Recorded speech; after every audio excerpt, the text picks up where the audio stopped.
Hello everyone. Welcome to ZaranTech SAP Ariba Training, your gateway to mastering the world of procurement excellence. In this course, we're here to empower you with the expertise needed to streamline your procurement processes using SAP Ariba. We'll delve into configuring SAP Ariba to align seamlessly with your procurement workflows from requisition to payment. Discover best practices for efficient vendor management, strategic sourcing, and contract lifecycle management. Gain insights into optimizing your procurement strategies and unlocking potential savings. ZaranTech's specialized guidance will equip you with the skills to navigate SAP Ariba, ensuring smooth procurement operations and enhanced collaboration with suppliers. By the end of this training, you'll be ready to drive procurement efficiency, make informed decisions, and elevate your organization's procurement game. Let's embark on this journey together and unlock the power of SAP Ariba.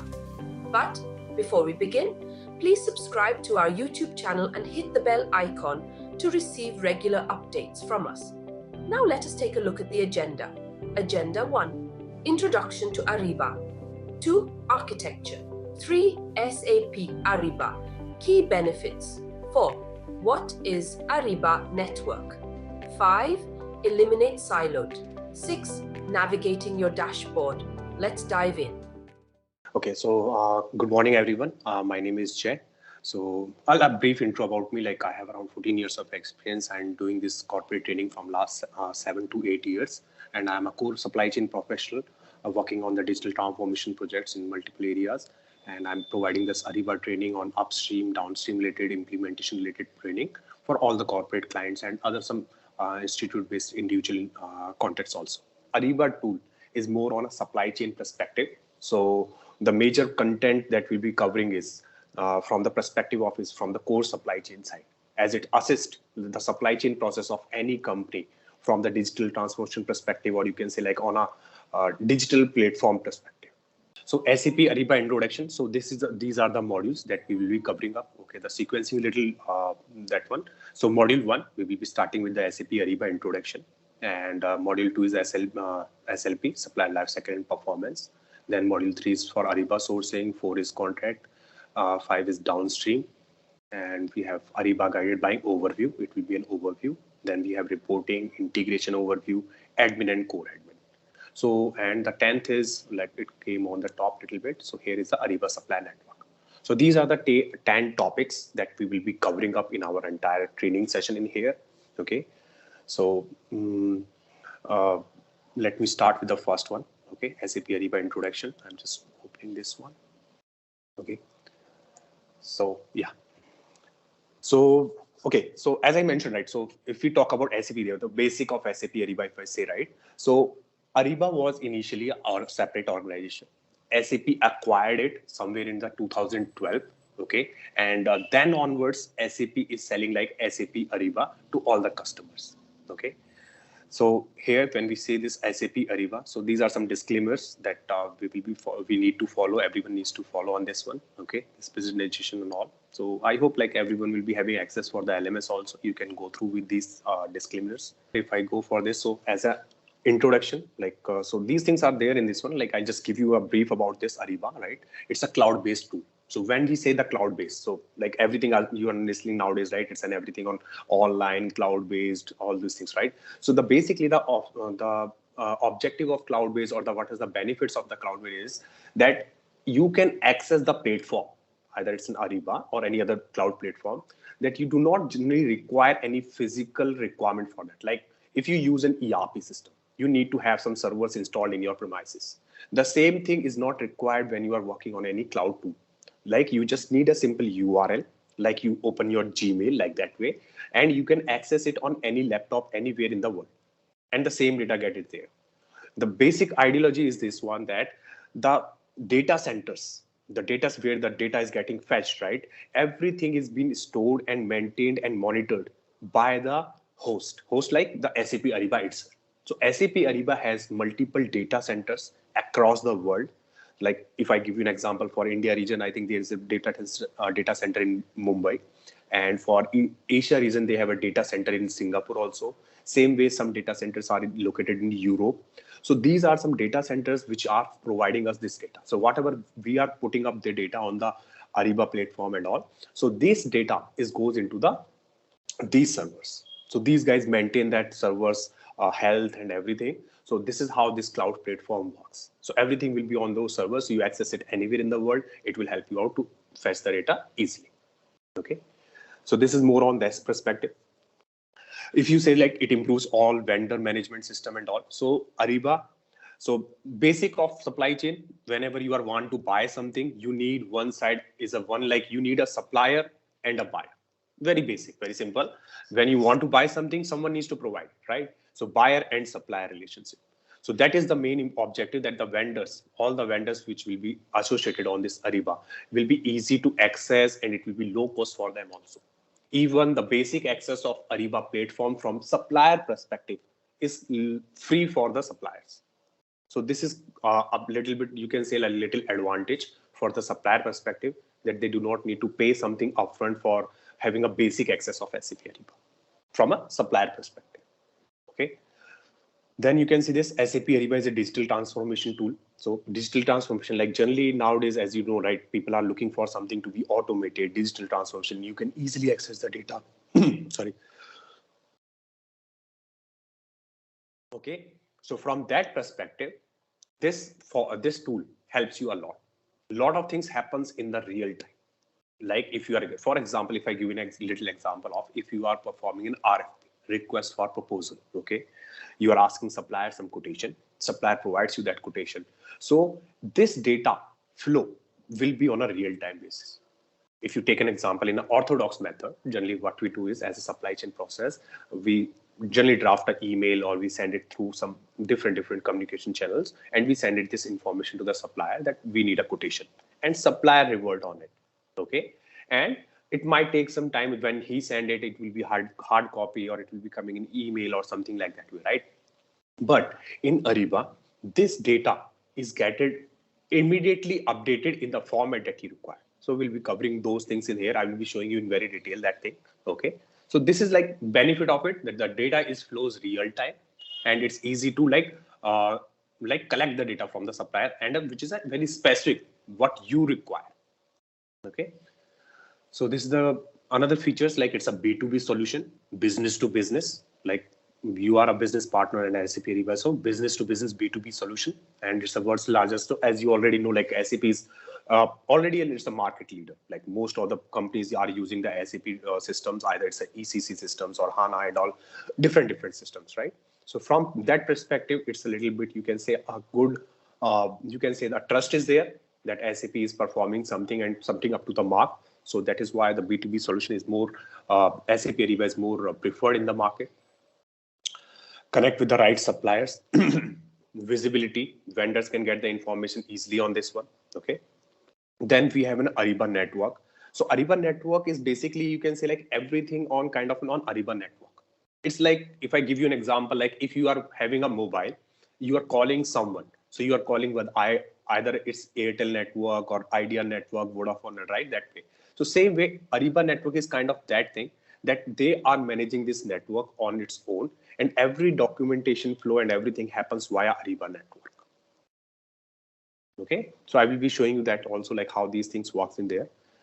Okay, now SAP Ariba network removes all complexity. So if you see, right, once I will be showing you the tool here, you will see that it's like little easy to understand, because a lot of things has been configured on the user interface perspective. Okay, like easy to user to understand the dashboards, the process, the thing how to do and all. So just a click and all, and a lot of things are self-explanatory on the dashboard itself. So they have designed in a manner it's little easy to understand of that. Okay. So like you can see this, like you can, if required, you can integrate it with the other systems also. So SAP Ariba can supports that integration with HANA. So obviously like ECC, all these systems are quite easy to integrate. So when it comes from the integration perspective, but you can also integrate the system with other systems also, like other ERP system apart from the SAP via the middleware system. So we integrate here the master and the transitional data. So I will be showing you what is the master data, what is the transitional data. All those things will be shown into the system in here. Now coming in here, so these are some basic, you can see under architecture of Ariba network, contract management, buy, sell, and all requests and everything. So it follows from the buyer to supplier, and it is like, it's a bi-directional also. So supplier, sometimes if they respond, so the data flows bi-directional, like both the sides. So buyer to supplier and supplier to buyer also. Okay, so these are the things from the Ariba network. So these are some basic key, you can say like key figures, like these many companies are using this one, every minute transactions happening in here, annual commerce business, they are doing it here. So these are some, like you can see the figures which has been used across worldwide by SAP Ariba. Okay, so Ariba network, so again, like digital marketplace where the buyer supplier collaboration happens on this one. Okay, so these are some basic from the same actually. So like these are the basic information that you can go through if you want. Any doubts in there, so you can always let me know. Okay, so basically we are trying to avoid any already the places are there, like if there's a differentiation in process. So for example, if you see nowadays in companies when you are doing in a supply chain, so some people who are doing the contract management is not aware of the sourcing cycle, or you can say that some people who are doing the procurement cycle, they are not aware of doing the sourcing cycle. So it's a little, you can say like the silhouette is there in between, right? So Ariba is a suite integrated application also. So it provides a feature that is a suite integrated where you can have the complete cycle and you can see all these informations at a one place. If you give an access, if you give an authorization to a person, he will be able to access the complete architecture. Okay, so these are the things from that perspective. So navigation, your dashboard. So I will be showing you that how you can navigate your dashboard and all. Okay, so this is how you have it. So let's take let me take you on a what and say like I will take you to the Ariba platform. So here you have this one. This is your Ariba platform. Okay, so if I say first of all, anywhere in the world if you go, more or less you will see sorry, more or less you will see this information as it is. Yes, there is a customization you can do a little bit for each, like every user can do a little bit customization on this, like home, procurement, and you have other modules in here. So these modules you will see. Okay, but overall, if I say it, majorly the architecture looks like this way. Okay, so have your user, whatever the user you are, it will be shown in here. Create, manage recent tabs in here, same in here. So let me, okay, before this explain, let me give you more overview from the Ariba perspective from this side. Let me tell you one thing. You'll get a basic idea on this one. Okay, here. Okay, SAP Ariba. Okay, let's take it. So when we talk about SAP Ariba, so as I showed you the course content, right? You have seen almost the 10 modules are in there, right? So Ariba has bifurcated these modules, okay? These modules in the two streams. One is known as Upstream. Let me do it.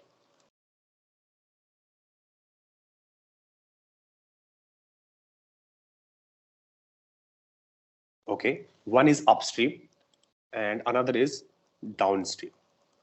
So this is first part. The Ariba is bifurcated into the two modules, Upstream and Downstream. So what is the logic of it? So if I say the major difference between the Upstream and the Downstream is the transactional document. We do not process any transactional document under the Upstream modules. Okay, so this is you can say like a basic major differentiation between the Upstream and the Downstream. Let me put something in here first. So first you have you can say like under Upstream you have multiple modules. Let me start with like mention this sourcing. Sorry, let me here put it. Okay, so sourcing, I'll just put it here. I'll just put here this one. Okay, sourcing. Under sourcing. So under sourcing, okay, after sourcing, if I say here, if I put it here second, after sourcing, you can have the contract management. Okay, after this, you can have the SLP, that is supplier life cycle performance.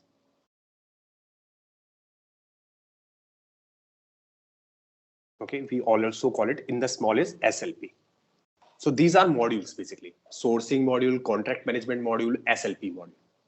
Okay, now once we talk about, okay, these are the upstream modules, let me put some downstream modules also. When we talk about downstream, so you will be having like here procure to order, procure to order.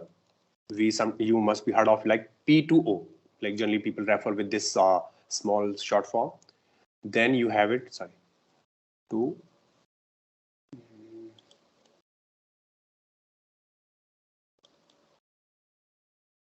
okay. So in this one, let me just put it in the line manner so that, okay. So for the second, you can say like invoice management. Invoice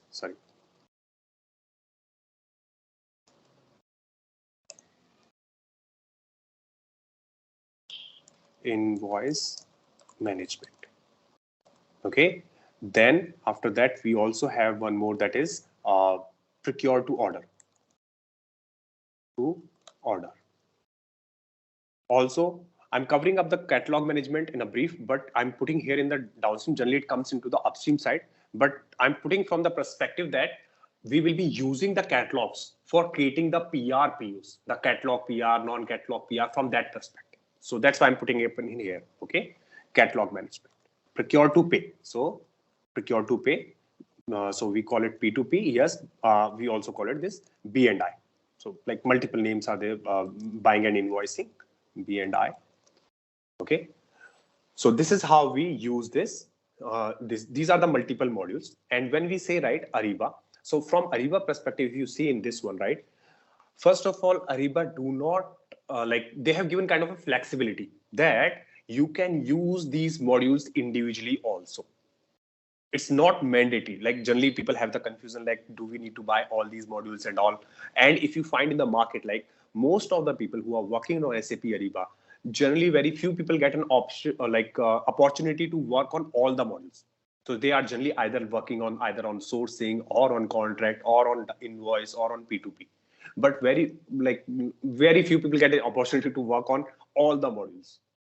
Okay, so yes, if you get an opportunity to work on the modules, that is a good part, because that gives you a more confidence and you can understand the complete cycle, or a lot of more information you can have in your hand. Okay, and as I said, right, Ariba provides a flexibility to choose the module based on your requirement. So take an example. You are facing some issues related to your invoice management, right? Manually invoices are coming from the supplier, having a lot of issues in that one. You need to manually check all the invoices and something like that way, right? If you having a pain area from the invoice side, you can go for invoice management only. No need for other modules. Okay. Similar way, if a company says we are getting some issues related to the negotiation, right? The negotiation is not happening up to the mark. We are not getting so much like negotiated rates. Even the people are some other companies are getting better rates. So your team might be having some drawbacks or like having some hesitation on the negotiation part. Okay. So from that perspective, if you're looking for, you can go for the sourcing. Okay, so this way, wherever you have some requirement, based on that, the company choose the modules they want to. If you are looking for just for a process improvement perspective or a digital transformation prospect, then you can go for a complete, like, for example, you are looking for your procure to pay to be a little more digitalized, right? No manual intervention is required in that one, and the process should flow in a correct manner. Okay, so then you can go for procure to pay complete module.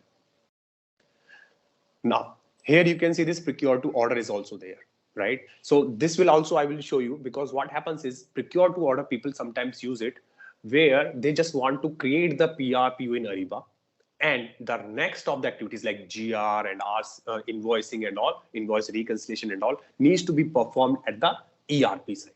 Any ERP, not necessarily that should be an SAP ERP, any ERP. So there's a functionality that you can push that order from the Ariba to the ERP side, and you can get a copy there in the ERP, and then you can process other activities in there. Okay, so these are the things are there in this one. And if I say like, I'll just putting here, like, let's discuss one module by one. So what we are going to cover from an overall perspective, like obviously content is there. I'm just still giving a brief about that one. So for example, if you see this sourcing. So in sourcing, you will see this, what we are going to cover is the RFI, which is request for information. Okay. So here I'm going to, okay. Then we have request for proposal. Sorry, it's going there only. RFP, that is request for proposal.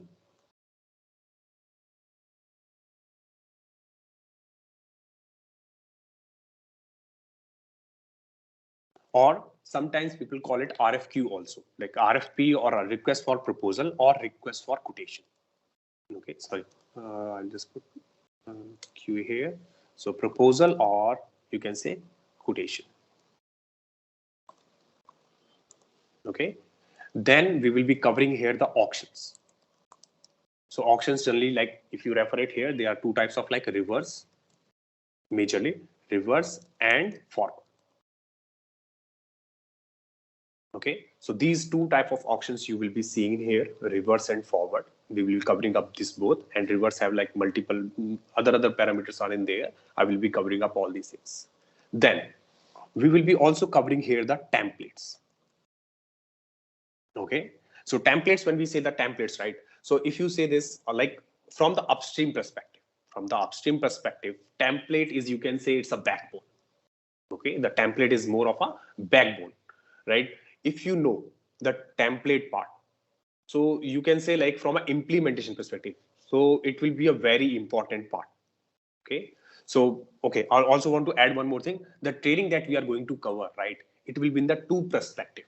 One is as an end user, like how you navigate the system, how you create, like if someone asks you simply create a project, sourcing project, requisition in Ariba and all, so how you going to do that? That is an end user perspective, right? Also, if you are going to work on the implementation side of SAP Ariba, for example, your company has bought a completely new Ariba system, okay, and they want you to configure it for themselves. So in that perspective, that is like implementation part. So in implementation side, you need to configure these part, like the templates. You need to design the template. You need to set up the approval flow for them. You need to set up the configuration of the data, right? All those things you need to perform as a implementation partner. So the training will be covered from the two aspects. One is from the end user perspective, where you will know how to run this tool, how to perform the activities in the tool, and how you, and the other one is the implementation side. That if a configuration needs to be done in the Ariba system, how are you going to do that? Okay, so that's from that perspective, these templates are implementation perspective, templates are the very important part. Okay, now after templates, we will also be covering up here the approval flow.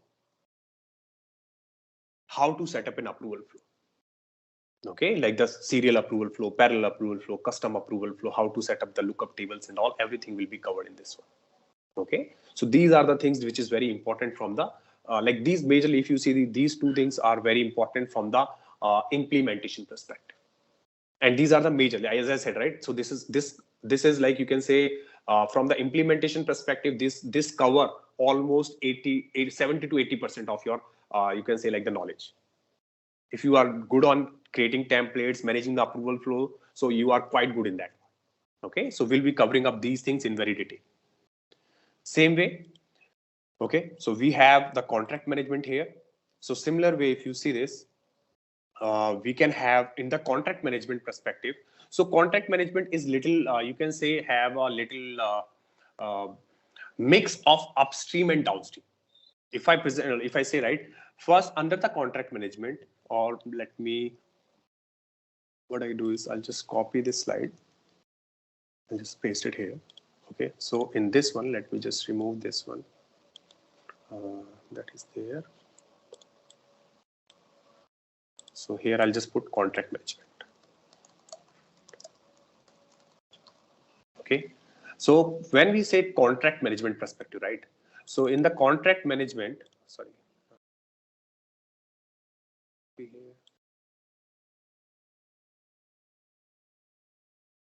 sorry, it's coming in here.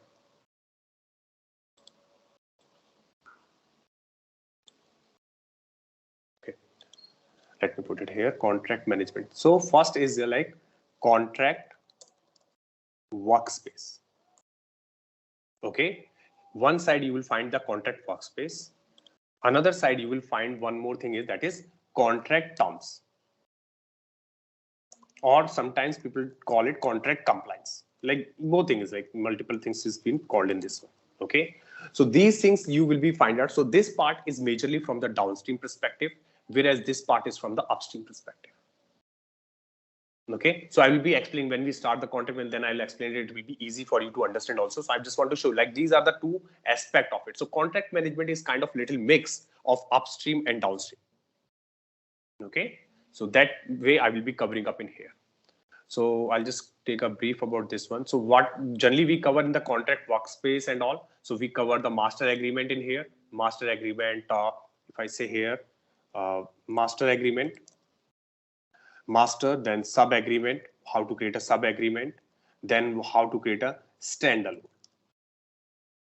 Okay, so these are some basic of it that we will be covering up. We will be covering up other parts of clauses and this negotiation strategies, how you negotiate with the supplier. So those things will be covered in this one also.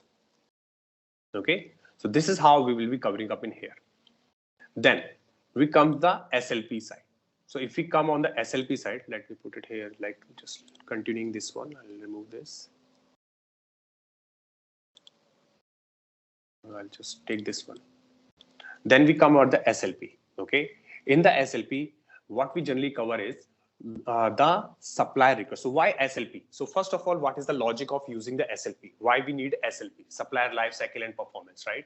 So supplier life cycle is basically used majorly for the clients who are looking from the major data to be taken care from the supplier. Like basically they want to have the all the information about the supplier. Generally, SLP being used by the people who are, you can say, dealing in the industries like aviation, defense, research, so that they have all the information like the certifications, like the supplier is following all the procedure, you have all the documents, whatever the documents you require, you need to gather all those informations from the supplier. So from that perspective, generally you go for SLP. Okay, if you are not a very complicated structured or doing into very sensitive production of something, right, you generally do not go for SLP. So this is based on the client to client requirement, but yes, if it is required something more on that perspective, you can go for an SLP.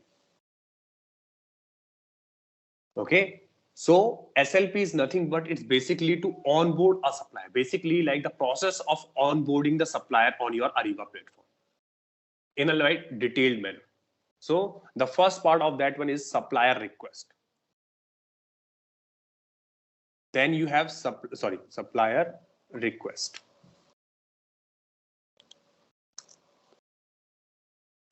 Okay. Once you have the supplier request, that's an internal process. I'll be explaining this one in detail also. Then you have the supplier registration.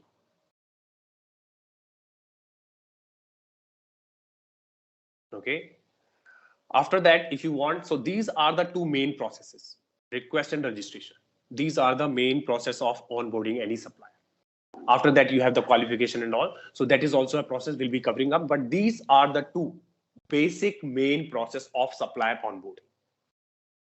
Okay, supplier request and registration. So I think I will be showing everything on the system. I'm just giving you an overview here of all these things, what we generally cover. Okay, so these things we generally cover in the SLP side. Okay, so let me just put it here in this one. I'll just write here so that it will look at one place. Supplier request and supplier registration. Okay, so here I'll just remove the numbering in here. Okay, so these are the things which cover under the SLP side. Similar way, so these are the upstream modules. So you can see this here, we are not dealing with any PR to PO. So this is very, like, as I said, right? So when we say transactional documents, right? When we say transactional documents, we do not cater anything on the under the upstream. So transactional documents are nothing but your purchase order, your invoice, your receipt. These are nothing but your transactional documents. right? So these things we generally do not process anything of that in here in the upstream side. For that, we have downstream to creating that one.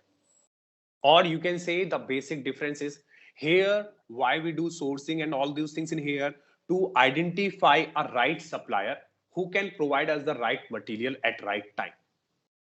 In a more on a supply chain perspective, I give you a definition on it. So we do this process to get this one. Okay, to get a right supplier, like we need to choose which supplier can give us the right, which supplier is good, who can provide us the better rates, and who can provide us the better quality or better material on time. This is what we try to achieve from this one.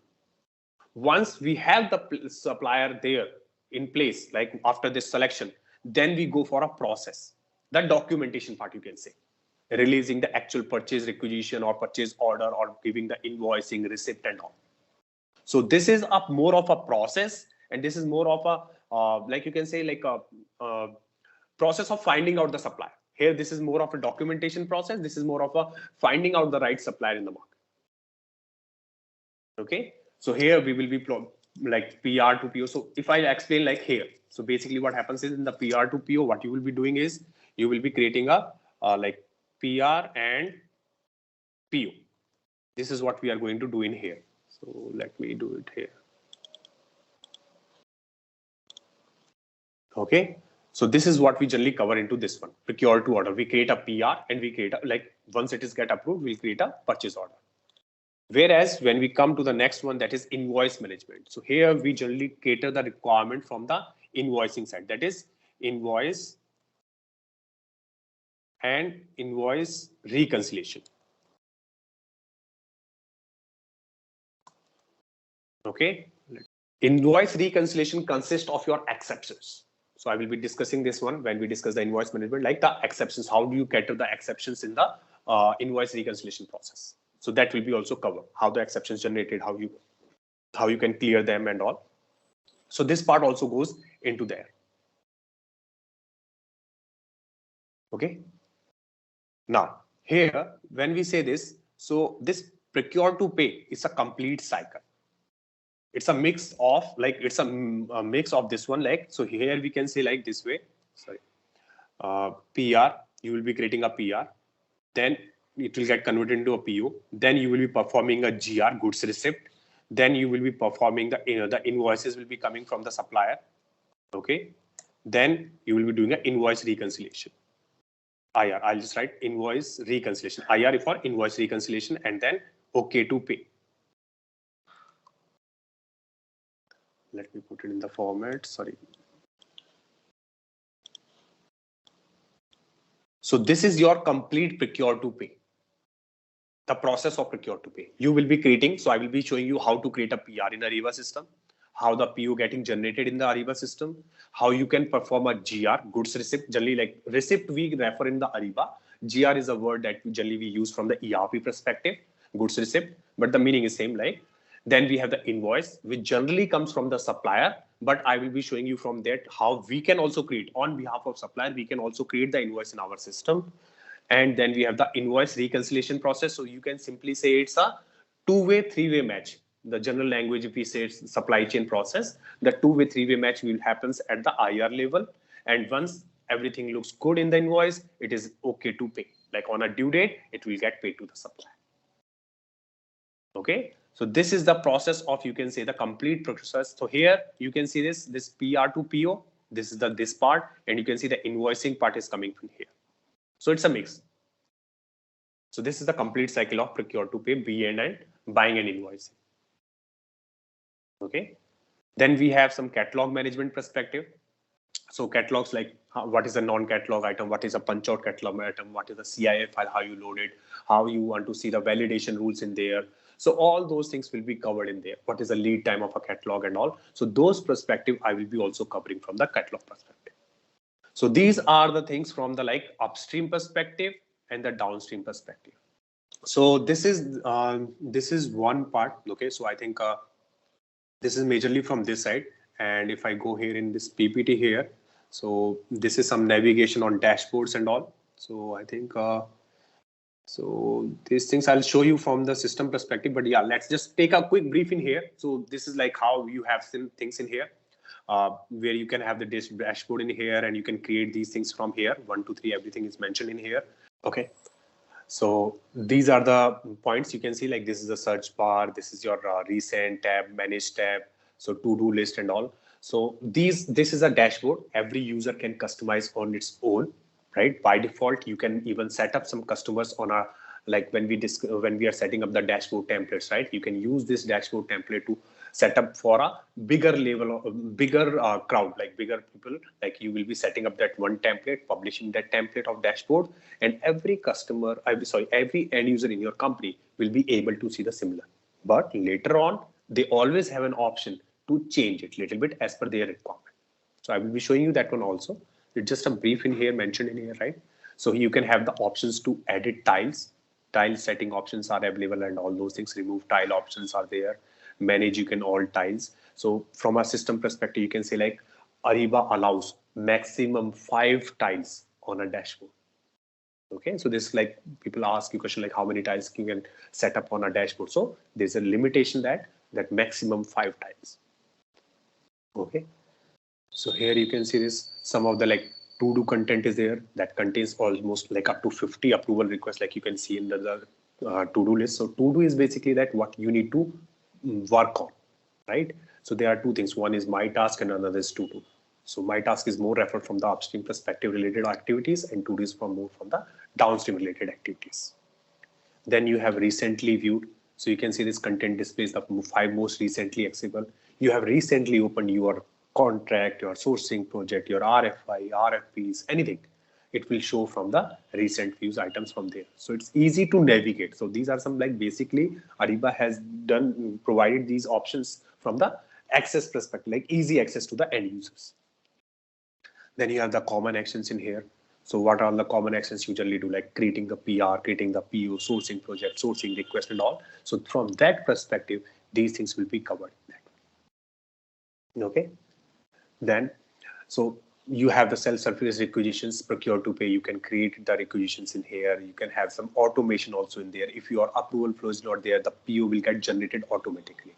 But if you're setting up some approval flow in there, then it will be wait for the approval to be processed. So these things will be covered when I will be showing you there. So you will be understand like how these things in there. You have some automation related things like auto GR you can do. So for example, from the PR to PO perspective, as soon as you create your PR, you submit it and you have an approval. So after approval, automatically the PO will generate. The PO will send to the supplier. And if you set up a GR on an auto GR basis, the GR will automatically happen on a particular date. Basically, that's a lead date, lead time. Generally, we set up on that basis. So automatically a GR will happen. Supplier will submit the invoice. And if there's no issue in the invoice and it get a complete match with the PO and the receiving quantity, then it will automatically goes into the paying status. So you understand like only the part as an end user, you need to submit the PR. Rest, all the process will happen automatically in a manner. So these are some like based on the requirement of the client, how they want. So major part, if you see from the Ariba perspective, right, you will be in a constant touch with your client. You need to get the information. So whenever we discuss, even though if you see this, when we discuss with the client, so there's an activate methodology, prepare, explore, and all those phases are there in that, right? So the basic idea from your perspective is to first gather the information, how the customer want, what the customer want. From that perspective, you need to configure the system as per their requirement. And as it's a SaaS based application, it's a cloud platform, right? So there are some limitations. It's not that like generally in ERPs and also you have the access to change all these coding and all, you can do something, right? Same way, but in Ariba, it's a limitation. You cannot change anything abruptly. You need to some of the places you have the restriction where you need to reach out to SAP Ariba, and SAP Ariba will suggest you how to perform this one, or it can be performed or not, because it's a cloud tool. That is a limitation of it here. So I will be showing you where the limitation comes into the picture and where you can have a little bit free hand to perform or to do something to the system. So I will be covering up those things also in the system. Okay, so that's one. Okay, Now let's go to the system. So first is Ariba introduction data. So let's discuss on the Ariba dashboard. Okay, what is the Ariba, this one and all. So how the dashboard works and how you can access it. So very first thing, you can see this is a URL. Whenever there's a URL will be given, you will be like entering and logging into this one. And from there you will be coming on. This is the welcome page, you can see the home page of SAP Ariba. Okay, generally you can set up these tabs on your own also, but you can see this like majorly the modules that you buy, you will get the access of those. So basic setup is always there in the Ariba. So here you can see this like a lot of things are there because it's a demo system. Okay, but here you can see contract, procurement, invoicing, catalog, product, and procurement, supplier management, everything in here.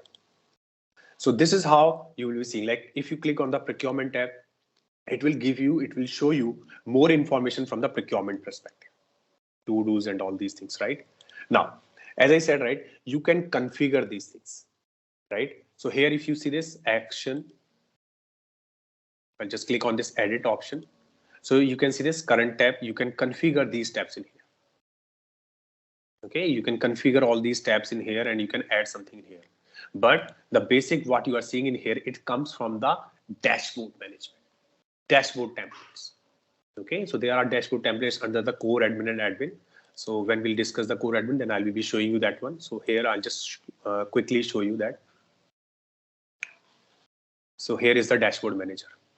So this is like core admin. So we will be moving core admin part like continuously because a lot of things are being managed from here.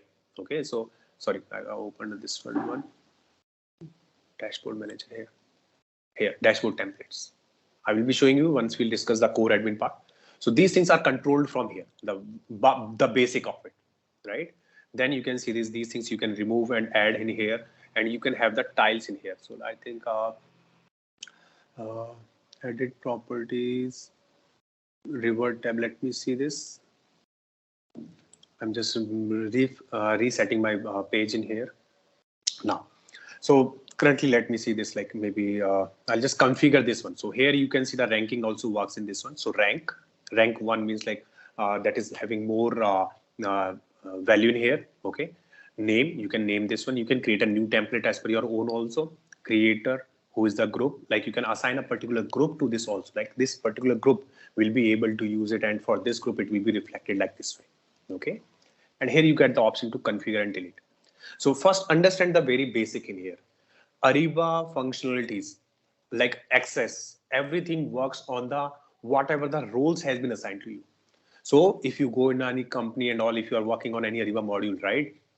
If you're not seeing something here, right? That means you are missing some access. That is the 90% cases.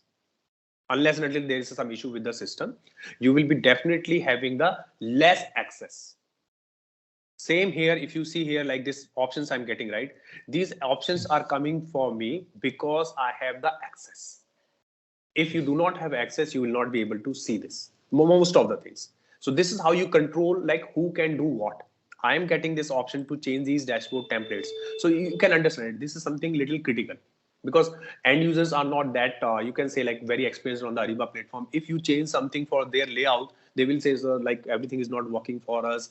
What has happened and all, right?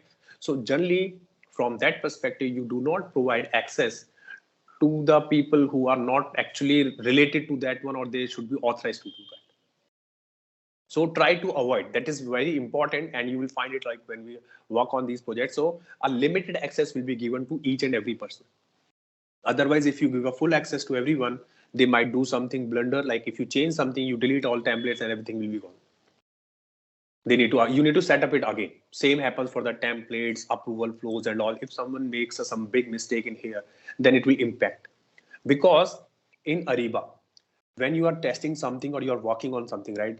When you buy Ariba provides generally two realms. We call them realms. If I just write it here, so let me just put it here in this.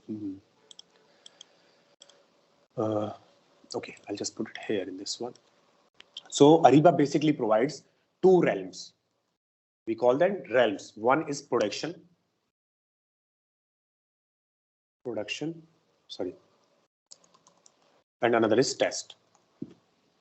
This is generally, okay? So like ERP system, where you have this development queue and all those departments, right? Then you can work on it, and you can move your changes from your quality to the development, and development or cycling development to quality, and then you can move them to the production, right? You move the transports in there. It is not like that way in Ariba. If you are doing some testing in Ariba, in in Testel in Ariba, you need to do and configure the same thing again in the production. Okay, so it's like more on a, you will be doing a work on a live system. So anything happens in that scenario, it impacts a lot, right? So for example, you are loading some data, account assignments, company codes, or GL accounts and all. And if you had done something wrong in there, you have loaded wrong file, or you deleted some data from there, then your whole system will be down. Like everyone will be facing error. Okay, so this is something very critical when you are working on the Ariba side. Okay, you cannot move something you tested in something, like you checked something in PR and all, that you want to move it into the production. You need to do it again in the production system. So therefore, the access will be given to a limited people. Not everyone will be allowed to do a lot of things. So this is where you get an opportunity, like you need to think over it, like how you want to give the access and all. So this is also like you suggested. See, when you go as an implementation partner, you are the better person to guide the customer. Even customer never know what is Ariba, they just bought it, right? So as an implementation partner, you need to guide them how to do these things and how you want to perform. Like I've seen it, right? Whenever you go for this workshop sessions, so client brings up all their end users and everyone, right? So that is not a good approach. It should be like train the trainer should be there. You need to have some key people from the business side. You need to guide them, you need to make them understand like how the system works, and let them communicate the same thing to the end user level. Okay, otherwise what will happen is everyone is coming in there, everyone is trying to do something in here, and then it will be a mess. Okay, so now here you can see this is the template is there. If I just click on the configure in here,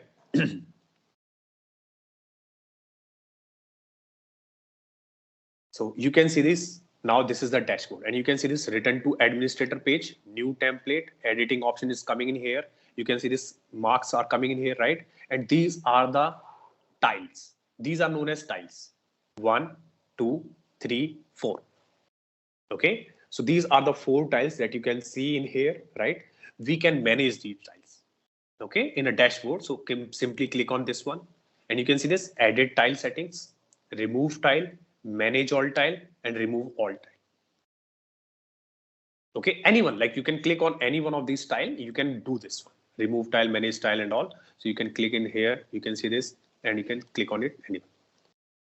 So this is standard. So as I said, right? So generally this feature also comes to the users if they want to. Like you can see this like a little wrench type of icon is coming is for the settings, configure tabs. So you can do this. Okay, now let me show you. So for example, I just remove this tile. Okay, remove tile. So I remove this one. Let it process this.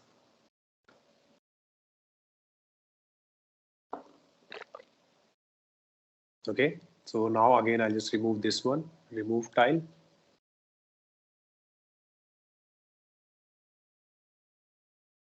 Now 3 tiles in here, right? Okay, now I'll try to remove one more. Let me make it remove tile.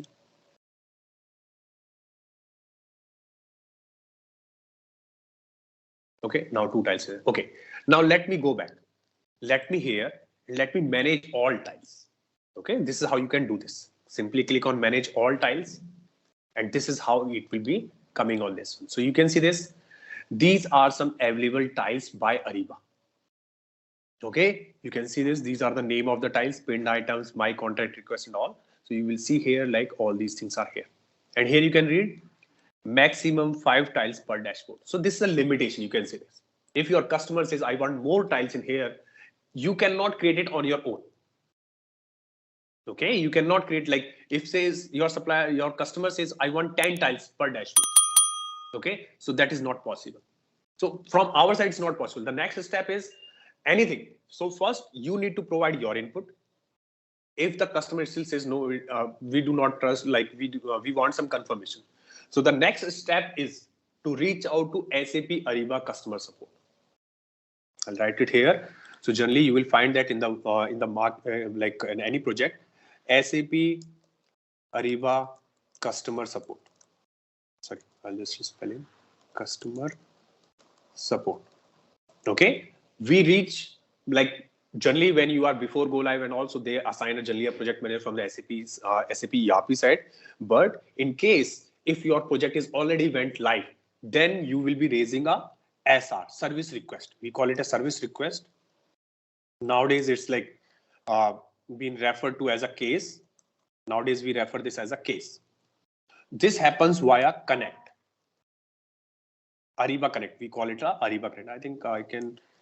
So this access will only be given generally when you are getting an Ariba realm. Okay, so here if I can possibly show you that also. Let me see this. Ariba Connect. Yeah, so this is connect.ariba.com. So this is the portal from where you will be raising the SR. So basically what happens is, these are all process. These are all process from a management perspective, as a project management perspective, or like you will be guiding to the customer also, right? So in this one, this is SAP Ariba Connect. Whenever you are going into the for any implementation, all right, customer will be given DSC rights. DSC rights is mentioned here. Let me put it here. DSC.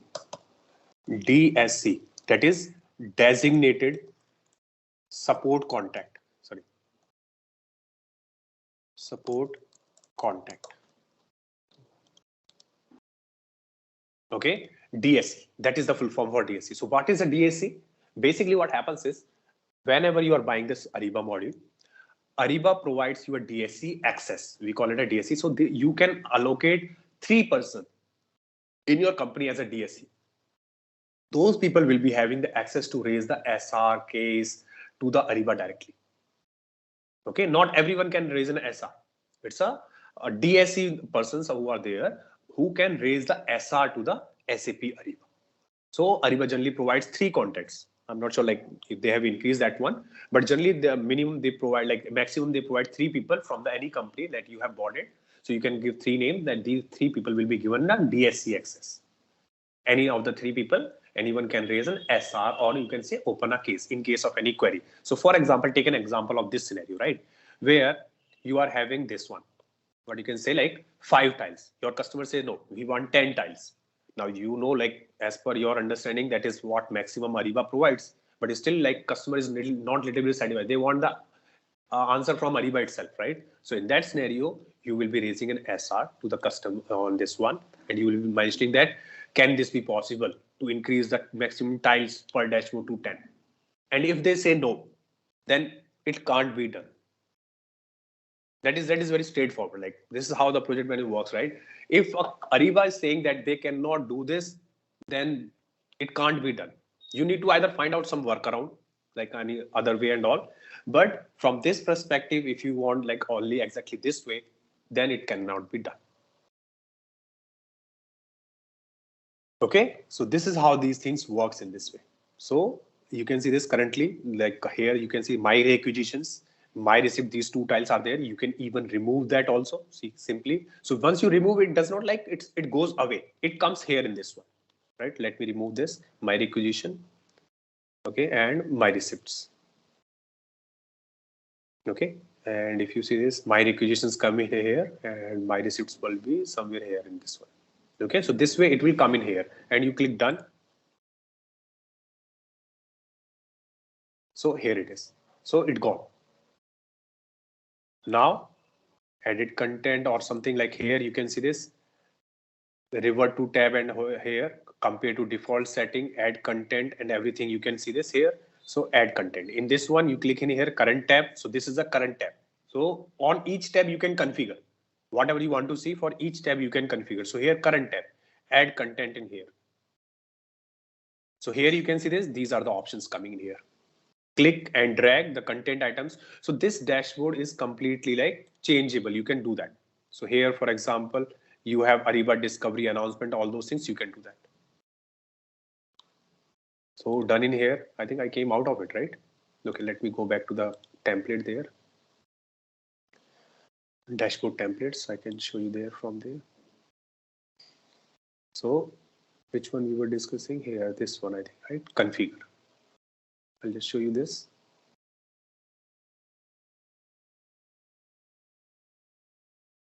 So this one. So here we'll go here, manage all tiles in here. Now here nothing is here. I want to add some tiles. Look, for example, event status. Let's select it. It will come in here.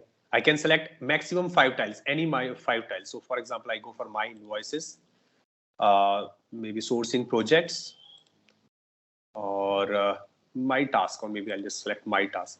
So how many? 4. As soon as I will be selecting 5th, all these options will be grayed out. Grayed out means you cannot select them. So let me show you. Like just I'm selecting, I think, expiring contracts.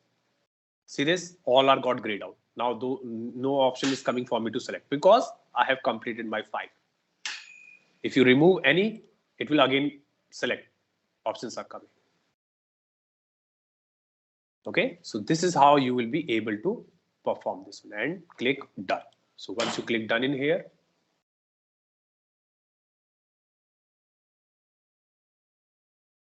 so it's always moving in here. So I just need to go back in there, in the template configuration.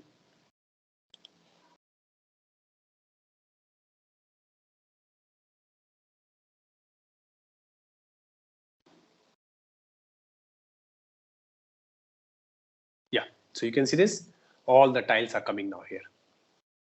5, 1, 2, 3, 4, 5. Okay, similar way. Yes, please. Yeah, Jay. So this is dashboard is setting up for your user, right? So I want to means set up same dashboard for all the users. How can we do that? Yes. So here, see this template that you are putting up in here, right? So this will be coming by default for all the users. So that is why we are setting up the template. Individual user can also do this. This is return to admin page.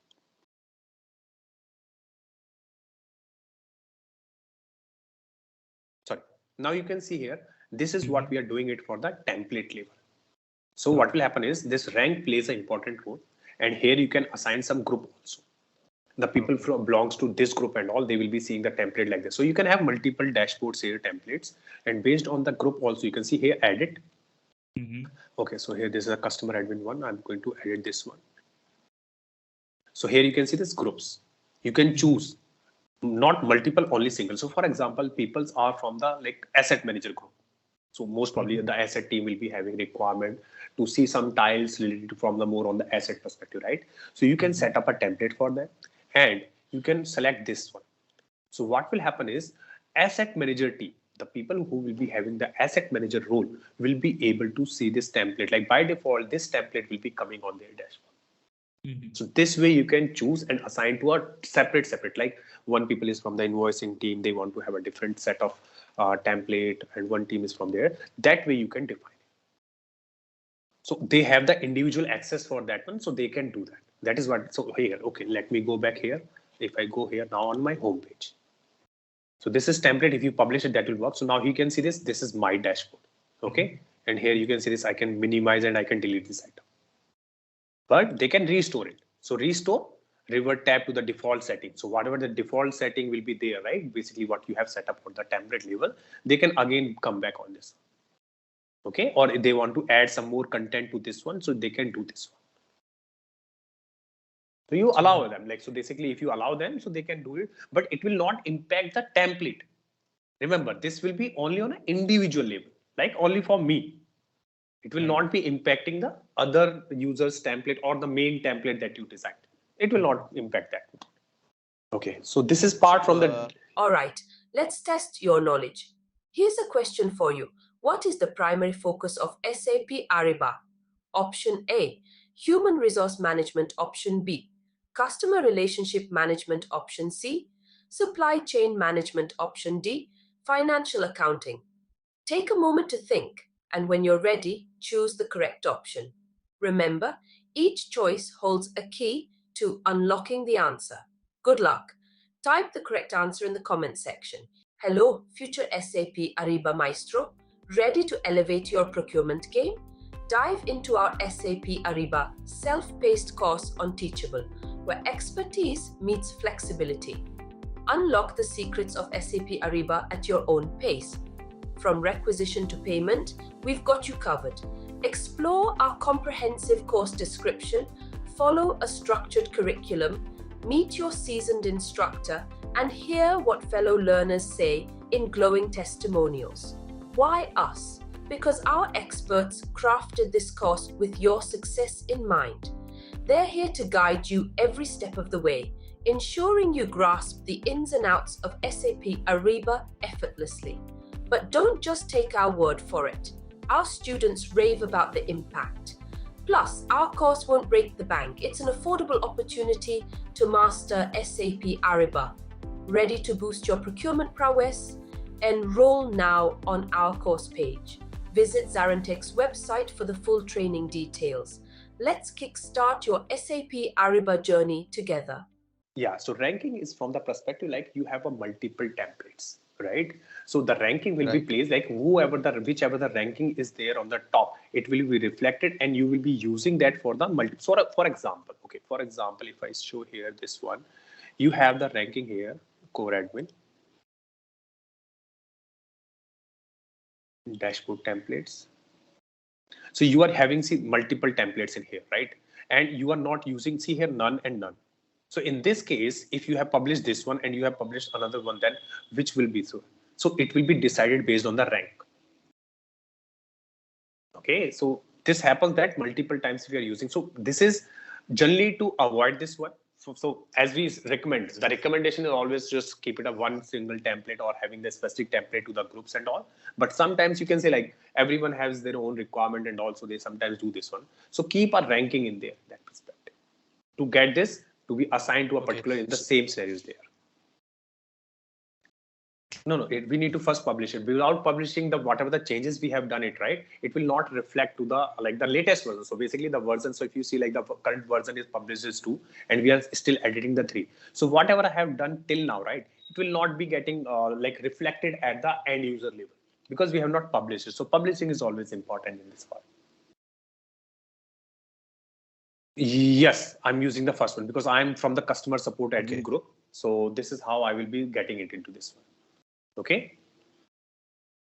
Here you have the themes also. So generally like nothing much on the theme side because Ariba generally provide only two themes here. I think one is a blue theme and the light theme. So just the color, how it looks it. So that's the only theme, coloring and a little bit themes is being designed by the Ariba. So I think if you click on the light theme, it will change to a light here. The color will be changing here. So it's nothing much. Yeah. So you can see this. I think it is coming like little light. Let me go in here. Yes, you can. This is now it's coming little light color. If you go to the dark theme, it will come little dark. So this is just from the like a little bit on the decoration part. If I just go in here, I'll change it to the dark theme, blue theme in here, save it. So now you can see this, it is little dark coming in here. See, grays and all these things are coming. So this is from that perspective. Okay. So this is how you generally like configure your dashboard. You can design your dashboards and all. Okay, so this is how you will see your dashboard. So you can see this these options for creating your requisition, sourcing project, sourcing request, contract workspace, anything you want to create in here. Generally, you will be referring to the create option. Okay, then you have manage. You need to manage any core admin. You can see like I'm moving multiple times because if you want to manage something, you are basically for managing admin part, core admin part, to do task, everything you need to do under the manage part. And here your recent doc, whatever the recent thing, you can see this, whatever the recent documents we have opened will be referring in here. The same thing, create, manage, recent is given in here. So you can see this common actions, create, manage, and here is the recent. So this is nothing but the same thing which you are seeing here is here, but this is more from the perspective that it's easy. It's easy from the user perspective that they can move here also navigation. Basically, you can say like user help, like it's a more user friendly navigation being designed and created by the Ariba. Okay. And this is your standard search bar. This is your standard search. So here, whatever the things you want to search in the system, annual report, catalog, contract, workspace, all those things. So you can choose anything from here, and then you can put the ID or keywords. And also, for example, if you want to search a sourcing project, so you need to put the title, ID, or any other item. Or if you want to search a purchase order or requisition, so you need to put the title, either the title or either the ID. You can search with anything. Okay, then you click on this blue icon, it will give you the option for that, and you can search it. Something like if you just click it, so it will show you the, like from this perspective filter will come, and you want to search for particular this date created, you search it. So it will come in here. So this is like basic search. You can say like the basic standard search. If you want to search anything from your home page, you will be able to search like this way. So you can search anything which is in here. Okay, this standard, like, so this is basic. You can say like the basic standard dashboard, how you navigate, how you work on this one. So creating everything from here, you can create the same thing from here. Recently, you have some document, my to-do task. So you can see like my documents in here, requisitions 3, project 2 and all. And you can see here in this one, my to-do task, receiving this much and all. So approve, you need to approve something here. So all those things you can see from here. It will give you a basic access of the information on your dashboard. Okay. Yeah, Jay, one more question. Like, yes, please. I just wanted to, log in on behalf of, the other user. Yes. So is it possible? Yes, that so is just to check the, the templates are correctly published or not in that group.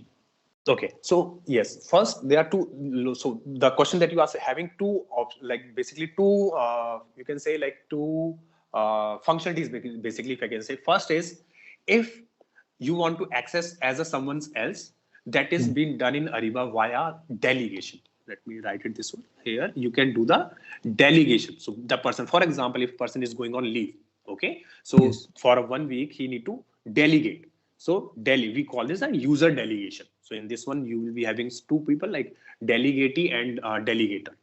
So delegator is the person who's going on leave, and delegatee is the person who will be taking care in absence of him or her. Okay, so that is how the delegate. So this is known as user delegation. So I will be covering up that one also for this one. And the second part that you said, right? Can you check the template? If that person will be having the authorization and access, then only you can use that. If that person also doesn't have the authorization or access to check the templates and all, then you will not be able to see that part. Okay, so authorization plays a very important role in Ariba. Like only the roles and authorization, if you have, then only you will be see the particular things in the Ariba. Okay, so delegation basically like you will be able to do the things which other person is already doing, like what he's doing in a day-to-day life, like what are the accesses he will be having.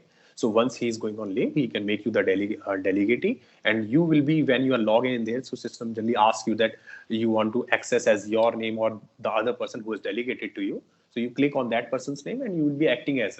So behalf delegator, you will be act as everything what he is be able to do it, you will be able to do that.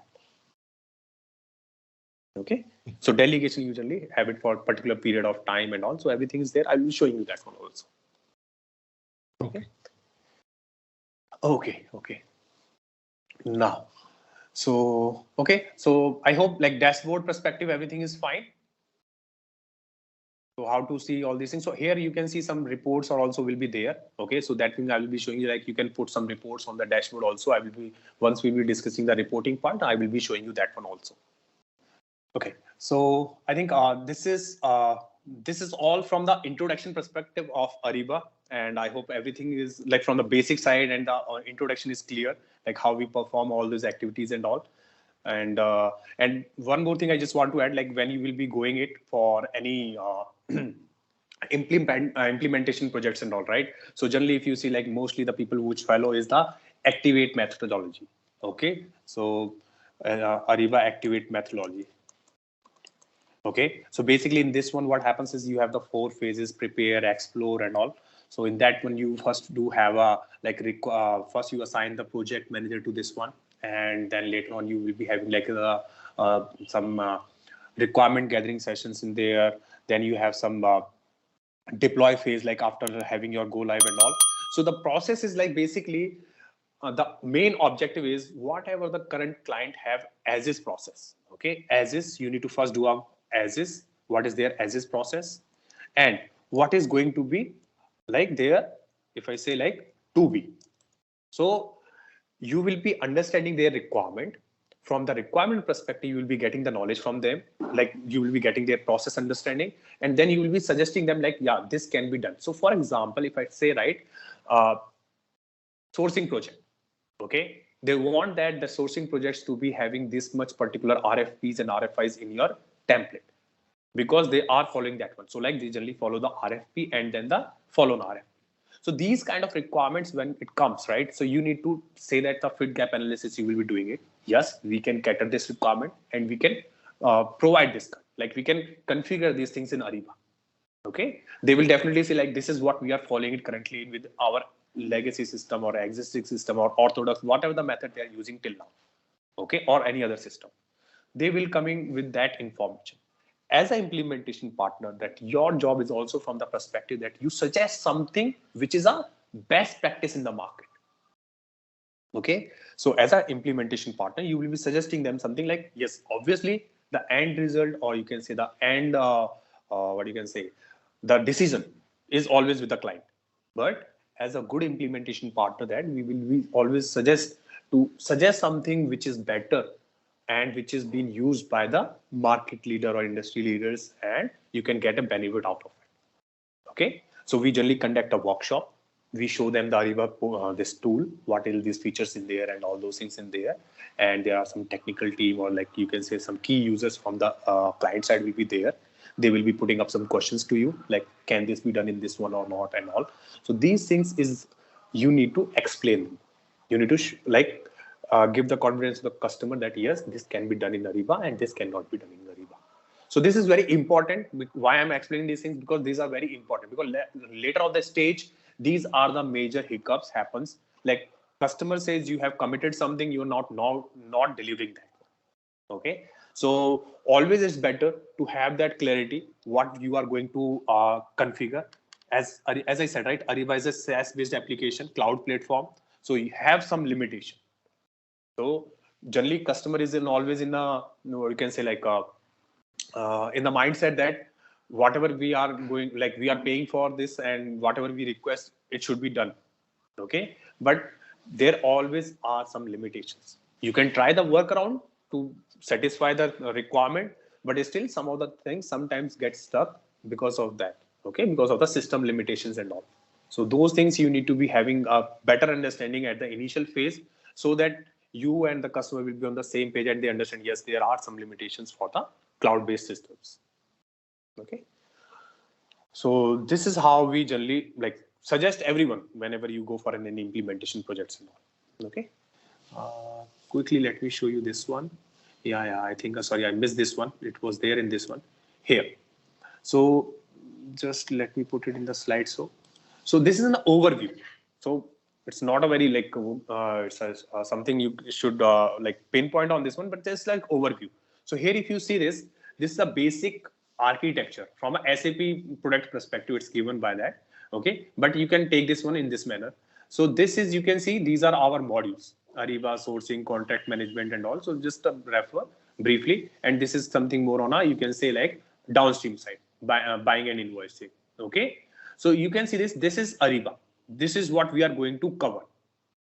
Okay, this Ariba is going to be integrated via this middleware with any ERP. So currently here in the diagram, just for the reference, it's showing your SAP products, all your SAP products, right?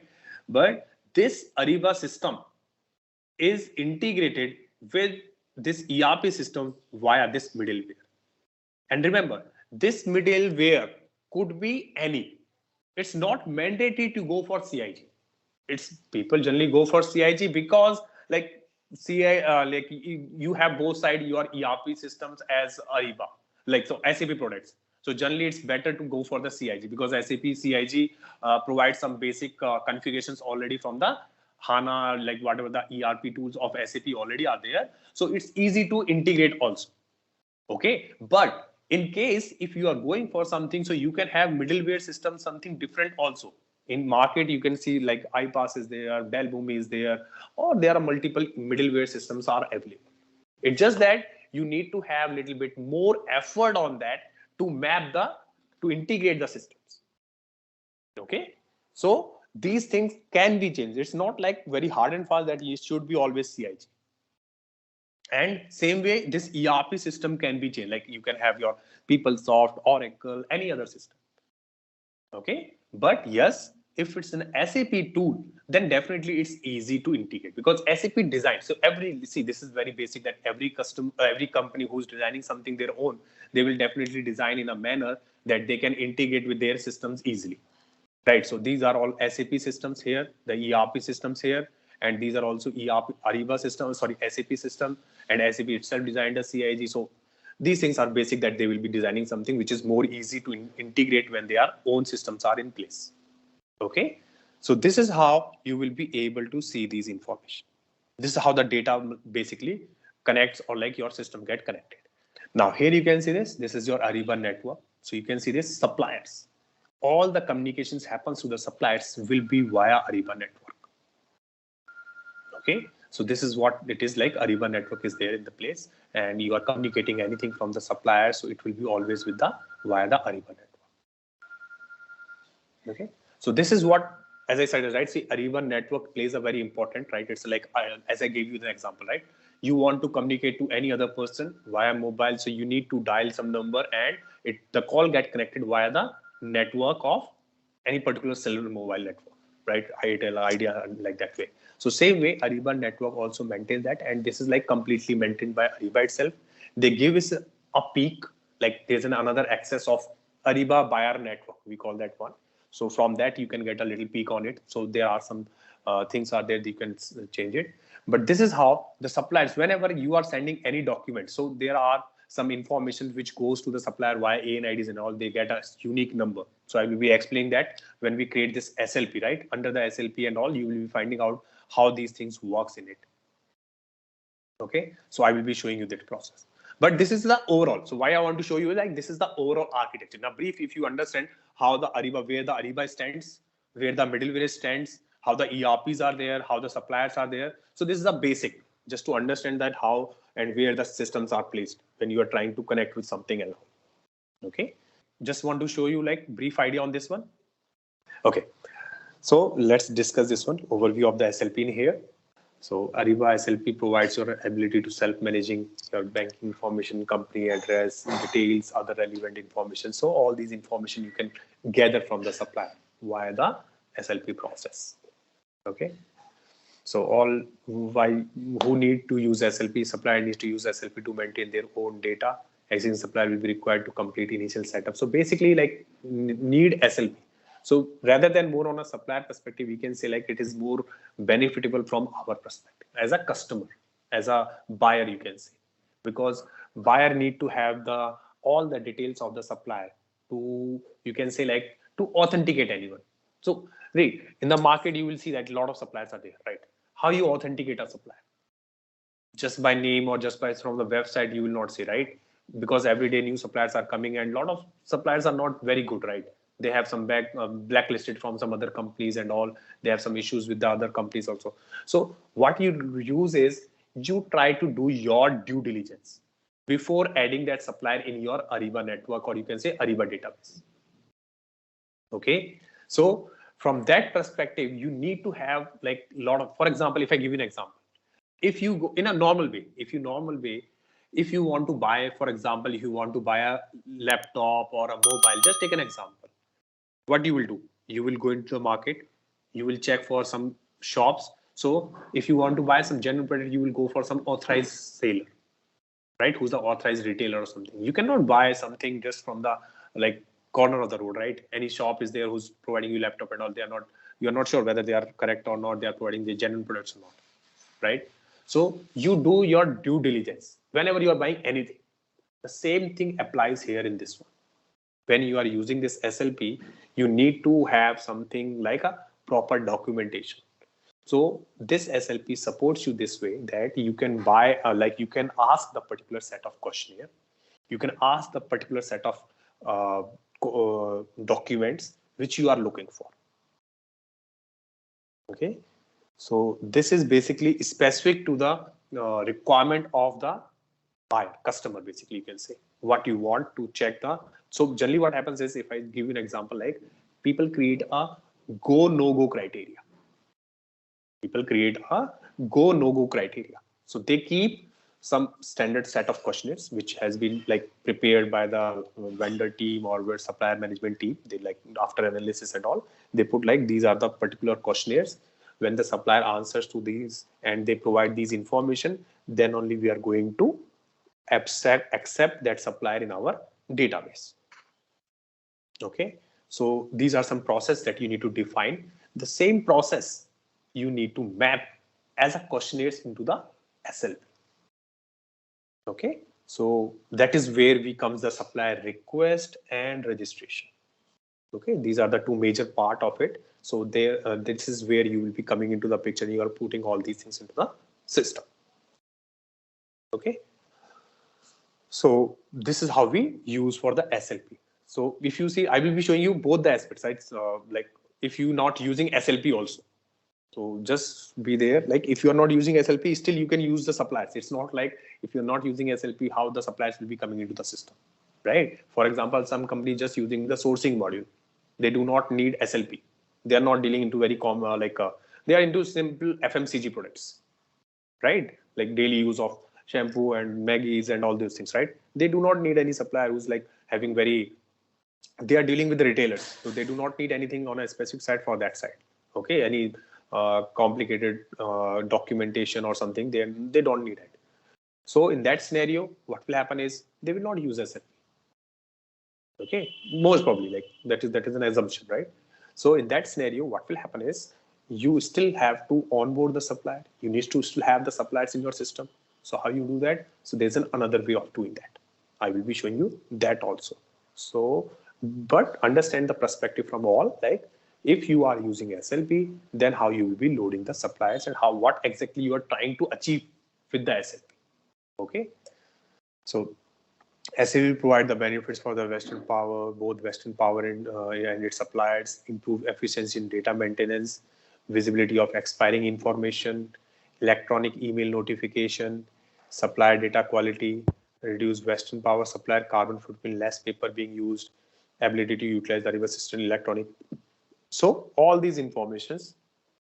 So majorly all the electronic, first of all these things are like electronic. You just need to have nothing to print, simply like nothing to print. If anything required from the supplier side, supplier can simply attach it as a file and send it to you. You need to just download it, or if you, even though if you do not want to download, just be there in that system. Okay, the data will always be there in the system. Okay, so this is how the SLP deliver, and all these things will be helpful. Key capabilities: integration with SAP Ariba procurement, consistency through the source to pay process, maintaining like portals of the Ariba network. Supplier also is there. So there's another portal of the supplier which suppliers can access and supplier can log in. Okay, qualification, segmentation, workflows, we can set it up on this one. So these things also be there. If any response is coming from the supplier, we can set up the approval flow on that. Okay, so these are some basic of overview. You can say this from the overview of SLP. Okay, so SLP is being used by company only, right? But it's kind of linked whenever you are sending any request, right? So it, for example, when you are onboarding a supplier, okay, it will be sending a link to register them on the Ariba network. That is also like, you can say, like a supplier network. SLP is part of our side only. Okay, but it's kind of linked with the suppliers, you can say the supplier portal also. So the supplier portal, if I say here, right, for any supplier in the market in the world, okay, they are using this standard URL. For supplier to log in on Ariba portal, Ariba network, Ariba supplier portal, this is basic URL. Ariba, supplier.ariba.com, supplier.ariba.com. If you search on the Google, like HTTPS comes in front of it. Otherwise, this is the standard URL. Okay, so if you click in here, see this supplier login. This is the page. Okay, so kind of what happens is when I'm going to, like, I will be performing. So how we will be performing is like, I will be adding all of you guys as a supplier. because I will be required. Then please save your, like, you will be setting up of your this test account. This is a test account, okay? And I will be requesting everyone to use your email ID, like which do not have already an earlier account. Otherwise, it will be like little mix and all those things, right? It will create like that kind of a little issue in that one. So please do not like use that one, okay? So that perspective. So what will happen is then you will be like as I said, like this will be more of a workshop. So you will be filling up the information. I will be receiving that information. So I will be showing you how the complete cycle works, like how I'm going to start the supplier request from my side and how you guys going to register on the Ariba network as a supplier. And then you are going to respond to a particular questionnaires that I'm sending. So that will be required at that level, as well as that will be required in future also, that once you will be doing this RFIs, RFPs, auctions, contract negotiation. So in that perspective, this also be required and will be used. Okay. So this is more of a workshop training. So that I will be requesting you to have this one. So this is what I'm referring it. So this is you can see this register now. So as a supplier, anywhere in the world, if you are using this one, you will be using this standard URL for all the suppliers. Then they will be logging in here and they will be registering here. Okay. So there are two things. One is, you can see this is buyer portal. Okay. So please do not get confused here between the buyer and supplier. Now we are talking about two portals. Okay. This is buyer. This is our. Okay. As a company, we are bought this one. And this is supplier portal. But remember, like, for example, if I take an example like Dell. Okay, Dell laptop, Lenovo and all these people are providing the laptops, okay, in the market. These are company, and they have the supplier. Who's the supplier for them? Intel.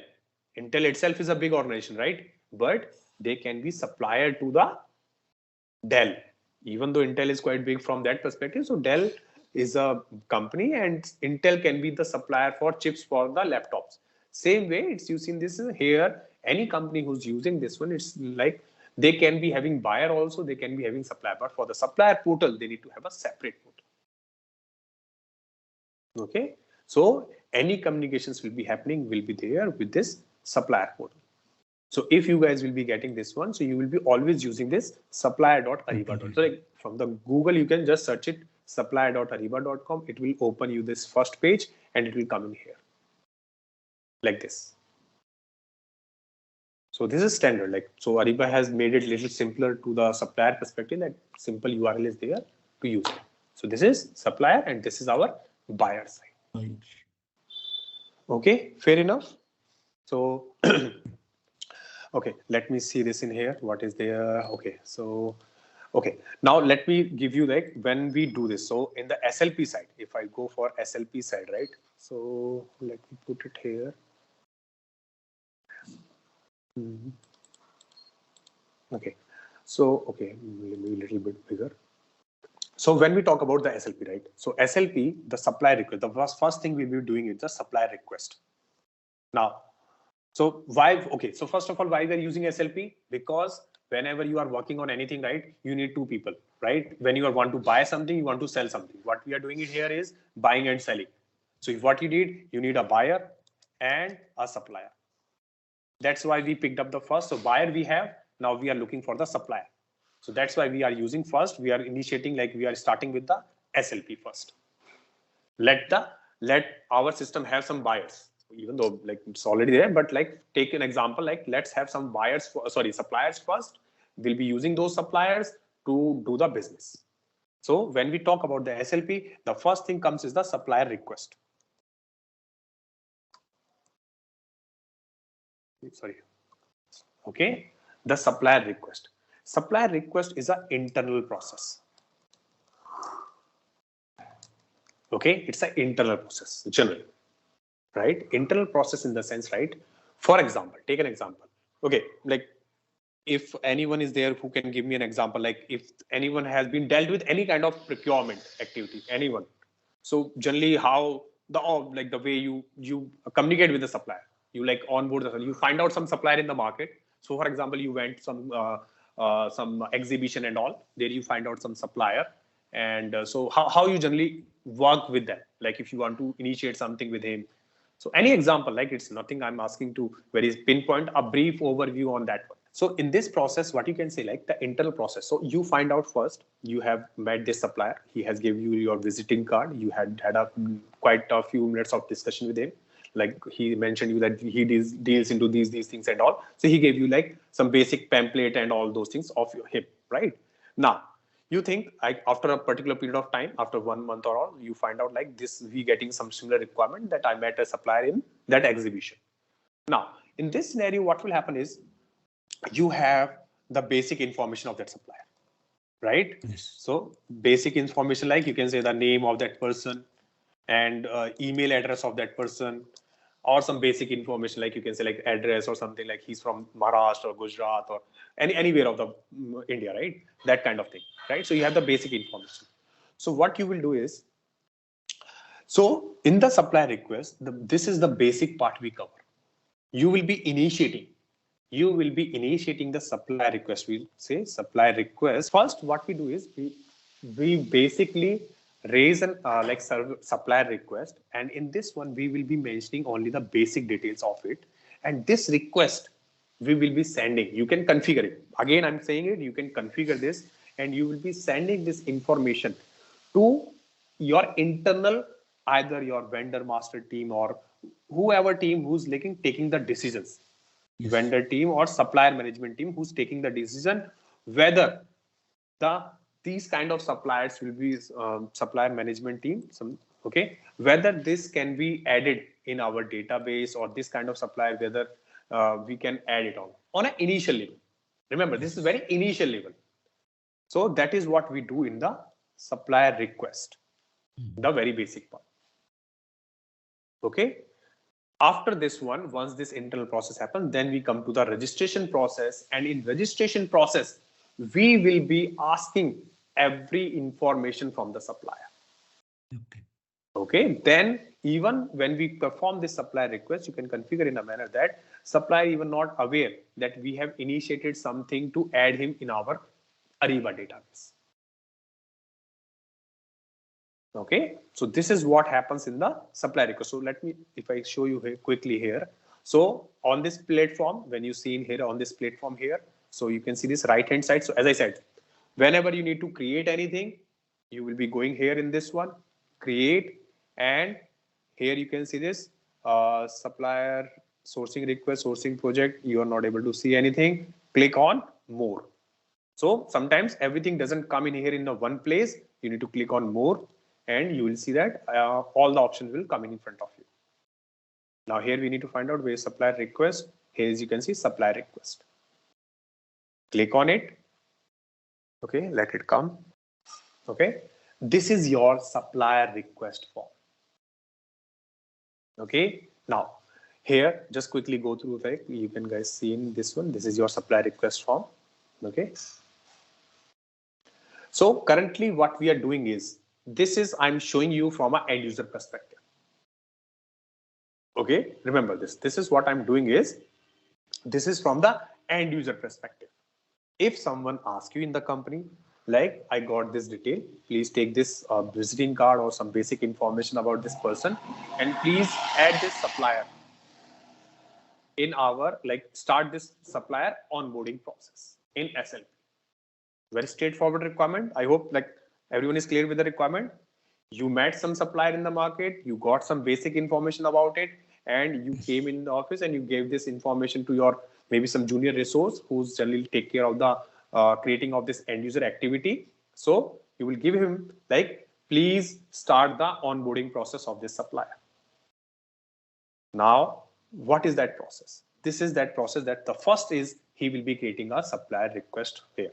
So this form, he will be filling it with the supplier name, supplier legal name, and all these information. Now, see here, the part from the implementation also comes into picture here. Now, this form which you are seeing here, okay, this form, who creates it? Who manages this form? Where it is coming? All this information. So this is basically, see, this thing is internal, our internal company. Okay, so like we still not like connected with the suppliers. Okay, so this is our own system here, and this all this information that we are seeing in here, right? It's coming from the templates. Okay, and as I mentioned initially, right, in the starting, that who maintains the template? Admin, or you can say the implementation team, or generally the team who hand over like the key members, right? Generally, so to whom you have given the access for configuration and all, those team maintain the templates. So this, all this information that you are seeing in here, right? This is coming from the template. And as an implementation partner, you will be managing this one. And as an implementation partner, you can change each and every question. So basically, these are nothing but question. I'm referring this as a question because when we'll discuss the template part, you will see these are like considered as a question in the template label. That's why I'm referring them as a question. Okay. So these questions, whatever you are seeing on this page, can be configured. Configured in the sense you do not want these questions, you can delete all of them. You can delete complete all of them. You want some different question, you can get a different question also. You want to change this question, so you want say like supplier name is no, I want here vendor name. You can do that also. But like not you actually, the implementation guy or whoever handling the, you can say that friendly, like in a more simpler manner, whoever handling the template part in your company, who have given the access, who has the access of editing the templates. So you can completely change this one, everything. So if you do not want itself, as I said, right, you do not want this complete, all these 3-4 options at all, you can remove all this. Okay. Okay. Yeah. So these things are there in this one that you can configure these things in here. So this is what the difference is, right? So understanding the difference, right? I understand your concern, like they're having a little different, but here, like the customization. So basically that's form questionnaires customization, approval flow customization, all will be a part of the implementation. Implementation team or the team who's managing the configuration in the company, right? They can do these changes. They can manage it. So you can control this completely. You can even set the answer type. For example, if I show you here something, see this agreed payment terms. So you can make this as a question also, or you can make an answer as yes and no. So this is the benefit, right? See, generally, if you take an example of whenever you are discussing with a supplier, right? You say supplier, you say to the supplier, right? What is your payment term? What happens is generally, I'm telling you in a very layman language, what happens, the supplier says, sir, I generally give 90% to everyone, 90 advance, I generally take advance to everyone, every customer. But as you are a premium customer, you can give me on, like I can give you 30 days of time. You need to pay me in 30 days after delivery. Okay, like this is the way they talk, right?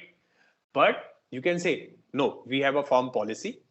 We will be paying you in 60 days or 90 days. You need to choose. Okay, so you will not be negotiating. So again, he will be no, sir, I want to pay. I cannot pay this one. You can please negotiate on 45 and all. So you do not want that. That again, to and fro discussion and all those negotiation. So these kind of things you can see agreed. Here you can write agreed 30 days payment terms. Yes or no, simple. Supplier will be choosing any one thing in here. You're not giving him an option because you have many what you can say, like you have like a lot of database, and supplier generally agrees to the customer requirement unless and until the supplier itself is a very big one something. Otherwise, you can ask these kind of questions.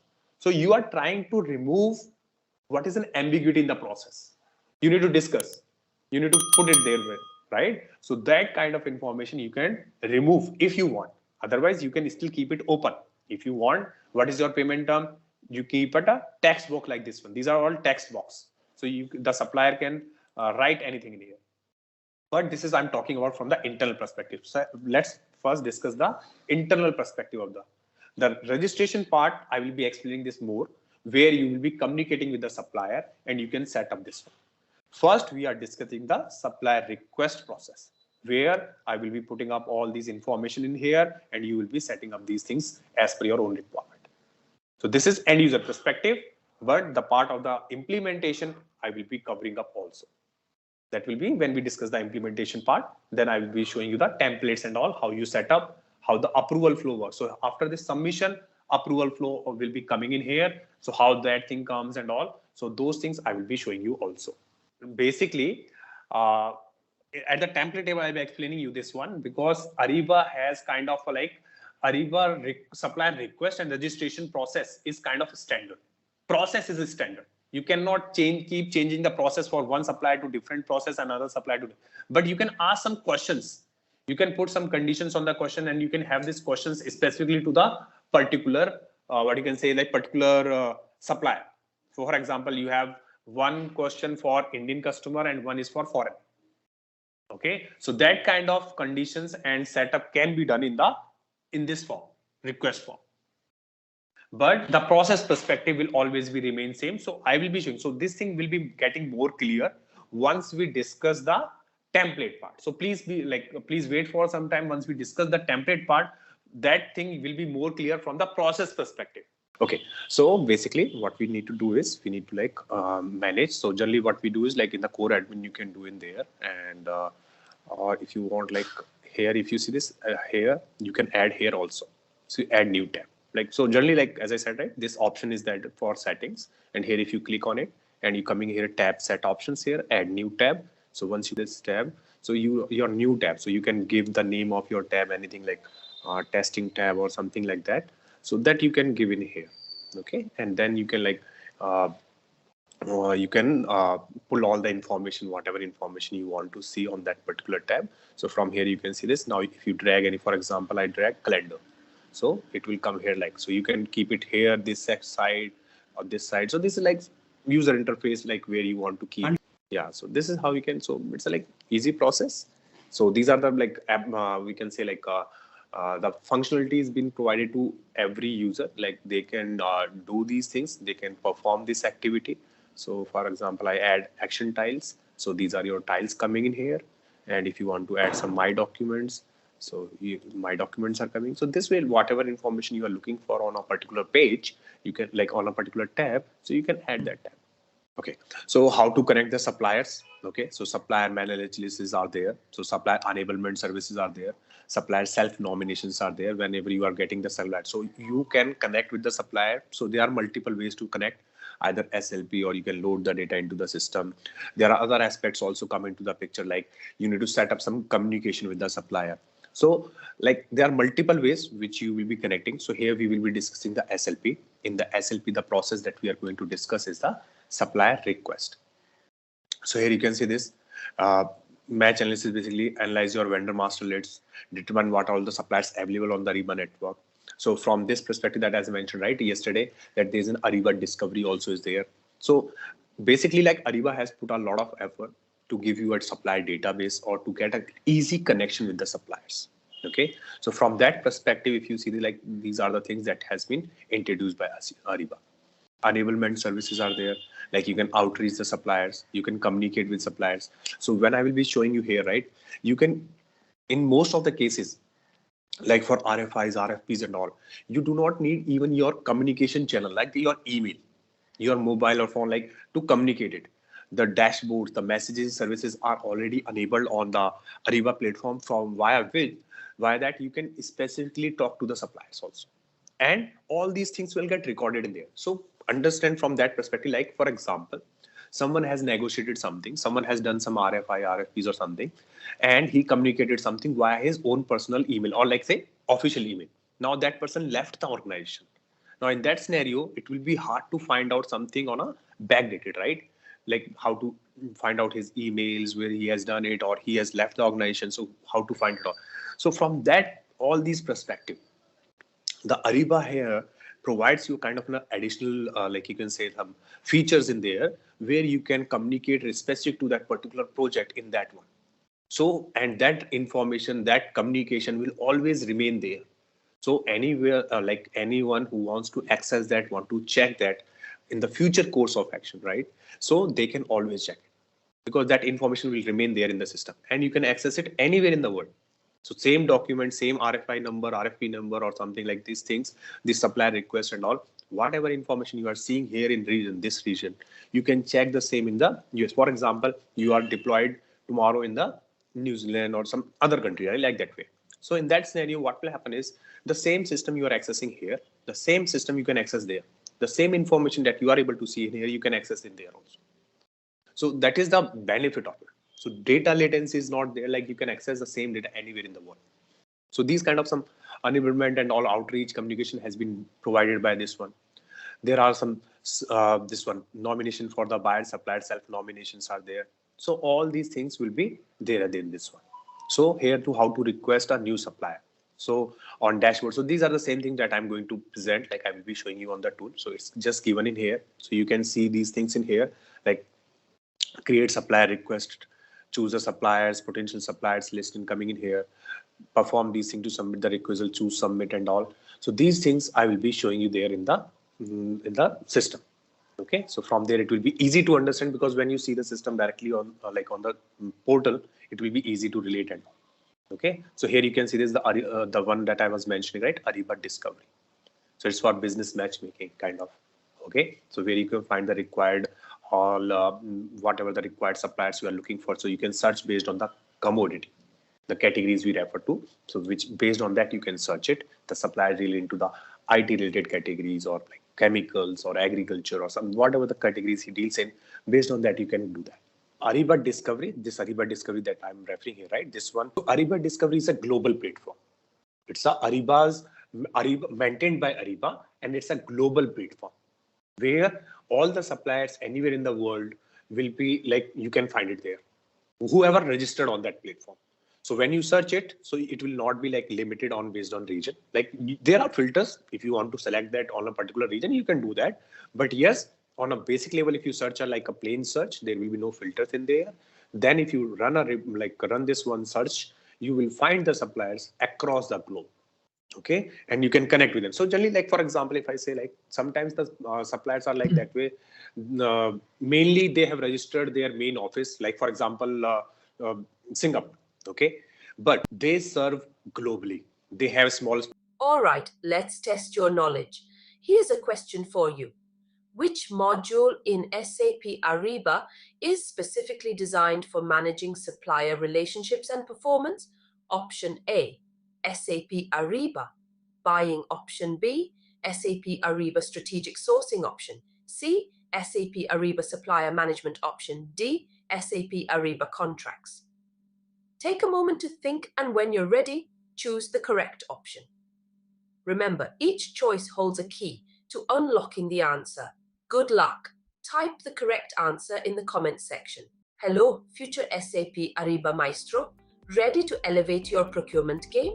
Dive into our SAP Ariba self-paced course on Teachable, where expertise meets flexibility. Unlock the secrets of SAP Ariba at your own pace. From requisition to payment, we've got you covered. Explore our comprehensive course description, follow a structured curriculum, meet your seasoned instructor, and hear what fellow learners say in glowing testimonials. Why us? Because our experts crafted this course with your success in mind. They're here to guide you every step of the way, ensuring you grasp the ins and outs of SAP Ariba effortlessly. But don't just take our word for it. Our students rave about the impact. Plus, our course won't break the bank. It's an affordable opportunity to master SAP Ariba. Ready to boost your procurement prowess? Enroll now on our course page. Visit ZaranTech's website for the full training details. Let's kickstart your SAP Ariba journey together. Small branches all over the world. So in that one, what can happen is during search on the Ariba Discovery, you will find that the supplier is from Singapore, but he will be serving in the global location. So you can connect with him, ask him and all, you can discuss these things and you can inform him what is your requirement and can you supply in India region. So if he has the office, he will provide. So now, like, as you know, like most of the times suppliers are global also. Like if it is a big supplier, small suppliers are different, but if it is a big supplier, so they are globally present everywhere. So they can provide. So they will connect with, they will guide you or they connect you with the local office and all. So they perform and they fulfill their requirement also. So that I'll show you. So this Ariba discovery I will be showing you. So all these things we'll discuss. I will be showing you that how the suppliers are coming, filtering and all. So those things I will be showing you in our session. Okay, now let's create a supplier request. Now coming here, this is our Ariba portal. Now, so as I said, right, create, manage, resend. So always when we want to create anything, so we will need to go for the create option. So here, create in here, and you will find here supply request. Please remember, after click on this create, what are options you are visible here, right? These options will be visible based on the access has been provided to you. Based on the access, or you can say the groups or the roles. Okay, in Ariba, like access, we generally like, so these are groups in the, we can say like in Ariba language, there's a known as group. So for example, I am doing here the sourcing project. So there's a group name like sourcing agent or junior sourcing agent. These are the group name. If I'm part of that group, then only I will be able to perform this. I can see this option in here.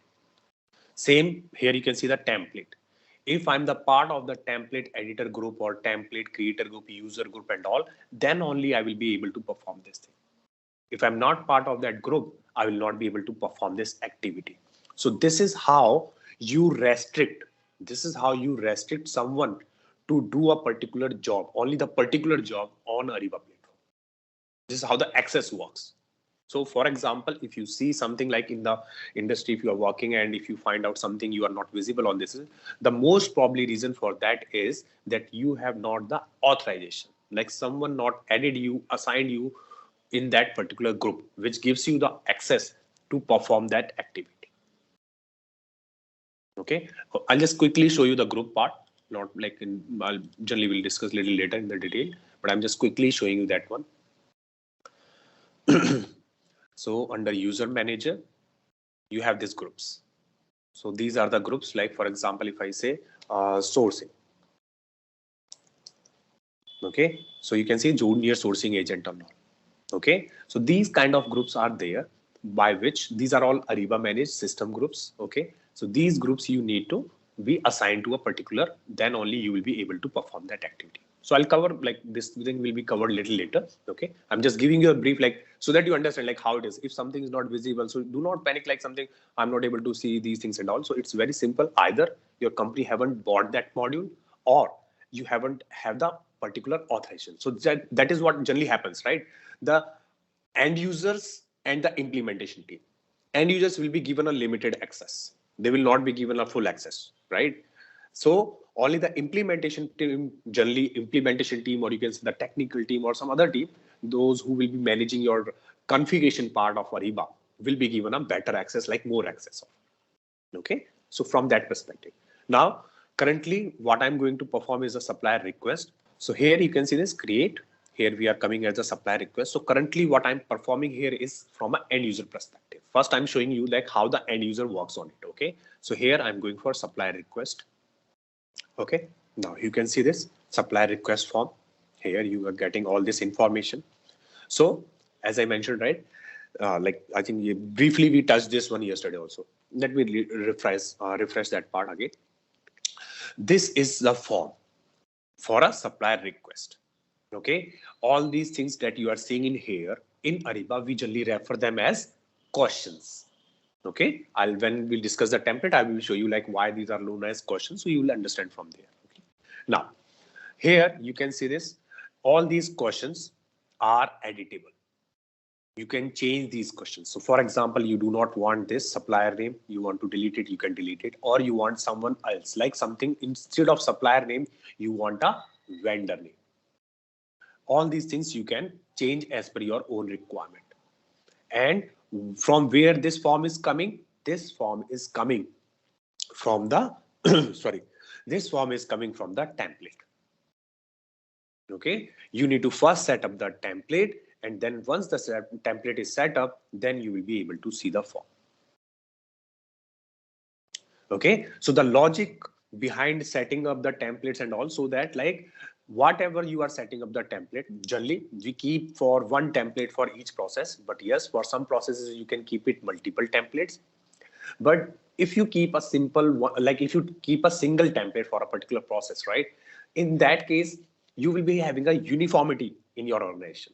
Like all the end users, whoever working on the supplier request, you will always see this form. You can change some of the things in here, but yes, the process perspective, from that perspective, if you see it, right? So it will be like the same across this one. Okay. Now, so here I'm just putting some. So as I said, mentioned, right? So these all fields are configurable. Please understand the process here, right? Because these questions will always be changing from each customer. Frankly speaking, I haven't seen two customers are using the same set of questionnaires. These things generally you need to, when you are going as an implementation partner, right? You will be discussing this thing with the client, that what questions you want, what is your criteria for supplier request and all. Okay, internally. So supplier management team, they will be looped into that one. They will be discussing with you like this is the format and these are the questions that we are looking for when you are raising a supplier request. We need these informations. So these things generally will be always be specific to the customer to whom you are like implementing or working on it specifically. Okay, based on that they will be setting up all these things. So here like we have created some samples here. Okay, so I'm just putting straight, like I'll put like lane 5, street number 8. I'm just randomly giving some in here.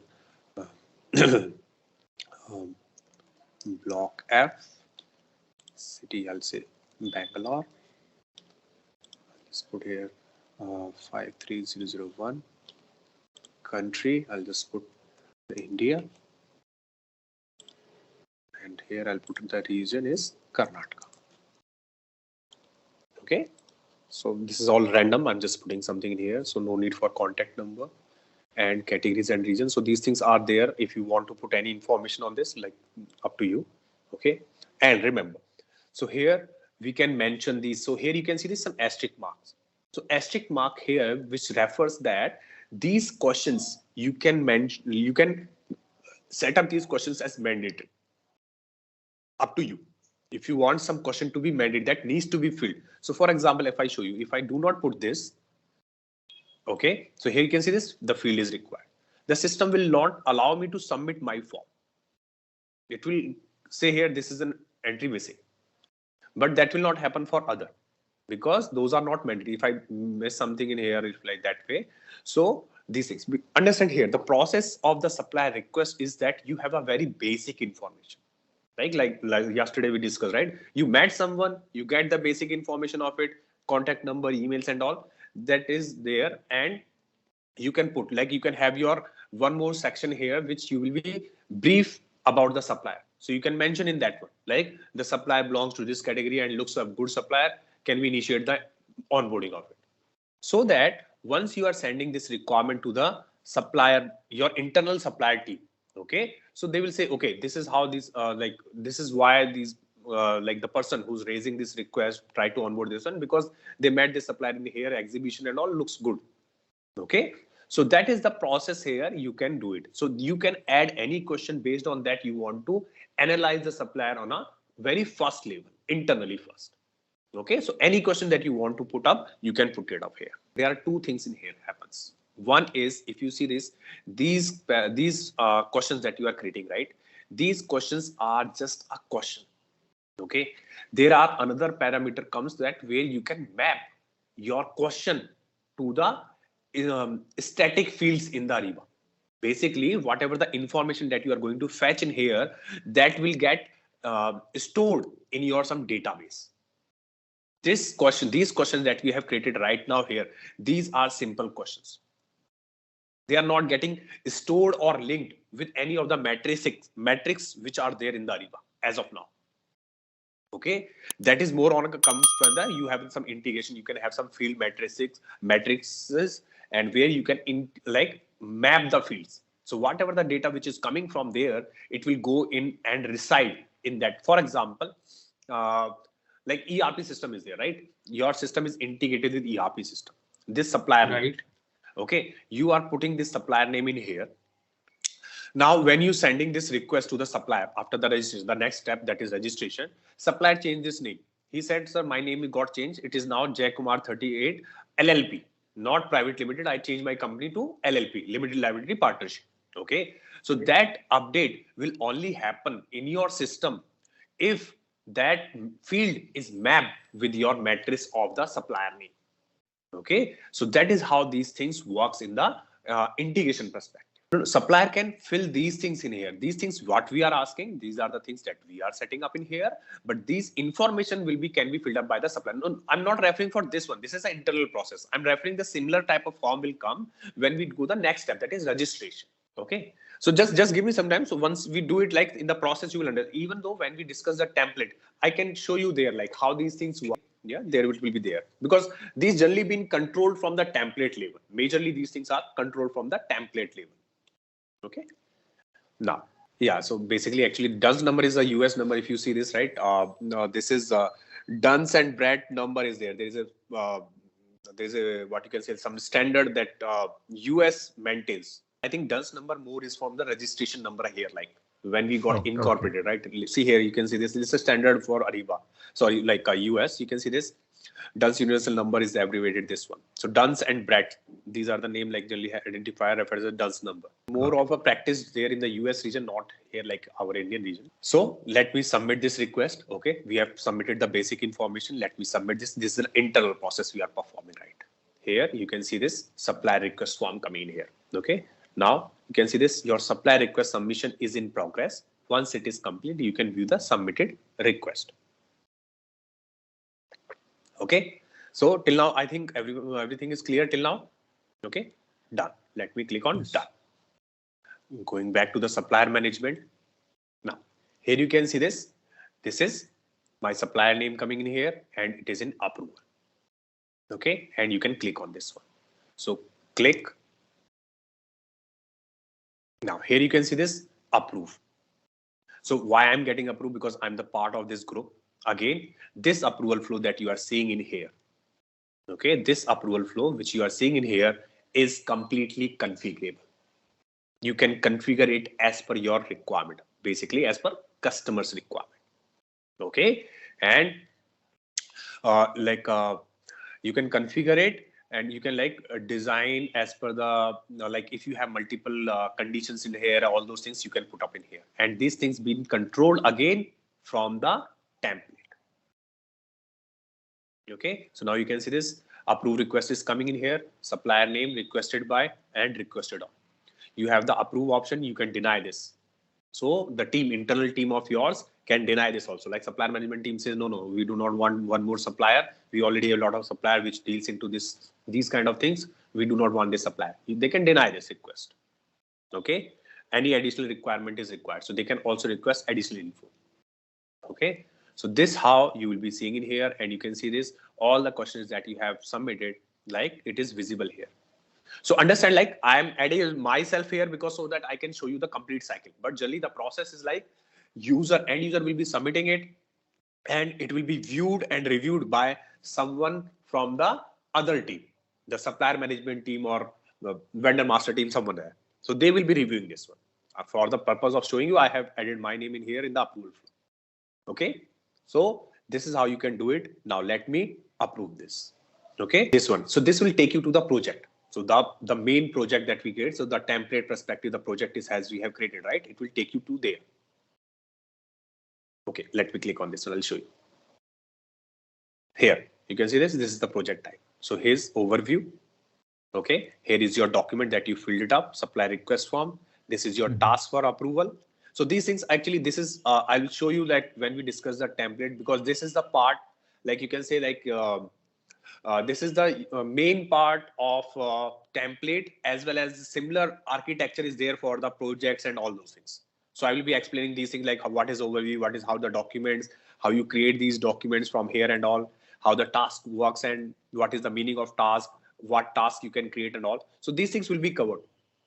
Just give me some time. I'll come on this one. I'll explain these things. Okay. Okay. So here I'm going to approve this. I can mention the reason. Okay, looks good, something like that. So any, like you can give a free, it's a free text and confirm.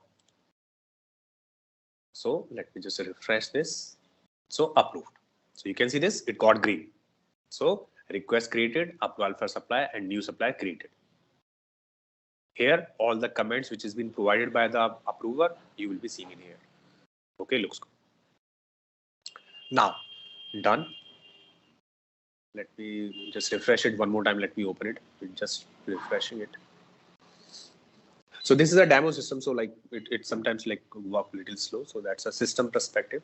Let me now, so you can see this, it's approved. So click in here. Now here, this is the view supplier profile. So once I click on this view supplier profile, the next page which will be opened will be the 360-degree profile view of a supplier. So let me write it quickly if I just mention this one.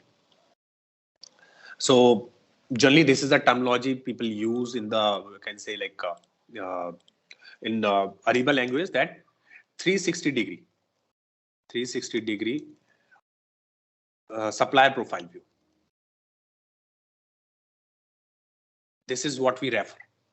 Okay, the next I'm going to open. So, and even if you say this, like sometimes people say like, what is the major difference? So you can say like in the SLP side, you can have a supplier's 360-degree view, rather than if you are not using SLP, the supplier data will not be from that perspective.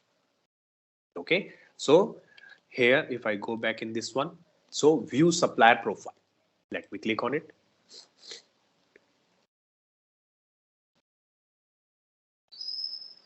Yes, this is your supplier created. So this is your 360-degree supplier profile view. I will explain one by one everything.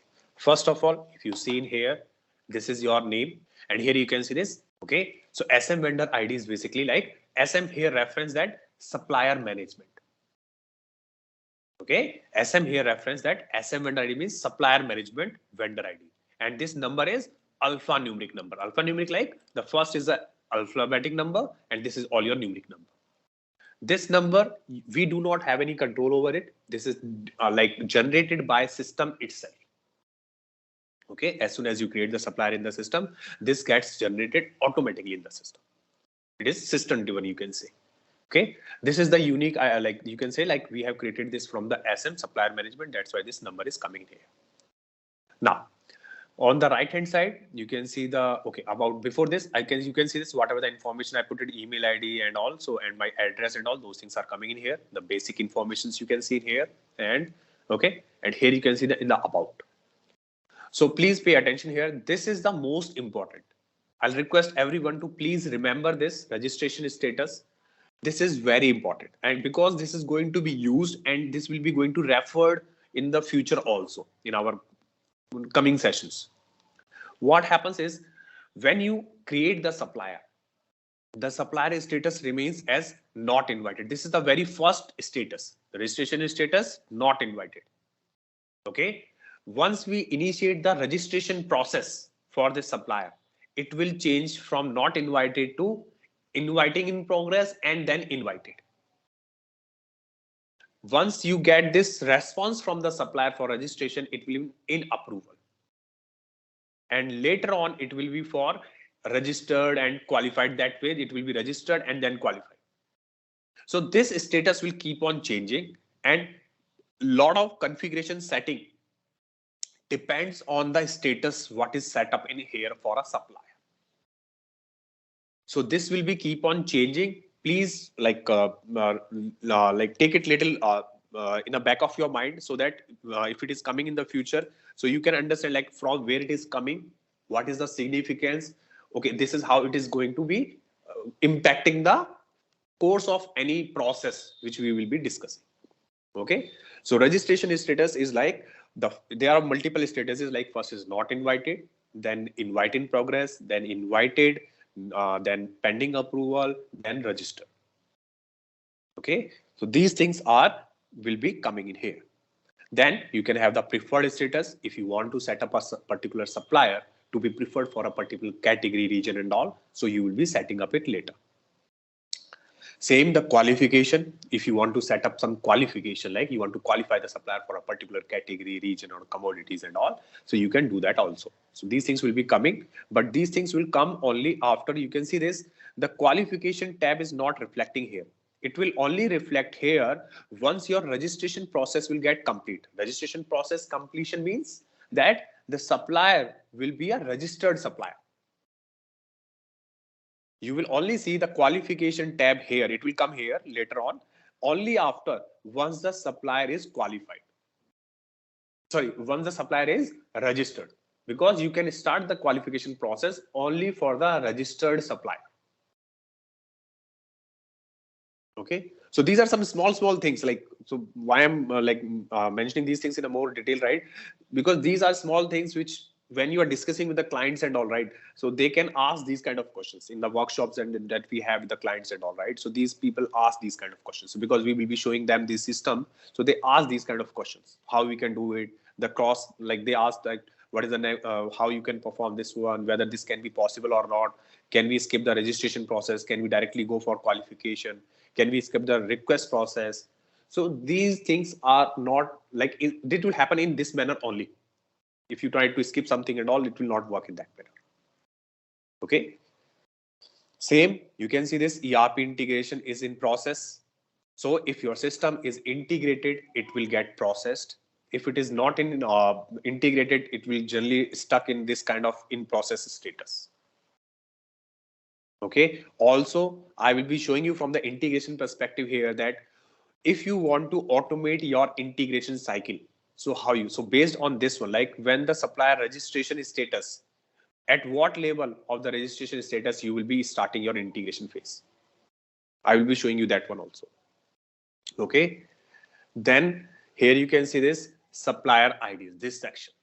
In here, in this section, you can see the same SM vendor ID, which you are seeing in here. Okay, now here comes the ERP ID. Understand this one, guys, please.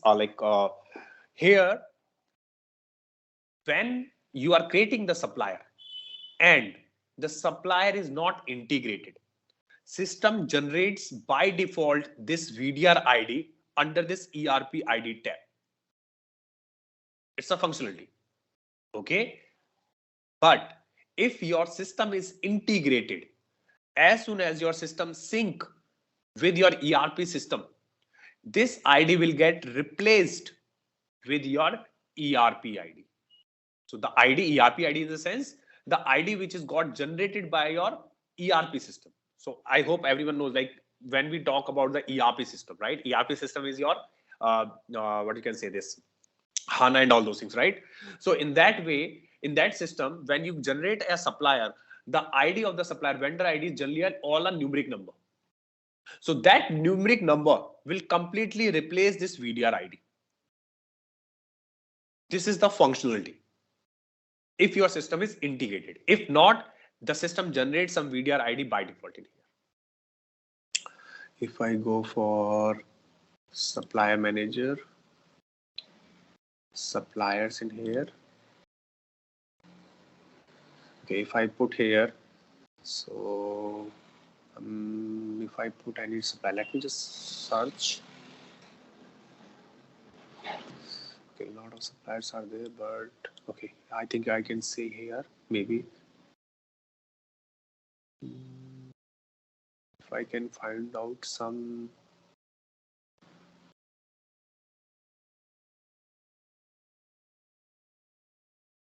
Or maybe if I have some file in here in the downloads, let me just quickly see this. So supplier. Okay, let me open this supplier export quickly. Okay, here it is. If you see here, this is some export. This is the extracts of like you can say some Ariba. Okay, I have done it. Here you can see this ERP vendor ID. Right. Here you can see this VDR ID. Wherever you will see this, wherever the source system is SM. So this file reference here, this is your header fields. And if you see this source system is SM. SM means supplier management. Like what is the source of truth? Like where the supplier got created. Is it created via SAP source system or SM source system? SM means from our side, like in our Ariba system, supplier management. And here the source system is SAP. Okay, so SAP, like it's created in the ERP. So when you are creating in the ERP, obviously this ERP ID will get it generated first there and then it will be moving in here. Okay, so this is how you can see this, like this ID will get replaced by this number, ERP ID. Okay, so wherever you can see this, which is the system which is integrated with SAP, okay, so you will be finding out that there's no ERP ID, instead of there's a this ID. So this ID is nothing but your actual ERP ID. Like whatever the system is there at the backend side, any ERP system, could be anyone, okay, and from there it is coming there. Now, so here you can see this SM vendor ID. Okay, so for example, what happens is, let me explain in here. So for first, so initially when you created a supplier in SM, right, in supplier management, SLP basically, okay, so ERP ID was generated as your VDR some number like this. Okay, once your system got integrated, once your system got connected with your ERP system and it started the synchronization of the data, this ID get replaced, like this ID got deleted, and actual ERP ID, for example 8888, will get updated under this ERP ID section here. Okay. Okay, so this is what happens is, basically what happens is, when you having your system here, like when you created this ERP, when you created a vendor here in SM, it having some VDR ID. Okay, when you have the synchronization, this data on what basis it will replace that one? So because see, this field is for prepared for ERP ID only. This is the design, like, so you can say like this is the design and this is the logic built by the Ariba at the backend level, that it will pick the ERP ID if your system is integrated from the ERP system. So when you are pushing this data, okay, so what is your source of system, source of truth? This Ariba system, right? Now, what I'm saying is, I'm pushing this data. I'm pushing this data from Ariba. This data will create a supplier. This data, when it get pushed from the Ariba system to the ERP system, a supplier, this same supplier will get created in the ERP system. Okay. So all the other information will remain same, and most of the things, and system will generate its own ERP ID. Okay, that ERP ID which will be generated when we are pushing this data, that ID will get come back as a response and replace this here, and it will get updated. This is how it was. So it's like, you can say like someone is giving you some parcel, you are acknowledging that, signing that, and giving some, yes, I have received it. So you are giving your name in it, who received it, like that way. So this is how the system communicates, like you are sending something, coming back and getting updated. Now, here you can see this common ID. Remember one more logic. This is very important. Whenever you create a supplier in Ariba, basically it becomes first as a common supplier. I'll write it down in here. This is a logic, like people will definitely ask you, like, so you guys are all experienced, right? But generally the people who are very fresher to the Ariba, we generally mention them like common supplier and partition data. Sorry, partition supplier, like you can mention like this. So these are the two, like you can say, 2 points or 2 features or 2 functionalities are there that needs to be there in the system: common supplier and partition. So whenever you are creating the supplier first time, it will be by default comes as a common supplier. We refer them as this is a common supplier. Later on, you need to have the partition supplier for the same. I will be covering up this one also. I will be showing you. Okay. So this is how what is the significance of partition supplier and all, how this works. I will be showing you that. Just give me some time. Like slowly we are moving on that one. I'll explain these things in there. Okay. These are important because on this one, a lot of things depend. The usage of the supplier, upstream, downstream side, and how the supplier, you will be able to search it. People get errors. They are not able to find the supplier. They are not able to use the supplier in downstream. The supplier is not visible and all. So those perspective, these things comes into the picture. I will be showing you this one also. Now here, very important, coming another one is AN ID. Sorry, I'm just writing this AN ID here. This is the AN ID is the ID, which is Ariba Network ID. It's like a mobile number of yours. If I give you an example, it's like a unique number to every supplier, and it's like a mobile number. Ariba system, how the Ariba system will know that I need to communicate with this supplier. This is the identification number, you can say. We call it in Ariba Network ID. of the supplier. Okay, this number will come in here by default once we initiate the registration. Once we initiate the registration and once the supplier register on Ariba network, this ID will generate and automatically update here. I will show you. I'm going to show you that one also. So let's go for registration. Let me show you the registration part. Okay, here. So that is the next step. So first is the supplier request we have completed. These things are there also. I will be showing you briefly in like I'll be showing that one also. I will explain it. Let's first do the next step is the supplier registration. Okay, it will give you a little better picture of this. Click in here. Now, till now, the supplier is not aware that you have initiated his like registration process into this one. So he will like initiated in his onboarding process in your company.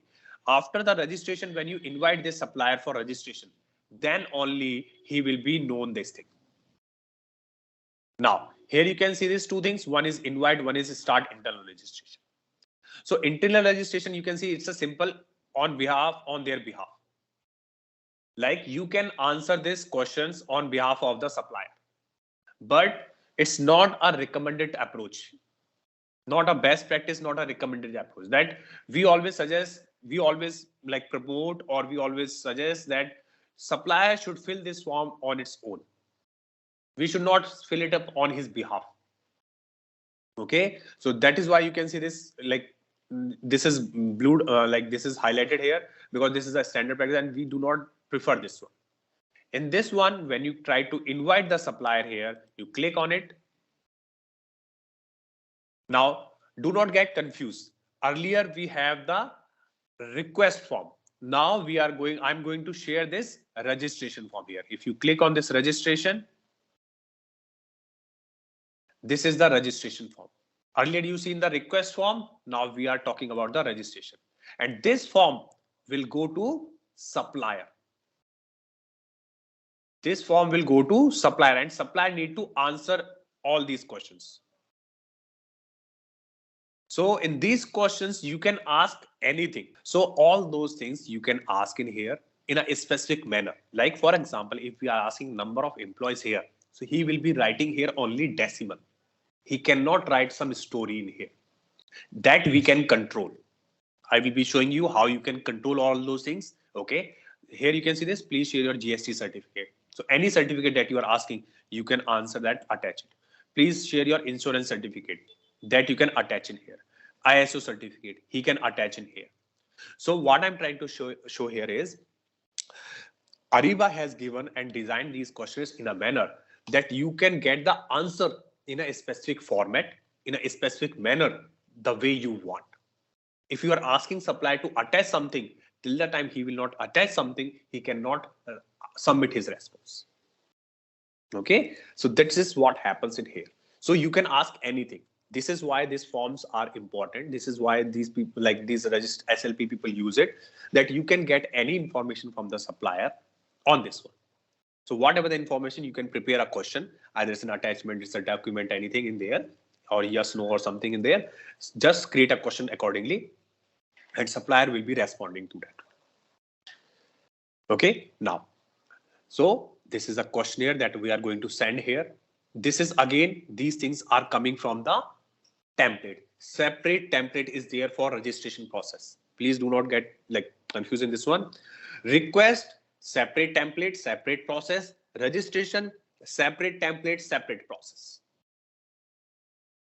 Okay, currently we are performing registration. Now here is the recipient. You can see this recipient. You can add multiple people here. See this, add supplier contact, more supplier contact. So generally, if one supplier can have multiple contact, he will say, sir, please add my name also. Like we are 2 partner or 3 partner. If I'm not there, you can send some of the information to this person also. So this way, you can add more people from the supply side. You can send this form to that person and he will respond. Okay. Who's changing? Who's the requester? I'm the requester. So you can change it. So generally what happens is some of the times centralized team, or there will be some separate teams are there who will be performing the job, but someone else is requesting it. For example, there's a senior management people are there, like a manager and all above than that. They are asking something to the like the junior resources that please do the initiate this one. So actually they are just doing it on behalf of them. They are not the requester, right? So you can change the requester here. So for example, I'm like just joined, I'm a trainee, and someone from the senior management came and like, please create this onboarding and all this one. Okay, so I'll raise it and I'll change the requester to the actual person name. Here you can find out. So if the person is there in the Ariba, you will be able to choose that name in here. Okay, and based on that, you will be able to like, so this way it will be helpful you to track it. That information will always remain the same. So who requested it? So from this one, you can understand like who requested this registration process. So this is the person who initiated, like he wants that supply to be get registered. So in case if you have any future queries and all, so you can reach out to that person. Okay, so this way, these are like functionalities and the features which help you to track your activities and process from this perspective. Okay, now let me send this. So if you see this, let me go in here. Okay, so for now, I'm not sure. Okay, there's something different. Now, let me put it. So I will receive the email. So that's why I was asking. So send here. Registration invitation in progress. Let me quickly show you the status here. Not invited. Okay, let me go back to the registration. Invited on invited. So if I go summary, see this, it changed. Actually, I just missed one. Like it happens quite quickly, right? Like invite in progress, then invited. So invited, basically, this is also a logic. Invite in progress to invited. The status, some of the times you will find here the invite status here is stuck in invite in progress. So invite in progress means like the system wait for the response, like either the bounce back happened or like email didn't went to the email ID is deactivated something. So in that scenario, it will always be stuck in invite in progress. Like the email didn't reach to the supplier. His email ID is blocked or something, anything could be there, right? If the email ID reached to the supplier correctly, either in the spam mailbox, sometimes it goes in the spam or some junk and all, that is different thing, but it reached, then the status changed to the invited. Okay, now if I show you, you can see this in my email. So this is the form and you can see re-invite. Okay, so you can re-invite this one if any issues are in there in this one. So you can re-invite. You can again start this process. Same form will be coming and you need to choose here the recipient. You need to choose the recipient. So for example, you have added, like for example, Jay Kumar is like he's on leave or something, and you have already added. You need to add one more contact here. So contacts here. This like I'm about to explain. Like I haven't explained this part. So here you have the contact of the supplier. You can add multiple contacts. So here this is the plus sign, add supplier contact. Simple, like it's nothing much in here. Like you click on it here, first name, last name, email address. These are the main tabs. Just put the name of that person. Other things, if you want to put it, that is up to you, and submit, save it. So another person like will be created here in this one. So like two people from the supplier side is there, and you can send any one of it. Okay. So this part of the assigning of the supplier manager. Okay. So let me explain this one also. Let's say assigning to the supplier manager. So this, what logic of this one is that in case, like as you know, right, like companies have like a lot of supplier database and all, like more than like 50,000 or lakhs of suppliers, some of the companies, right? So in that scenario, what happens is you need to assign a particular supplier manager. In case if supplier needs to be not responding, if something needs to be checked or system having some issues in the from perspective, to whom you will reach out. Okay, so companies sometimes have another this aspect, another logic that they want to assign the supplier manager. This supplier manager is internal, not from the supplier side. This is our internal, like vendor, from the vendor master team, someone will be assigned that in case any changes, anything this needs to be checked. For example, if I give you an example, some audit needs to be done on the supplier. Okay, so who's the responsible person? Who will coordinate? Who will take care of it? So the supplier manager. You will connect with the supplier manager that this supplier, we are not sure this supplier is not updating something at all. We need to do an audit. We need to, might be need to go physically there. Okay. So who will coordinate? This person. This is another feature. It's not mandatory to use, as I said, right? Since it is all based on the customer to customer. But these are some functionalities, these are some features which are there in place. Okay. Now, so from this perspective, you will have it. Now let's go back in here. Now, if I click here, so actually, if I click the in the same window, these things, right? So generally, like system gives error some of the times, like supplier and buyer. If you open in the same window, sometimes it gives error. So I'm just going to copy this link address. Maybe I'll try to open it maybe in an incognito window. Let me try this. Here, I'm just putting this one. Okay, I'm putting that link here. Yes. See this? This is how it is coming in here. Okay, this is the welcome page. So if you click on that link, it will redirect to you on this page. Okay, so this page, you can see this. This is the page here. Now, let me explain on this one. Sign up as a supplier. Okay, so it is on SAP Ariba. This is the one coming in here. Create SAP Ariba supplier account. So this first one, you can see this. There are two options for sign up and login. If you already have an account, as I said, right? If you already have an account, then you will do it. So if you already have an account, so please do not add any official account. Okay, like these are all because we are doing the training, right? This is a testing and all. So we can't do this one, right? So generally try to do the sign up in here. Okay, so here you will be doing this one and you need to like create your account in here. Okay, so here click on the sign up. Even you have a guide here. If you want to go for the guide, you can have that guide here also. So you can see these are the basic informations which are already coming. Here you are creating an account. Bangalore in here, you can see this, everything incoming here, name, email. Use my email as my username. Please remember, username and password is important. And username, generally what happens is, it's a case sensitive. From a supplier perspective, if you are logging it is case sensitive. If you put capital letter 3 times, it will block your account. So please be careful while you are entering your account in here. Okay. So keep it like small letters or capital letter, that is up to you. But whatever you are keeping it, please maintain the same. Otherwise, unless like it will be creating some more, like you need to reset your password again and again. Okay. So, and it is always better to keep your email as your username rather than choosing some different username. Okay. You need to again have some format in here, but it's always better to have your email as your username. So then you need to just check this box.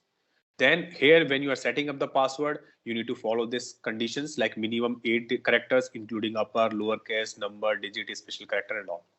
So it takes, so okay, let me put this one. If I try to do that.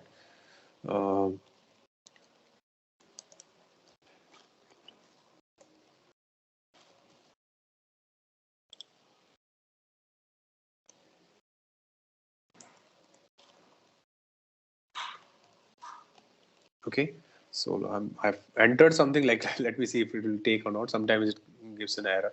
Okay, now, so this is basic, right? Here you can see this email orders too. Okay, so everything will be coming on this email ID also. Okay, so this is customers may send their orders through Ariba network. To send orders to multiple contacts in your organization, create a distribution list and all. So this is something from the supplier perspective, supplier do that.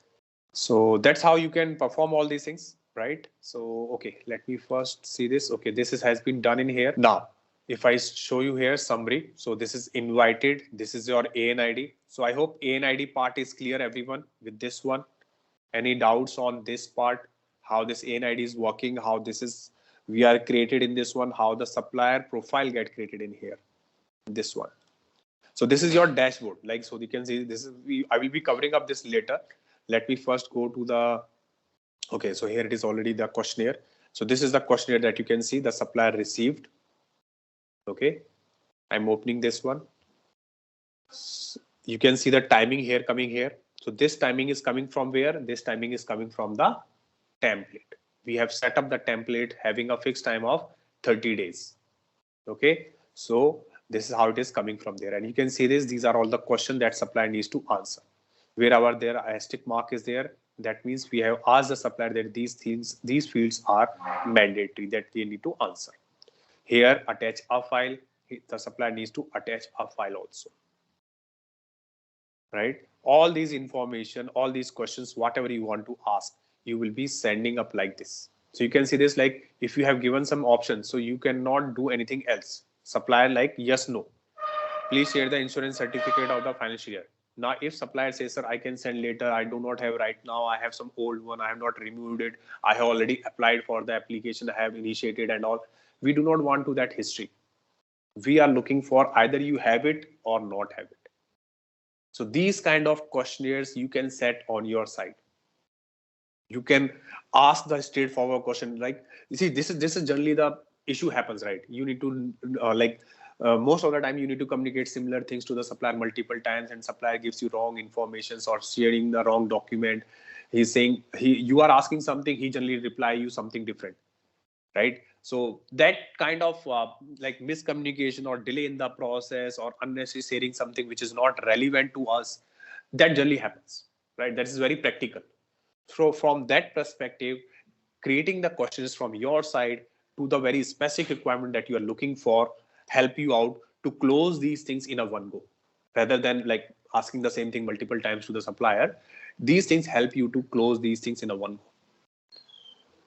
Give an option to the supplier in a manner that he will be able to provide the response like the best possible nearest point to the what you are looking for. Okay, so that's how you can do it. Even you can create a question where you can attach something, supplier can read that and respond on that. So that thing I will be covering up in the, like you can say in the parameters, when we'll be covering up the parameters in here. Sorry, when we're covering up the template. So I will be showing you that at template level when we create these type of questions in there. Okay. So this is, so here when you see, okay, so from the supplier side, if you see here, right, event messages, event detail, so you can like communicate with the supplier also, sorry, with the buyer also. So this is supplier side. You can see this timing is coming in here. If you want, if you go down in here, you can see the save draft. You can submit entire response, compose message, import anything if you want to import. All these options are there with the supplier. Some other options, additional options also come when you are working on the sourcing project side. I will be showing you that one also later when we discuss the sourcing module, because that is much better to have better examples to show you, because they have more combinations, you can say more informations that I can show you better in there.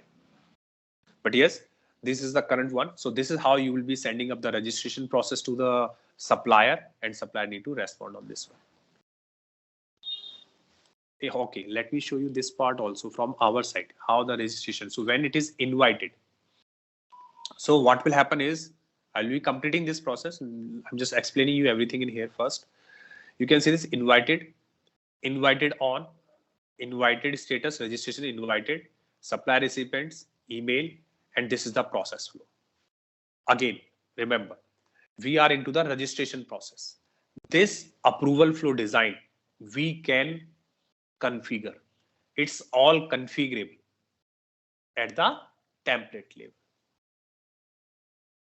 Okay, so you can see this now invited in registration. Once the supplier will submit this response, it will be coming in approval. These are some to-do tasks, and this is some internal form, project owner, and this is some supplier registration questionnaire. Okay, so this all three needs to be approved. This is an approval. You can say like it's a parallel approval. So this needs to be completed. After completion of this approval, once the supplier submits, it will change into the in approval. And once all these things get approved, then it will become registered.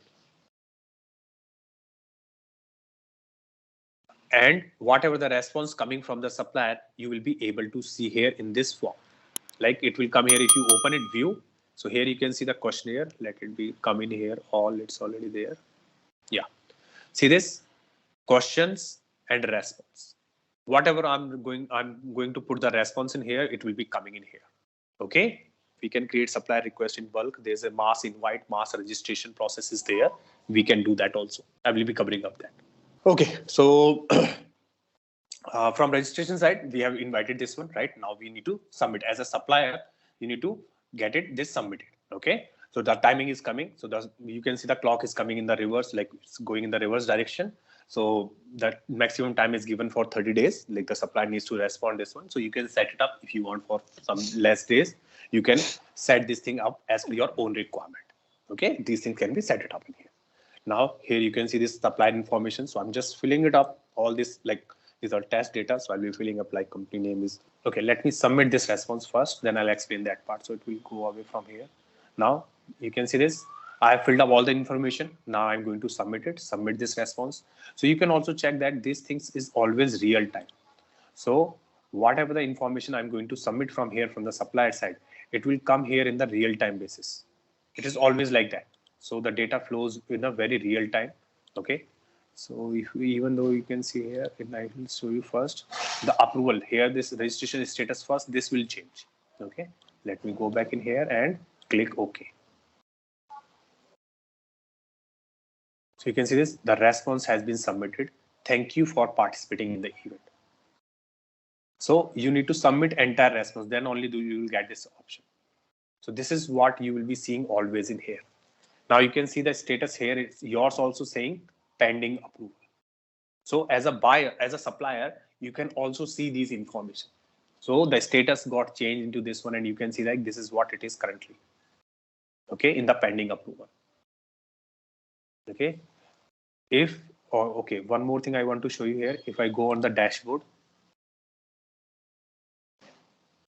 supplier dashboard, you can see this test mode, standard account.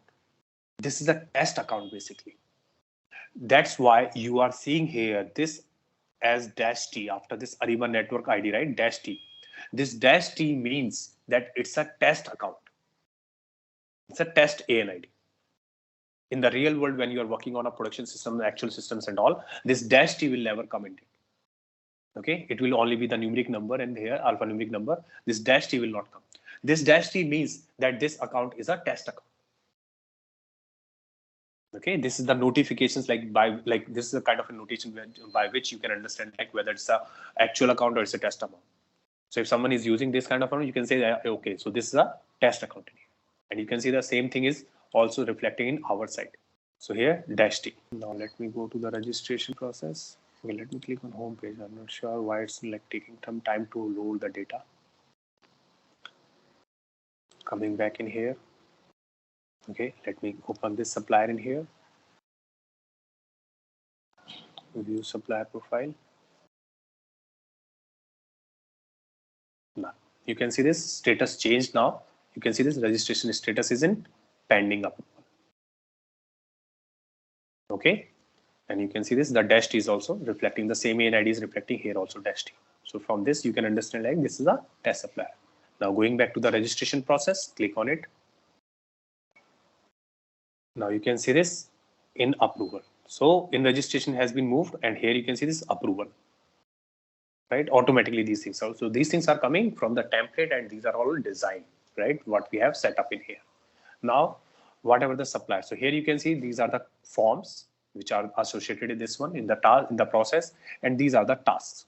So you can see this is an approval task. So when we'll discuss the task and all those things, I'll tell you what is a to-do task, what is an approval task, what is a notification task. So those things will be coming from the template. These all things are set up, the task and all those things are the process which are set up at the template level. Okay, so from there I will be showing you that one. So here what you need to do is you need to take action by project owner. So the person generally who creates the project becomes by default the project owner. Okay, you can add multiple people. All those things will be reflected when we discuss the template part.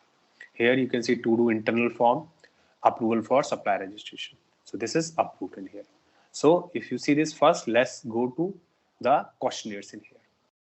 Okay, so this is the one. See this, the response. Company name, this, all this information. You can download these documents. So for example, if I just click on it, okay, simple, like it's easy, just click on it and it will get downloaded. So here it is, the document. So whatever the supplier has given us, we can open, we can download it, and we can read it. Okay, something has been, should be there in this one. Okay, it looks fine, and then you can approve it. If something is not, you can leave it. So this way you can download all this information, if anything, attachment, especially the documents which are attached. Rest, all this information will always remain in the system. If someone wants to check after maybe a 6 months, a year or 2 years or 3 years later, that how this supplier has been registered, what all the documents has been verified from this supplier, where are these documents which has been verified, all those things you can always refer this one, and these things will always remain here in this system. You can access this anywhere in the world. That is, like, you can say, the major benefit of it, these things. You do not need to go anywhere else and all. You can see all this information, who done what and all, everything, what are the documents being provided, when has been provided, who approved it, who performed this. All those things will always be here in the system. Okay, this is one of the major benefit you can say from this side. Now, if I go done, let me go to the task section. So this part is clear. Like, anyone have any doubt, like how the supplier respond, how it reflects? So I think that part is clear, right? Any Yes. questions on that? Any doubts, like how we access the document, how we set up the questionnaires, how the response supplier is responding? Anything on that one? These two processes are important. You understand the process perspective, that is very important, because this data will definitely keep on changing. As I said, right, data will always be keep on changing. This approval process, these tasks will keep on changing from customer to customer. If you are as an implementation partner, all these things you need to discuss with your customer, how they want. You need to suggest something, they will come with something new, they will ask you to, can you set up this way and all. So these things will keep on changing, but major thing is the process. The process will always be like this: requests, then you need to do the registration, you will be sending some questionnaires, 10, 5, 20. You will be getting a response from the supplier, the status will keep on changing, you need to approve those, you need to review those, then you accept that, and then your supplier will get registered. Okay, but the data part will always keep on changing. The process will always be the same wherever you go, any customer, any client, but the data will change, the process will remain the same. So now here you can see this, these are some 3 tasks has been created. So let me show first in approve. Okay, so click on it. So you can see this: approve, deny, request additional info, anything you want to do this, and here is your approval flow. This is all we can configure, we can set it up in here. You can see this dotted line in this one because this is a to-do task. It's not an approval. It's an approval task which has been done, and this is the one here. You can see this waiting for approval, but this is a to-do task, the upper one. So what is a to-do task and all? So I'll explain a little later once we discuss this one. Okay, then I'll explain this one. But it's like, you can say, like some activity you need to perform. It's not an approval, it's an activity that you need to perform before closing this one. Okay, so this is how it will be coming in here. So you can review these things in here, will be reviewed by any team. Like, you can set up any person, maybe the same vendor master team, or maybe some higher team is there, or some other team is there. Those people needs to review these all information, and then they need to approve it. Okay, you can ask approval for multiple people also as well. So you can see that this is actually, I'll explain the approval process later, but this is, you can see this is a parallel approval. Parallel, like this person and this person. For example, these two persons are separate persons. So anyone can approve any moment of time. There's no dependency on each other. Okay. So I'll show you these things in detail when we discuss the approval flow. So now here I'm going to approve this one. So I can say looks okay, like okay, everything's fine, and approve this. Okay, and done in here. Okay, so now you can see this got approved. I need to complete this to-do task. If I go in here, not started, this is a to-do task. You can see this. If I click in here, so with minority indicator, minority is something like someone has created some questions. So as I said, like the data could be anything. So that's nothing to worry like this. All right, let's test your knowledge. Here's a question for you. What does SAP Ariba's Contract Lifecycle Management (CLM) module help organizations with? Option A, tracking employee attendance. Option B, managing procurement workflows. Option C, optimizing inventory levels. Option D, streamlining project management. Take a moment to think, and when you're ready, choose the correct option. Remember, each choice holds a key to unlocking the answer. Good luck! Type the correct answer in the comments section. Hello, future SAP Ariba Maestro. Ready to elevate your procurement game? Dive into our SAP Ariba self-paced course on Teachable, where expertise meets flexibility. Unlock the secrets of SAP Ariba at your own pace. From requisition to payment, we've got you covered. Explore our comprehensive course description, follow a structured curriculum, meet your seasoned instructor, and hear what fellow learners say in glowing testimonials. Why us? Because our experts crafted this course with your success in mind. They're here to guide you every step of the way, ensuring you grasp the ins and outs of SAP Ariba effortlessly. But don't just take our word for it. Our students rave about the impact. Plus, our course won't break the bank. It's an affordable opportunity to master SAP Ariba. Ready to boost your procurement prowess? Enroll now on our course page. Visit ZaranTech's website for the full training details. Let's kickstart your SAP Ariba journey together. You can have any question in here. So basically the question and response. So you have set up some task in here where you asking some question and you need to check, like, so you can have a question here also. For example, you can also have a question. Have you checked the supplier registration certificate? Is supplier looks authentic or not? Yes and no, some kind of that kind of an answer. So anything that you feel which would be more relevant question in here, you can create a task and you can have that thing in setup. And once it is done, then you can mark it complete. So Jay, so whenever we approve it, so the approver who is there, so they will get a mail for the approving it, or how they came to know? You need to approve the task. Yes. So basically what happens is like as soon as the approval flow goes, for example, like this approval flow needs to be approved by this person. As soon as this node, so we refer this as a node. So as soon as this node get active, okay, like it needs to be approved by this person, that person receives a notification email. You can control those notifications on everyone on your profile, but for approval and all, you will receive always a notification. So, and sometimes you will see that in the notification itself, you will get an option in the email, basically that you receive itself in there. Sometimes you will get an option for approve and reject. So that option is also there. Like you can log in Ariba, you can approve and like something you can do from there also.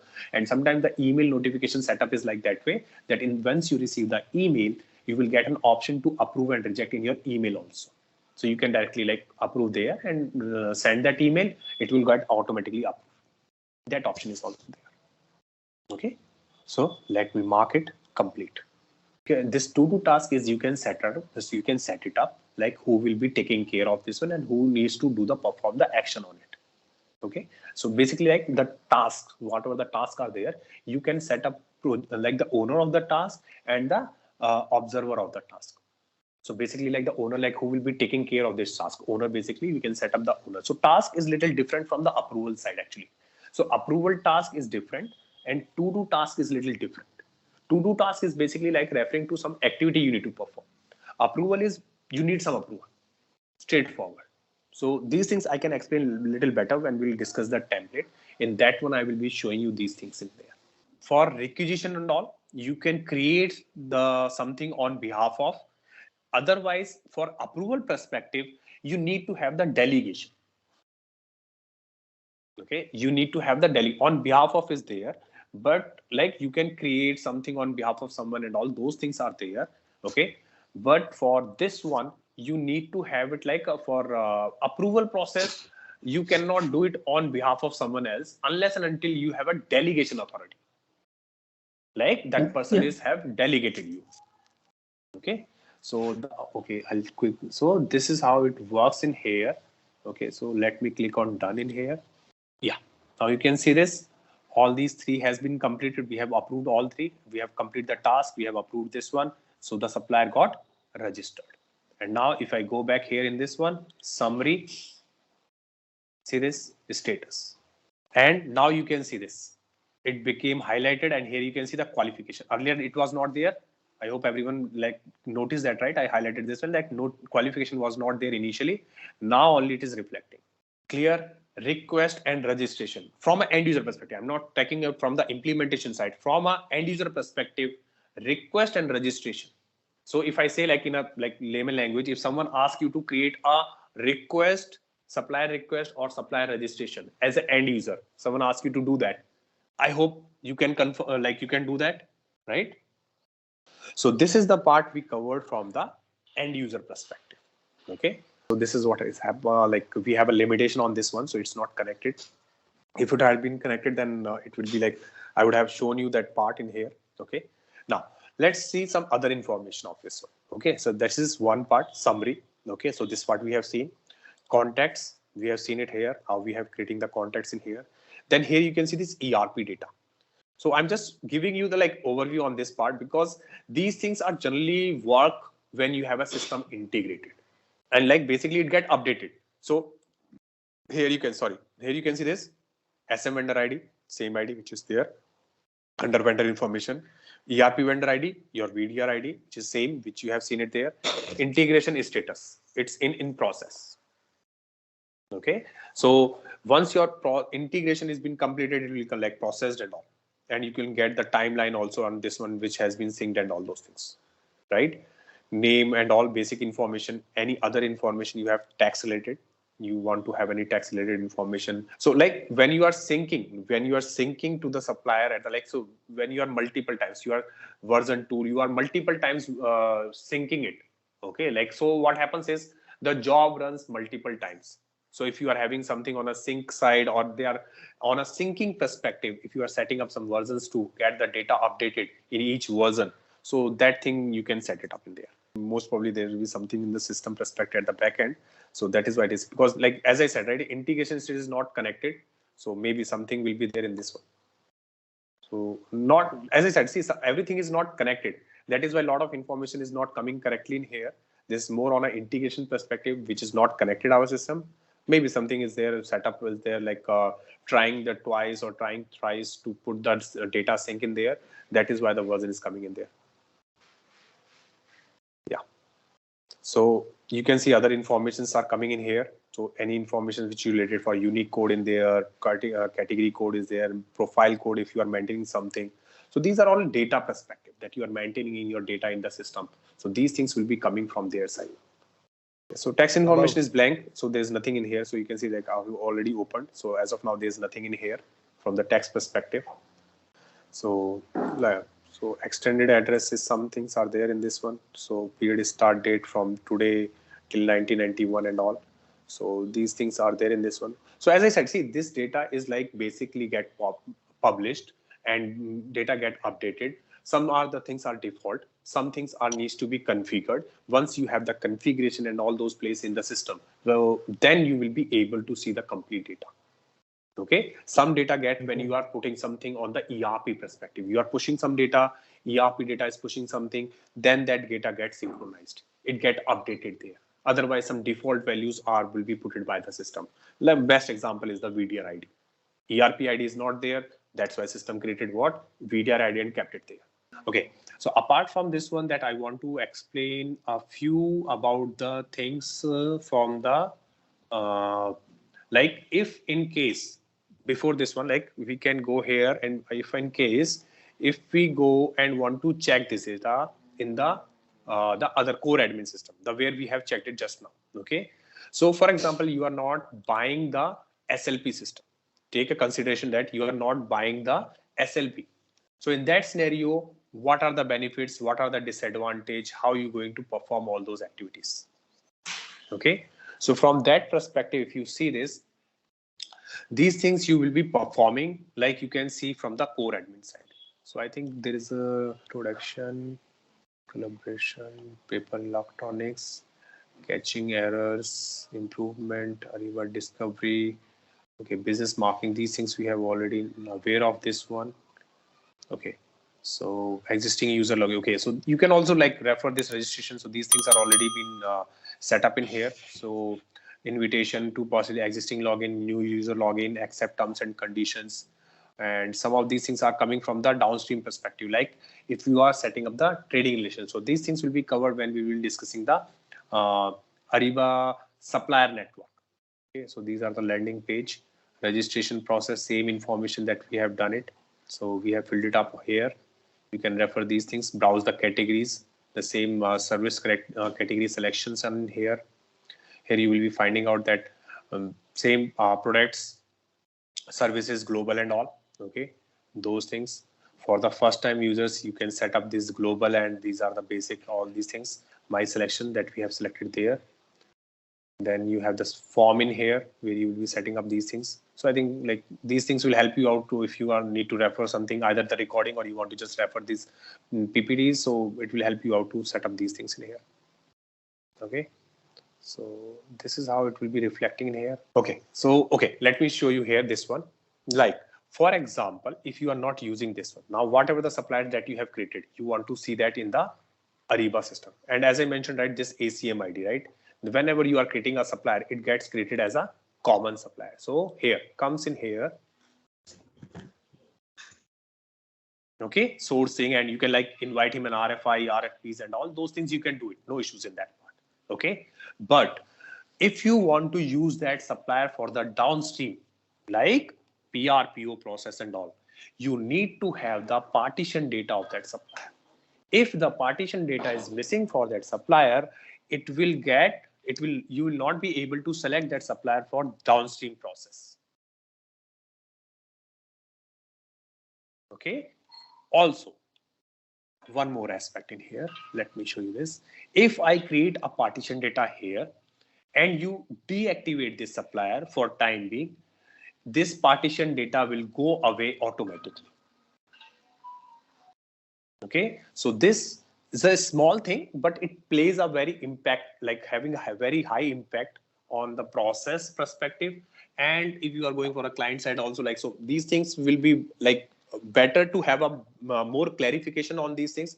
Otherwise, sometimes like it doesn't look good on that perspective. We are not like, these are things which you will definitely face, because company are creating hundreds and thousands of suppliers.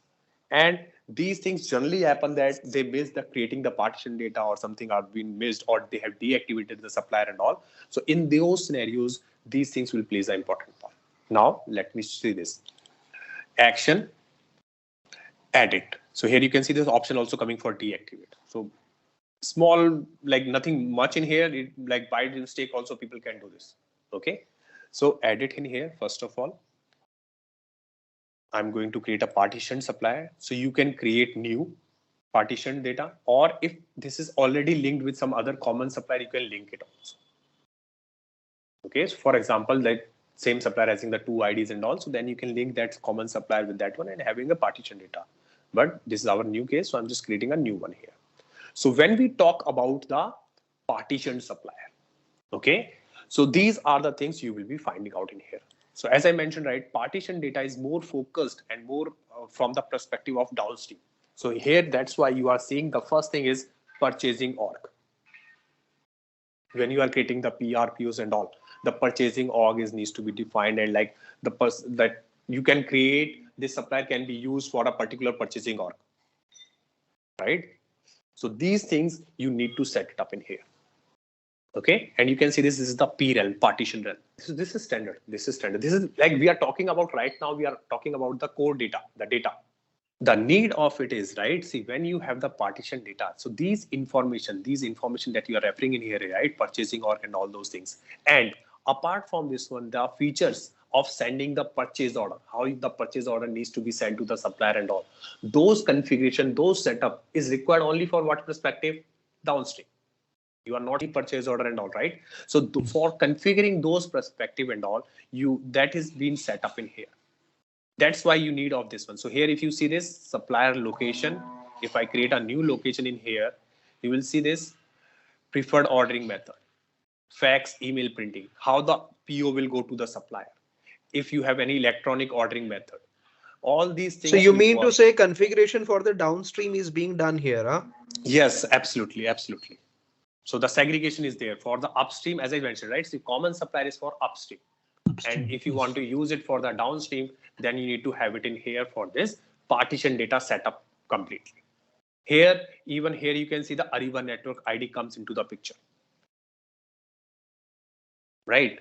From the upstream side, you will be able to use that ID, and that is in the background. Like it's there in that one, but it's not in the upfront. Here you can see this Ariba network ID comes here at the profile here and the supplier profile.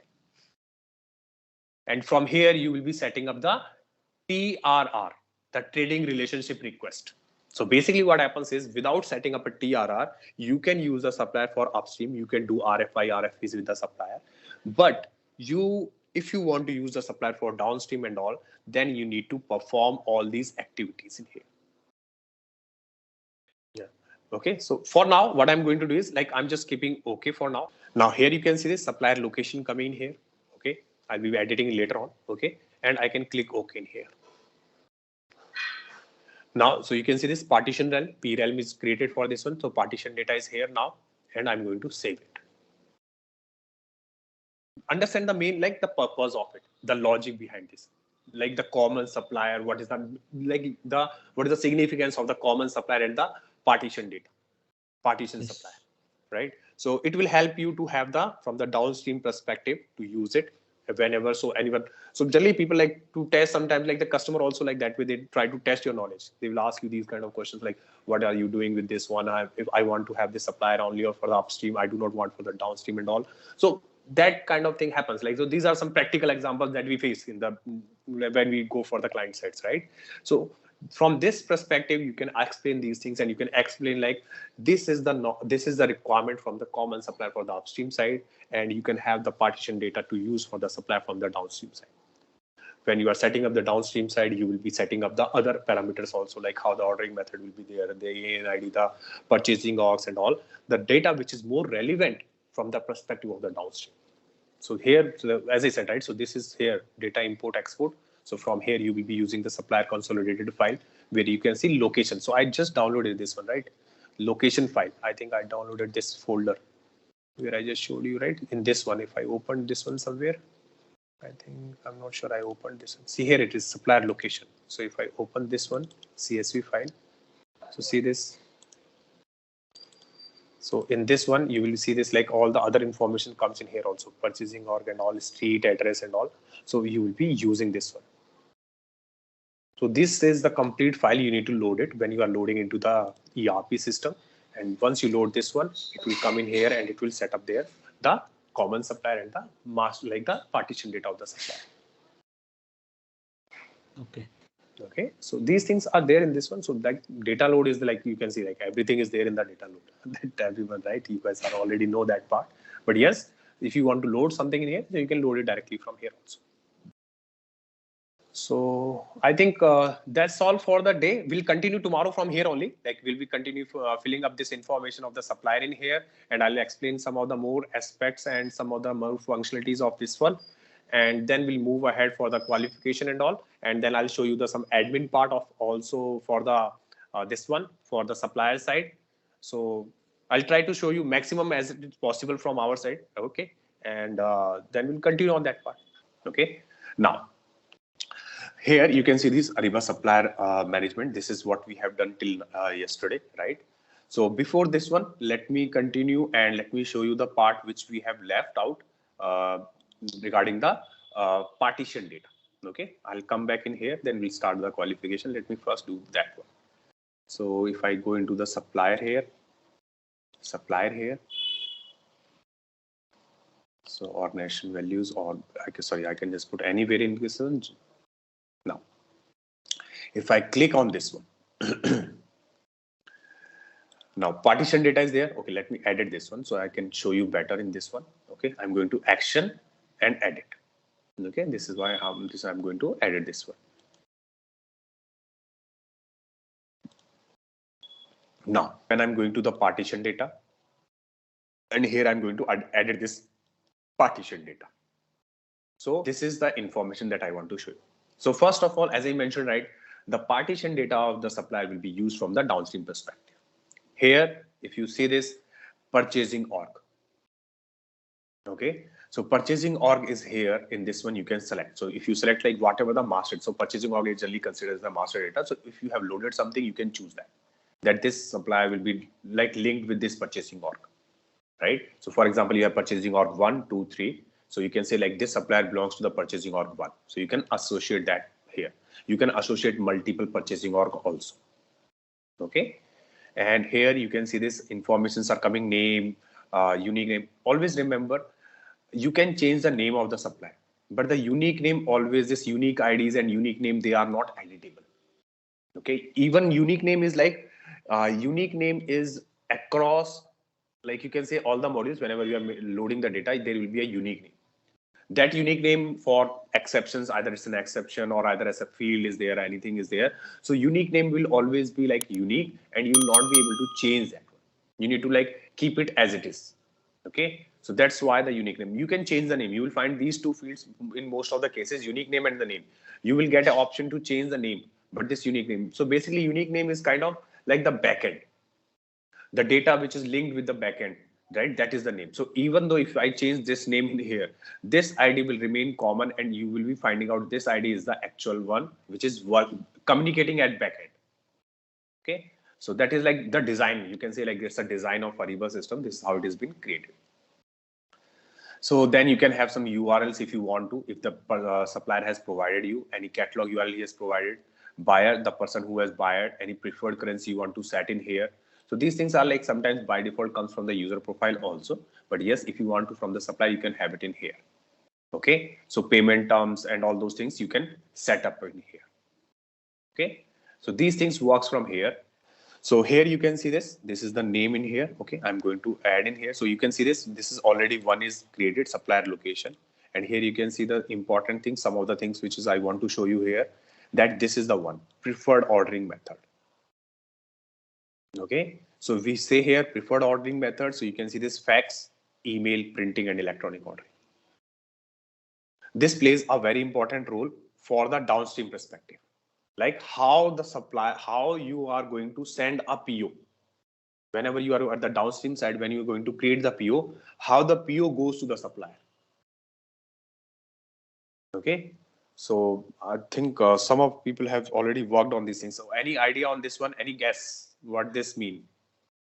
Okay, let's take an answer. Take a quiz. So these kind of questions you will find there in the, you can say, when you are going for an exam. Okay. Preferred ordering method. Which preferred ordering method will not allow to send the PO to the supplier? Yes, correct. Printing is the correct one. Okay. And same way, another question, what is the default preferred ordering method set by Ariba for any supplier? See, like I've seen it somewhere like it's a default is printing, because what happens is, okay, so here, let's say this, maybe it's in electronic. So basically what happens is when you see in here, right? So fax is like earlier it was used the fax, you have to maintain the fax number and the goes like the PO goes on the fax number and all. Okay. But nowadays like fax is completely, you can know like outdated service. Email, all the purchase order will be sent to the supplier to the email. Okay. He will be receiving this in the inbox. Printing is like kind of a by default if you create it there here. So sometimes the printing comes, or maybe electronic ordering become nowadays as a this one. So printing is the one. In that case, the system do not attempt to send the purchase order. Okay. And electronic ordering, like this is EDIs and all other methods are there. So this is like the supplier, like the system will send the PO like that through via this electronic ordering, and supplier will be receiving on the portal. So these things you need to check some of the times. Like these are the issues you will generally find. Okay, when you are working on a supplier on a customer, right? You have set up all these things. Customers trying to create a purchase order, and the purchase order system didn't even try to send the PO. Okay, system didn't even try to send the PO. So in this scenario, what you need to check is the very first thing you will be checking is first is coming back here and checking what is set here, the preferred ordering method. Okay, so if it is a printing, you need to change it. Either to the email or either to the electronic, this you need to change it. Okay, so this is how some of these informations you need to check in here. Okay, so this is the one that I want to show you because this is very important, especially these kind of lot of issues comes in here because whenever you are updating something, any data being pushed from the from like outside system and all. So sometimes these things like this get reset, or you can say like reset to the default ordering method. Sometimes it's printing, or sometimes if it is not printing, if it is electronic, that is fine. If it is printing, then it will be like system will stop sending your PO to the particular supplier. So you need to check in here and you need to remove and you need to work on it. Okay. So these things you will be checking in here from the downstream perspective. So this is like basically you can say like the supplier having the what you can say multiple this one basically options are there for the, and one more thing in here, location. If you change, for example, you are creating a PO, you have created the PO for Jay Kumar, this city, okay, whatever the city is coming in here, for example, Bangalore, right? First is the Bangalore. Then you have another location here. You can create one more location here. If you change the location between the PO, it will generate a new purchase order number. That is also the functionality of Ariba system, that if you change the supplier location, it will generate a new purchase order number. So I hope like everyone understand the process, right? So supplier registration process, and also how the supplier is going to respond to your requests when you are sending something. So the objective of showing this one is that even though like you will not be doing that part, right? But whenever you are sending a request to the supplier for registration and all, right? So you should be aware of the process, so that at least like supplier should not make some unreasonable request to you, like I'm not able to do it, this is something and all. So from that perspective, at least you can guide them, you can make them understand like this is how you need to do and all. So from that perspective, that the complete cycle I try to show you from the buyer perspective as well as supplier perspective, so you can understand how the both system works in these scenarios. Okay, so in future if you will be working on these projects, so if any queries, any issues coming from the supplier side, so you will be able to see that, you can able to rectify that, you can guide the supplier also like they can do this manner and all. So those are the things that we want to like majorly the objective to show you from both the perspective. Okay. Okay, so here, yes, Srina's like your coming is in the approval flow. So if I go into the this one, approval flow for this, and if I see here your questionnaire. So yes, so here I can see your questionnaire in here, whatever the information you provided, and here is your certificate, like the Excel file, any document that you provided. So based on this one, I think like everything looks fine, and I can approve your request. Okay, so that's fine. So here I just put like optional, it's an optional, so approve it, and done. Let me complete the other task which is there in that one, and then you can see the ANID. Everyone on the supplier side, right? If you guys check, right, this ID, every supplier has this. When you click on the supplier side on your user, what you can say, like on your icon, like this, what you can say, you see in the corner, right? When you log in as a supplier, so you'll see your user ID in there. If you click on there, you will find this ANID. So this ANID is like, you can refer it that this is the ANID which is correctly matched to you or not, but generally it is the same thing. So from this perspective, it helps you out to identify, yes, the supplier got connected with us in a correct manner. So these are the ANIDs that you can check with that one.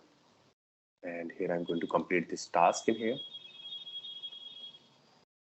And so I'll just mark something in here just for sample. Mark complete. So it's done. So you can see this registration status is registered, and if you see on the outside also, like it will get completed here as a registered supply. Okay. So these are some things that we have covered. Yeah. So you can see this, all the supplier profiles are coming in here, and I hope everyone we like approve for everyone, and we have done it. Now let's go to the, like I think last time, like on Friday, we were discussing about the SM admin part. So if I click on the manage in here, and if I try to go back in the SM admin part in here, basically like see there are 2-3 ways of that one. So basically, first of all, if you are not qualifying that supplier for any commodity and all, right? So you are already like you are putting that in that scenario, like he's not qualified for example, if I say we have done it, right? So it's in progress.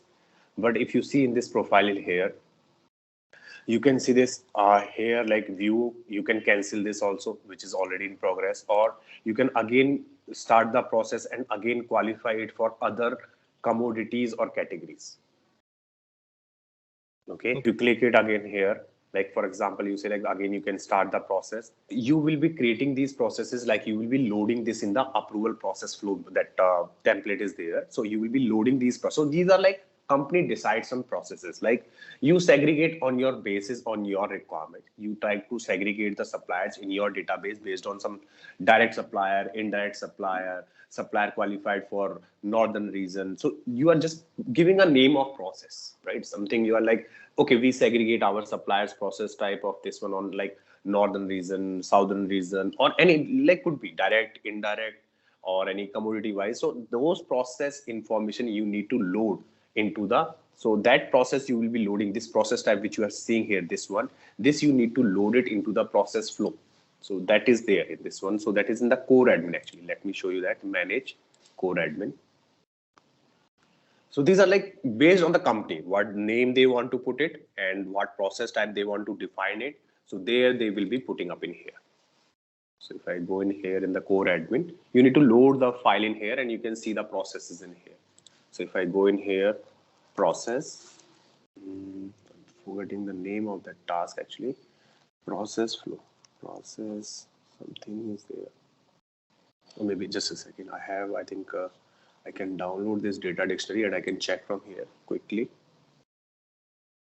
There's a process flow task which you can load it, and you will be mentioning all your processes that you are looking for, and from there you will be able to like load it and then you can use it into the process flow there. The options that you are setting, right? So those things like we will be designing it, like we will be putting up in there, and then from there you will be choosing that options based on your requirement. So we generally do that part. Okay. So view supplier profile.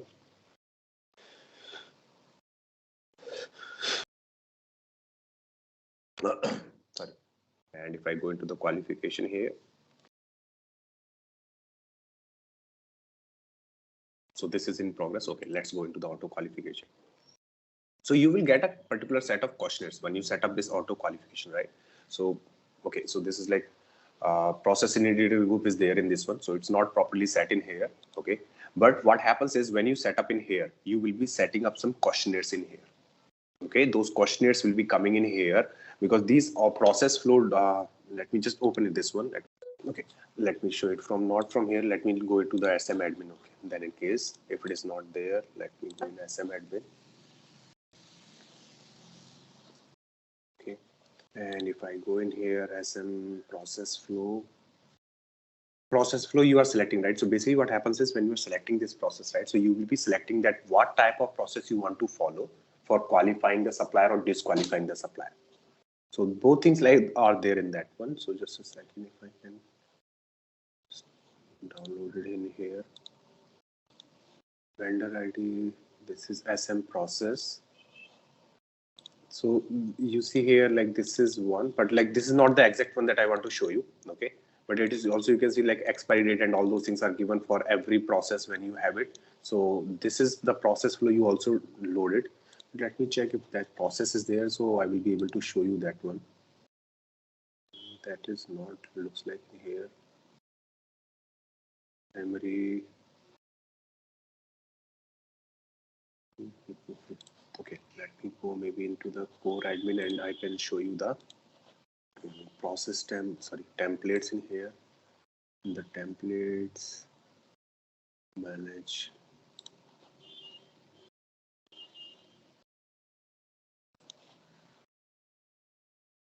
So process flow project templates are there, this one. If I just open this one. So you can see like these are the questionnaires you are creating in here based on that one. So for example, any disqualification process project templates is there. So if you open it, so this is like disqualification, SM process type. So this process type, this you are seeing in here, right? So this process type you will be loading into the system. So currently, I think there's not enabled in this one. Like, as I said, right, see, this is a demo system. So something they have not enabled, or maybe if it was earlier there, I have seen it. So like this demo system, they keep on updating this one. So now this is not here in this one. But when you create a template, you will be setting up these ones, and then you can set up here the questionnaires for disqualification survey or qualification survey. So you will be maintaining all these things. So based on this one, you will be setting that the supplier has been disqualified or qualified for this one.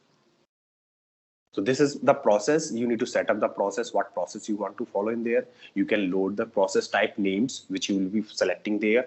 Based on that, you will be choosing the questionnaires here, whatever you are setting up here. So this template part I will be explaining. So in that one, it's a similar architecture for all the templates, whether it's a supplier request, registration, qualification, disqualification. So I will be showing you that one also. Okay, even I'll try to find out the qualification also, like the process flow. So see, as I said, I see qualification and all those things is majorly from the perspective where you want to gather the information more from the supplier. So they are following that process, maybe like as you mentioned, right? That's a defense industry, right? So they must be following that one in a like a very what you can say in a stringent manner. So they will be having the particular what you can say like the questionnaires and all. So they are trying to get all these informations in a better manner, right? So most probably that was the case. That could be the case in their scenario, and they will be using that one. But in this scenario, you can see like currently like this is I'm not able to show you here because this is not enabled in the system. But yes, the templates are in there, and yeah, as you can see like a qualification and disqualification part. In qualification and disqualification, here you have the particular set of questionnaire. You need to create the questionnaires on based on that you are going to disqualify the supplier. For example, take an example in the question in the template you set up a questionnaire. If I go back to the template in here. So if you set up any questionnaire in the disqualification template, in the SMS process flow projects, like the supplier has less than 5 years disqualification. If I open this one, and for example, you set up any question in here. If I go view detail, content. So here you can see commodity region department is also there. Okay. So these things I will be showing you like how you set up in there, how the commodities will be coming in the response of this one, and how these parameters works in this. Everything I will be showing you. Process projects are inside of you can say the qualification process. So like not just for this, as you see this, right? When we are trying this one, so process flow is basically referring towards the what you can say like within that one, like they are inside of it. The other way of doing it is the modular questionnaire. Okay, so here if you see this, like when I'm selecting any qualification for this one, within qualification here you have the process. See, these are basically process qualification. You can see this process. So qualification itself activity. Under the qualification, when you trying to do any qualification or disqualification, you need to follow certain process. The name of that process is you are going to decide by that process flow template. Okay, that is how it works. So majorly like on the top qualification, under the qualification you have to follow the qualification process. You have certain process within that one when you are doing this process. So here is the process type. That's one thing. See, here you are seeing multiple process type, right? Auto qualification, direct supplier qualification, disqualify audit, this one. So the way it is coming here in direct supplier qualification, these questions are coming, right? The same way you can set up for other. Similar way you can set up these things. We can set up anything that you want. I will be coming up then when I share you the template, right? In that scenario, you will be able to set up these things. Okay, getting it, right? So process type we are defining. So understand here, these process types we are defining from the process flow template. We are maintaining it there, and then when we are selecting this one, these questions, these parameters that you are seeing in here, questions, right? You are getting it from there, and you can define them. You can edit them if you want to. For example, you want these different something 3 in this disqualifying in this one. Let me see for the. So for example, like indirect supplier qualification. Let's see if this. I think this will work. See here, 4th is also coming. So for this one, you have set up something different question. So yeah, most probably these 3 are generally everyone follows, but you have another also. So this is how it works, right? It's like qualification, and you can do the qualification with different process types, and based on that, you will be able to set up these questions. So let me, what I do is, I'll just send you the request. Okay, Akshay private view in here. View supplier profile in here. What I'm going to do, I'm sending you the qualification. I hope you can do the qualification questionnaire now. I'm going to send you this one. Wait a second. This one, view in here, and view supplier profile. So it's like simple questionnaires are in there. So I'm doing to qualification for you because I can show you there.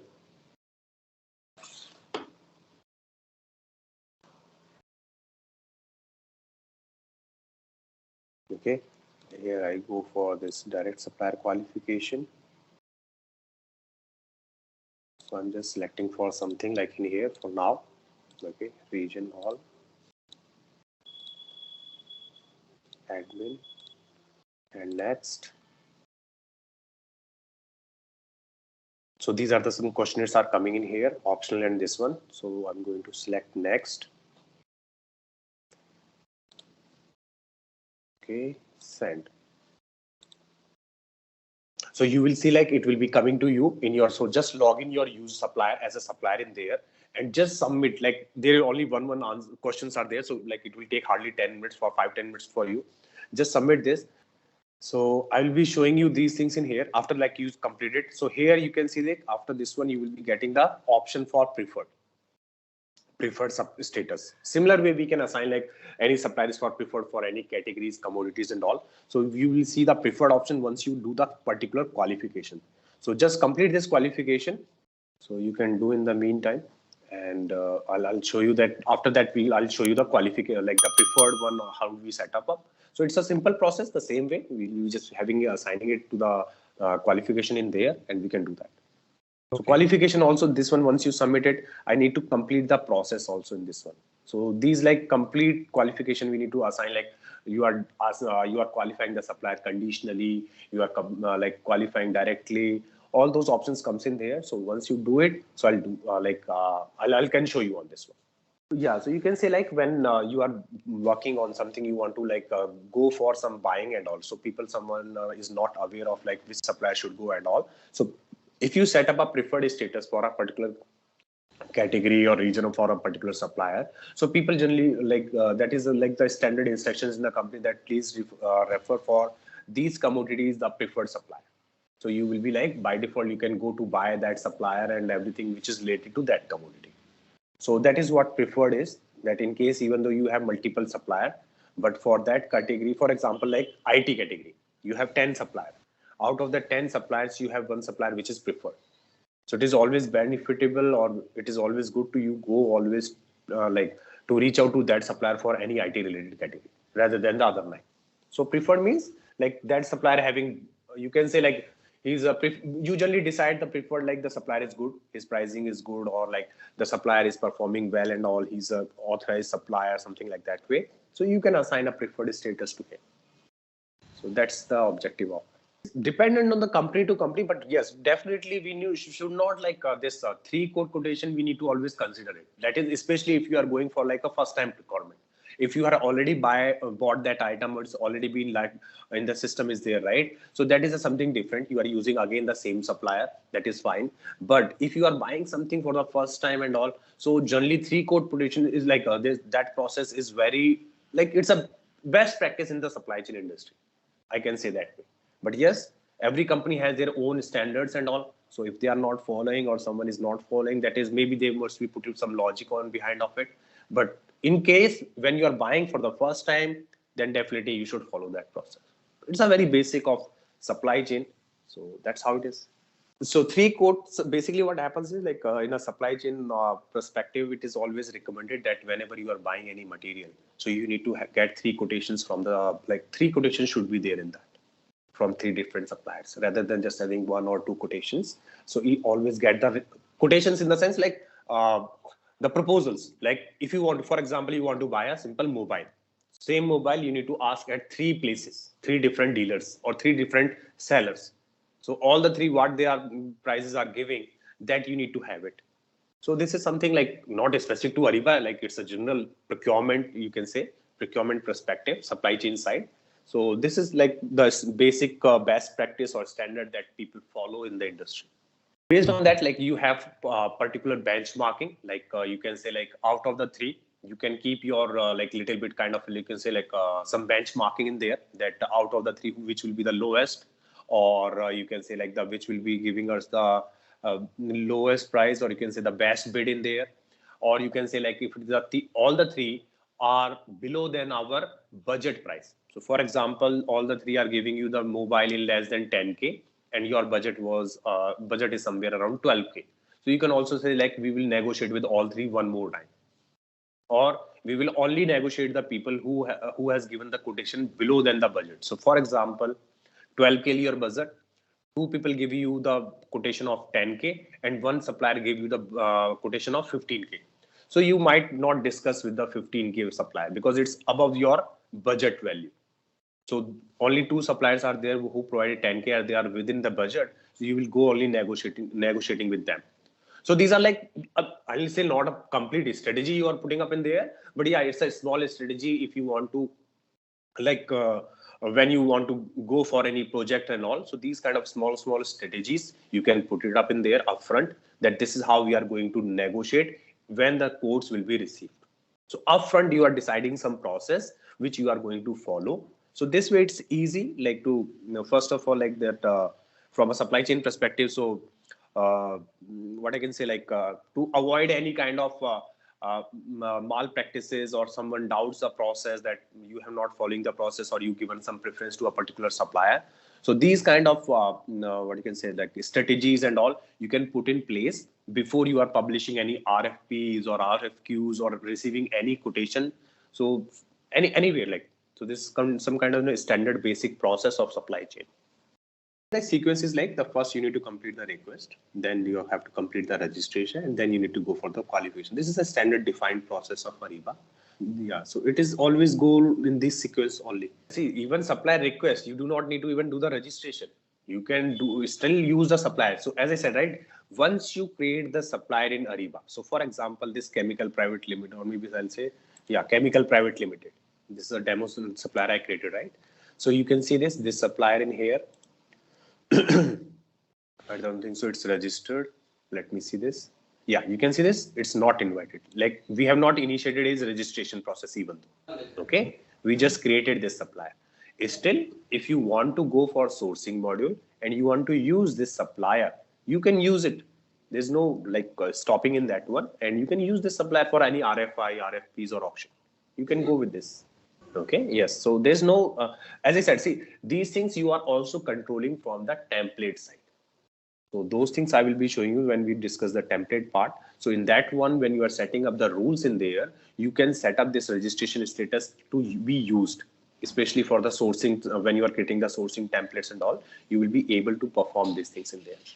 Basically, there are one rule is there, that how you want to invite the supplier in your events and all. So from their perspective, you get all these options like not invited, invited, in qualification, preferred, registered and all. So registered and qualified. So there you can select this, that which type of supplier or which type of suppliers will be allowed in this template for the invitation. So like, yeah, so basically when you are fetching the supplier from the ERP, right? So you are putting them suppliers in which status, like you are directly putting into the invited, not, so that you need to set up in here, right? Whenever the suppliers will be coming in there, and if you are putting already like the qualified and all those status in there, then definitely you'll not be able to do that. But generally when you are pushing it there, so as I said, when you are pushing up there, first of all, you are keeping the supplier request out of the equation, right? Because you have already created the supplier. Generally, supplier request we use at the supplier is SLP side to create the supplier. Now the suppliers are getting created from the ERP side. So you are pushing that thing from the ERP side, it will get as created to the not invited. Yes, we can do the qualification. If the supplier status is not registered, always for the qualification before the supplier should be registered. That is the like you can say like step. So here I'm going to approve your this one. Okay, approve. Done in here. So this one in here, second, approve. Done. This is, I think I missed one. Pending approval. This is pending approval. It's got stuck somewhere, I think. All right, let's test your knowledge. Here's a question for you. In SAP Ariba, what is the purpose of the procure-to-pay process? Option A, managing employee benefits. Option B, automating the entire procurement process. Option C, calculating financial forecasts. Option D, creating marketing campaigns. Take a moment to think, and when you're ready, choose the correct option. Remember, each choice holds a key to unlocking the answer. Good luck. Type the correct answer in the comment section. Hello, future SAP Ariba Maestro. Ready to elevate your procurement game? Dive into our SAP Ariba self-paced course on Teachable, where expertise meets flexibility. Unlock the secrets of SAP Ariba at your own pace. From requisition to payment, we've got you covered. Explore our comprehensive course description, follow a structured curriculum, meet your seasoned instructor, and hear what fellow learners say in glowing testimonials. Why us? Because our experts crafted this course with your success in mind.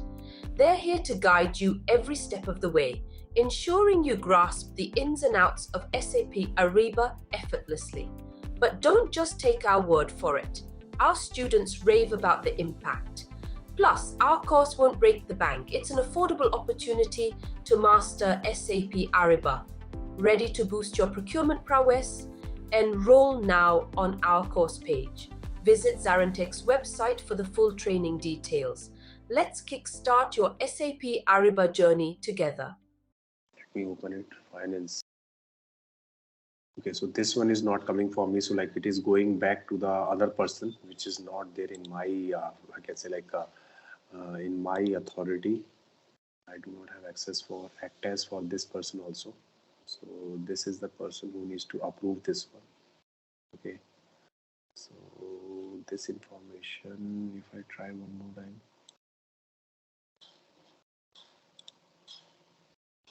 Edit task. Let me see this if I can edit the task. No, approver is result here only. I can't change this also. So here, so this is the person not able to act as also, like, so generally like authorization issues are there, like this person is there. So I think this person is there by default. These are by default coming from the template, like it's been set up in the template. Let me go quickly in there. Yeah, I'll check this one. Like if it is required, I'll maybe what I said is I'll update the template. Maybe I'll just change this one, and then I can maybe set it up in this system, or maybe I'll ask the person to approve it, because it's like I think it's based out of US. So not now, maybe it will work. Okay. Yeah. Okay. Or let me see this if I can. I think everyone have the same this one.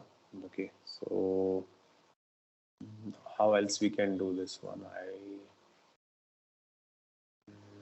Let me see this just quickly in the core admin one more time, but I don't think so it will work in that manner. Okay, it will not work in here for now because this is a different person. I'll check this one. I'll complete this part. Okay, maybe we'll complete this part tomorrow. From here I'll show you this one. Okay. Okay, so let's go back to the SM admin here. So I just what is this? Yesterday we have, like on Friday we discussed something on the integration status. This one I'll share that one to you. Okay, so here if I go in this one, ERP integration. So I think this part was clear, right? So here you will be getting the integration and supplier synchronization part. This part is okay. Okay. So these are some of the informations you will be getting up in here. Supplier synchronization. If you are going to set up something on an external approval in the ERP side, so you can set up some, like when you are pushing the data from Ariba and it is been reaching out at the ERP side and any approval is required at that end. So you can that can be enabled also. Okay, you can see from this perspective. Then you have some ongoing supplier synchronizations in here. So you can try to load the data and doing the mass registration here. So you can see mass registration, invitation wave, start date, and also you can do the mass registration also in here. So these are the options, like these are more from an integration perspective. And like, as I said, right, so these are more from an integration setup perspective. So you might be working along with the integration team for performing all these things. Configuration value. So this is more on a CIG, you can say, the middleware team. So polling stems and all those things, they will updating it on this one middleware perspective. And then you have the notification setting. So in case like some synchronizations are failing on a daily basis, so you will be receiving so SM ERP administrator group will be receiving the notifications that these in a daily basis that these all the synchronization got failed into the system. Okay, now, so how we check this one? If it is something is failing and all from the integration perspective, that how you are going to check all this information. This is coming from the integration perspective. Okay, so here you can see this is the integration, this is the status. You just want to check the health, like as from Ariba perspective, our main job is to check whether the data is even going from SAP Ariba or not, or are we receiving the response from the ERP system or not, from the integration perspective. That is the first thing. If the data is not coming back to ERP, from ERP to Ariba system, we can't do much, right? We need to reach out to the ERP team and they need to check, or middleware team need to check, is there any issue in somewhere? Okay. So when we say like from that perspective, so here you can see first, these are some inbound, outbound data. So it is whatever going from Ariba is like outbound, what is coming inside the Ariba is considered as an inbound basic. And here you can see the time range. You want to check for a particular time. So like 1 week, 1 month, date range, 1 day, 1 hour. So this way you can check like how many data or something has been pushed. So for example, if I go for 1 week, okay, and I search, simply I just search in here. So you can see these are the requests which is outbound. So here you can see first is the direction, creation date, update date, status, type, SM vendor, message UID, messages and payload, XMLs. Okay, so you can see this like for this system as it's not configured, we are just sending. Outbound is like Ariba is sending the response, like sending the pushing the data from Ariba to the ERP system, but we are not receiving any inbound. You can see this all are outbound. We haven't received any inbound. So generally, as I said, right? So you can see this type is request in. So for a successful, so basically what happens is for a successful completion of a supplier data in both system, in Ariba and in ERP, you need to have the 4 statuses against one supplier. What all the 4 statuses are there? These are the 4 these are the 4. This one, request in is the first, that you are pushing the data from Ariba to ERP. ERP accepts that data and sent out to your request out that it has received it successfully. That is first cycle. After that, confirmation in. The actual data, then other data goes into the system and the system sends. Ariba sends this data with related to the supplier into the Ariba system, ERP system. And once that data get updated correctly, then a response comes back from the ERP, that is confirmation out. So as I said, right, like to get a one supplier successfully updated all the data in both the system, Ariba as well as in ERP, you need to have these 4 request and confirmation against a one supplier. So as you can see, like currently only we have one, that we are sending something, but there's no response coming from the ERP. And hence Ariba is not sending the confirmation in. So these are some messages type. These are some more on a, you can say like a backend jobs and all those things are there in this one, middleware and ERP team involves. So this way you'll be checking it first. So anytime if you are working on any project and you are finding out that supplier data is not getting updated or something in here, so as a troubleshoot, you will be coming in here, you will be first checking whether the connection is working correct or not. You can also check it for a specific supplier also. You can put any SM vendor ID. I'm not sure, like this is coming by default. Let me search it. So this is one. You can see this is 881. This is the SM vendor ID. So this way you will be sending out, you can check it. This is sent on 1st December. Okay.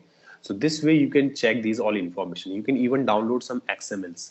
So XMLs and all those things are like generally you need to like lies with the ERP team and middleware team. So they generally help us out to read all these things. So if I show you a XML format here, the data which is being pushed from the Ariba and being reached out to the middleware system.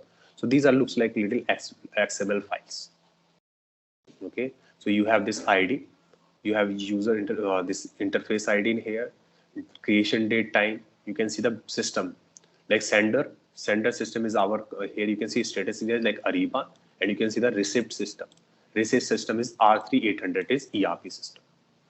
Okay, so this is how you will be like, so this is a basic, I'm just briefly showing you, but like it requires a little bit like good exposure, good experience on this one to go through all these things, understanding all those information in these files, in the XML files and all, because these are the fields that you are seeing in here. The same fields are needs to be going there and mapping to the particular fields which are there in the middleware as well as the ERP side. Okay, so this is like a format of XML. You can say like this is how the XML looks when we are sending the data from the Ariba side. Okay. So this is how you will be checking it in here. So you can have the statuses, like first you will be checking status, everything is failing, anything is failing and all. Here you can see status, created, processing, success, failure. So whatever it will be there, it will come in here. And here is the message type, all the 4. So I kept it all. So if I remove this one, so you see this, like I'm checking a 1 week range. Okay. So when for last 1 week, all the inbound, outbound, I'm keeping both, and I'm just simply searching in here. So you can see this, like all the information is coming in here. So these are all the requests. You can see different suppliers are there, and we are pushing the data from Ariba side, but it's like stuck in this and it starts failing almost. Okay, it's not reaching, like it's like stuck kind of, like it's been sent there, but no response are coming from the ERP side. So this way you can check it, like every time you can, like generally we only check the all, like basically if some issues are coming in the system, data is not getting updated, we first of all check here status all. In that one, if we are getting failure, or you will be checking directly here the failure or processing. Okay, so this way you will be checking like anything is failing or not. So if you click on the fail here, you will be checking all the fail. So search. So anything which is failing, so it's not coming failing. So like generally what happens is fail, you will getting an options. You send a request. From there was some issue, there was a the data is not matching and all. So the failure response will come to you. So the response should come from the system. Generally, they give some error message and all, like data is not correct, character length is more, supplier formatting is not correct, or something, anything. It could be anything. So that kind of messages will be coming in here in the XMLs and all. The response is coming, so you can read that response, and like generally you can share with the middleware team and all. You can say like this is the error is happening. So they might check from the middleware perspective, something you need to check it from your side. Some data is not mapped correctly, or the data we are not filling it up with the right data in the SLP side. So all those things you will be like analyzing. Like, so this is like how you do troubleshoot basically. So as you can see, like this is majorly to checking integration status. This is for the integration status only, whether the system is working fine or not. Okay, so these are some major things, like we can say like these are some most important things I can say from the perspective of SLP here, this side. And you can see like some basic is like inactive suppliers. So you can see the list of all the suppliers which are inactive. So this is another issue you will find most of the time. People by mistakenly inactivate the supplier. So always check the supplier with the SM vendor ID here in this list. If the supplier is deactivated and all, so you need to reactivate it. So users are generally get confused with this one, and they like make a mistake. They're not able to find the suppliers in the system. So simply come in here, check it, and if it is fine and all, so you can use it from here.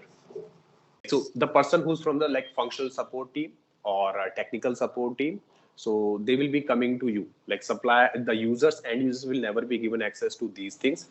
They cannot do it. Or so I'm just saying, like for example, by mistakenly something inactivated by someone, so you can come here and check.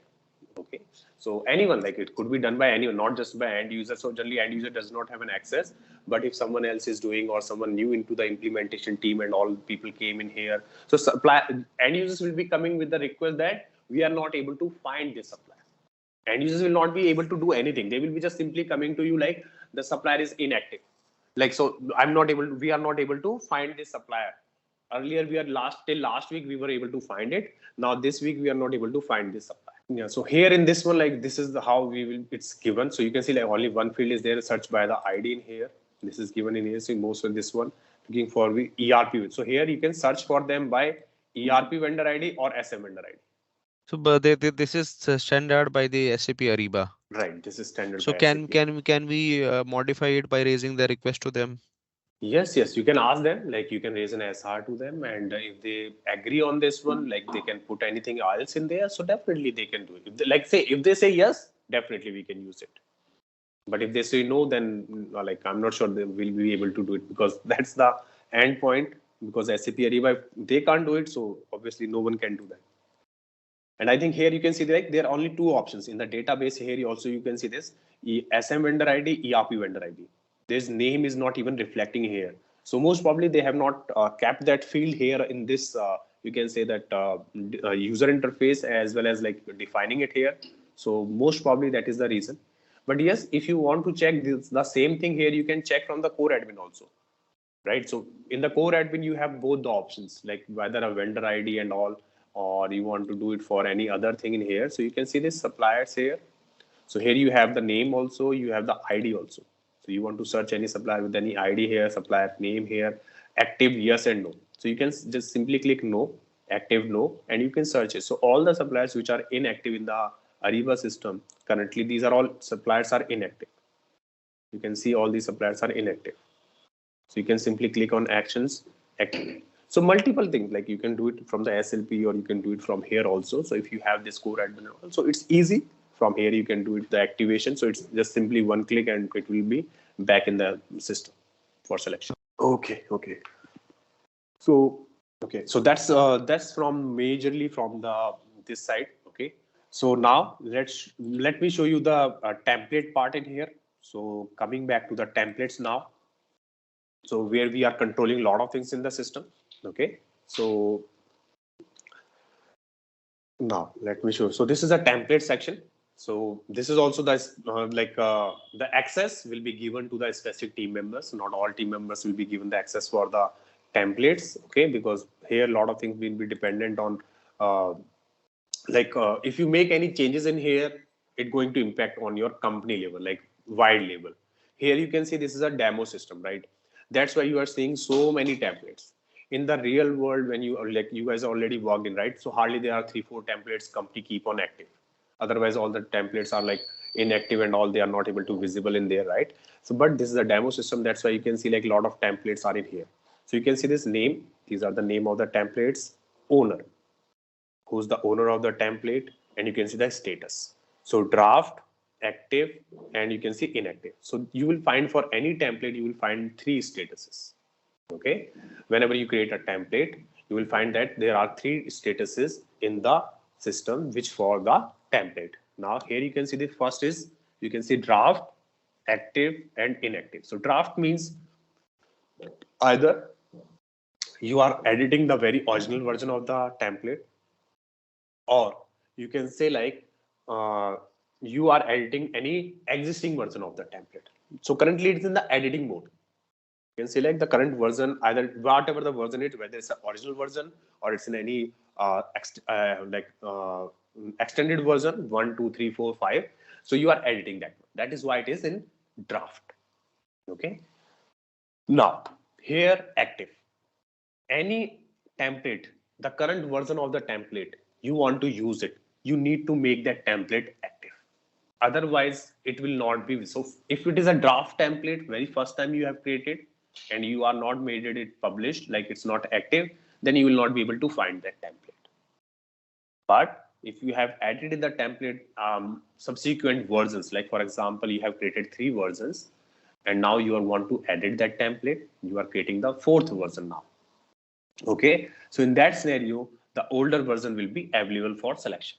I will be showing, like I'll explain these things in there. I'm just showing you basic. And here you have the third is inactive. Inactive means you cannot use that template. You in the sense like no end users. No one can use that template. If they try to search that template will not be visible. That is inactive. Nobody can use that template. Okay, so 3 statuses: draft, active, and inactive. So basically like template creator, these are the 3 roles are there: template user, template creator, template manager. So these are the 3 roles majorly from the template perspective. If you have these 3 roles, so you can made it active. So I'll show you like how you can do all those things. Okay, I'll show you. So here these symbols are for, like, if you see the dollar sign, this is for sourcing. Okay, this pen one, this one you are seeing, this is for basically for the contract. So these are the symbols like here. So you will see like generally for this one, and SLP has different. So these are some modular template, and these are basically folders. If you say like the templates are inside or something here, open. So you can see this. This is the template. Okay. So this is how the template looks. This is a sourcing template. You can see like this is a template for sourcing project. Here it is coming. So this is the template for sourcing project. So sourcing will be covering up later. So I'll show you the detail, the sourcing one in here. Let me go there and let me find out first the supplier one. Okay, let me go somewhere. I think it will be somewhere down. Let me check. Sourcing, supplier request and all. Okay, here I go in this one.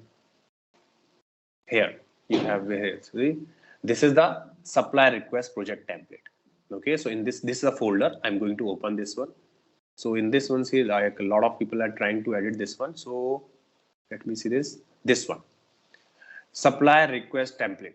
At any given moment of time, you can make it any for supplier request and registration process, you can make only one template active. If you see this is this is a sourcing project template. People keep the names different.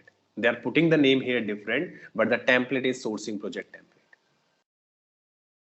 Okay, so this is how it is. So this is what generally happens. Like people are not aware of it. So what they do is they choose something different. They name it something different. Okay, so do not go for this one. That's what I'm saying. So this is demo system, as I said, right? See, these people here are quite fresher, like not experienced from your perspective, that you guys are quite experienced on these things, Ariba and all. But some students are very new, and all those people are not aware how to even create the template. So they do like this way. They select different template, they name it something different. So it creates confusion and all. Because this is one. You can see this supplier request template. If I click in here, you can see first of all, in the supplier request template, the owner is Ariba system. So generally, if you find it here, right, Ariba generally what it says is it does not provide you the template to be created, multiple templates for the supplier request and registration. Remember, only for request and registration. Okay, it does not allow you to create multiple templates. The example you can also understand from here is the supplier request template is here, and you can see this is owner is Ariba system. Okay, and if I click on this one, you will see this. There's the copy option is grayed out. Like I cannot select it now. Okay, understand this is the logic here. You need to understand here from the implementation side perspective. When you are creating a supplier request template, okay, when you are creating a supplier request template, it will be a unique. You cannot like have it multiple templates in here. That's why the system copy is grayed out. Also, another aspect of this one is if you click in here, this action. So these are some templates. So basically in Ariba, what you can do is you can copy the template. You can see this copy option is coming for this. Okay. For most of the templates you can copy, like for sourcing, contract, you can create multiple templates. Okay. But for SLP, only for request and registration, you cannot copy and you cannot create another template. You need to ask for some customization if you are looking for this one for supplier request and registration only. Here you can see this action here option. Click on action if you want to create a template from scratch. Okay, this is something which you can create it from here. Like this is copy option is not coming, but in other cases you can see this. If you click on it, copy option coming, so you can copy and use it. But in here, if you see this actions option in here, and you can see this create template. Once you click in here, you will see this. You only have these all options for which you can create the template. So you can see this, a template is used for a specific type of a project. Create a new template. This is from scratch. Project is there, for other SLP is there, for contract workspace is there. But as I said, see, important is supplier request. That's why I said initially also, right? Qualification and disqualification, all these other aspects are not that perspective from, because like a having the very weightage into the system, right? The request and the registration is the most important in it. So logic is they are saying, like, for example, if you are onboarding any supplier, right, it should be the same. You can have the certain set of questionnaire, different set of questionnaires for supplier. Might be for like supplier for northern region, there will be a different questionnaire, for southern region different questionnaire, but the process will be the same. The analyzing process, evaluation process should be the same. That is what the logic they give us. Okay, let me show you that one. Let's go to have a look of the supplier request template. I'll show you here. Right now you see this. First we discuss the supplier request template.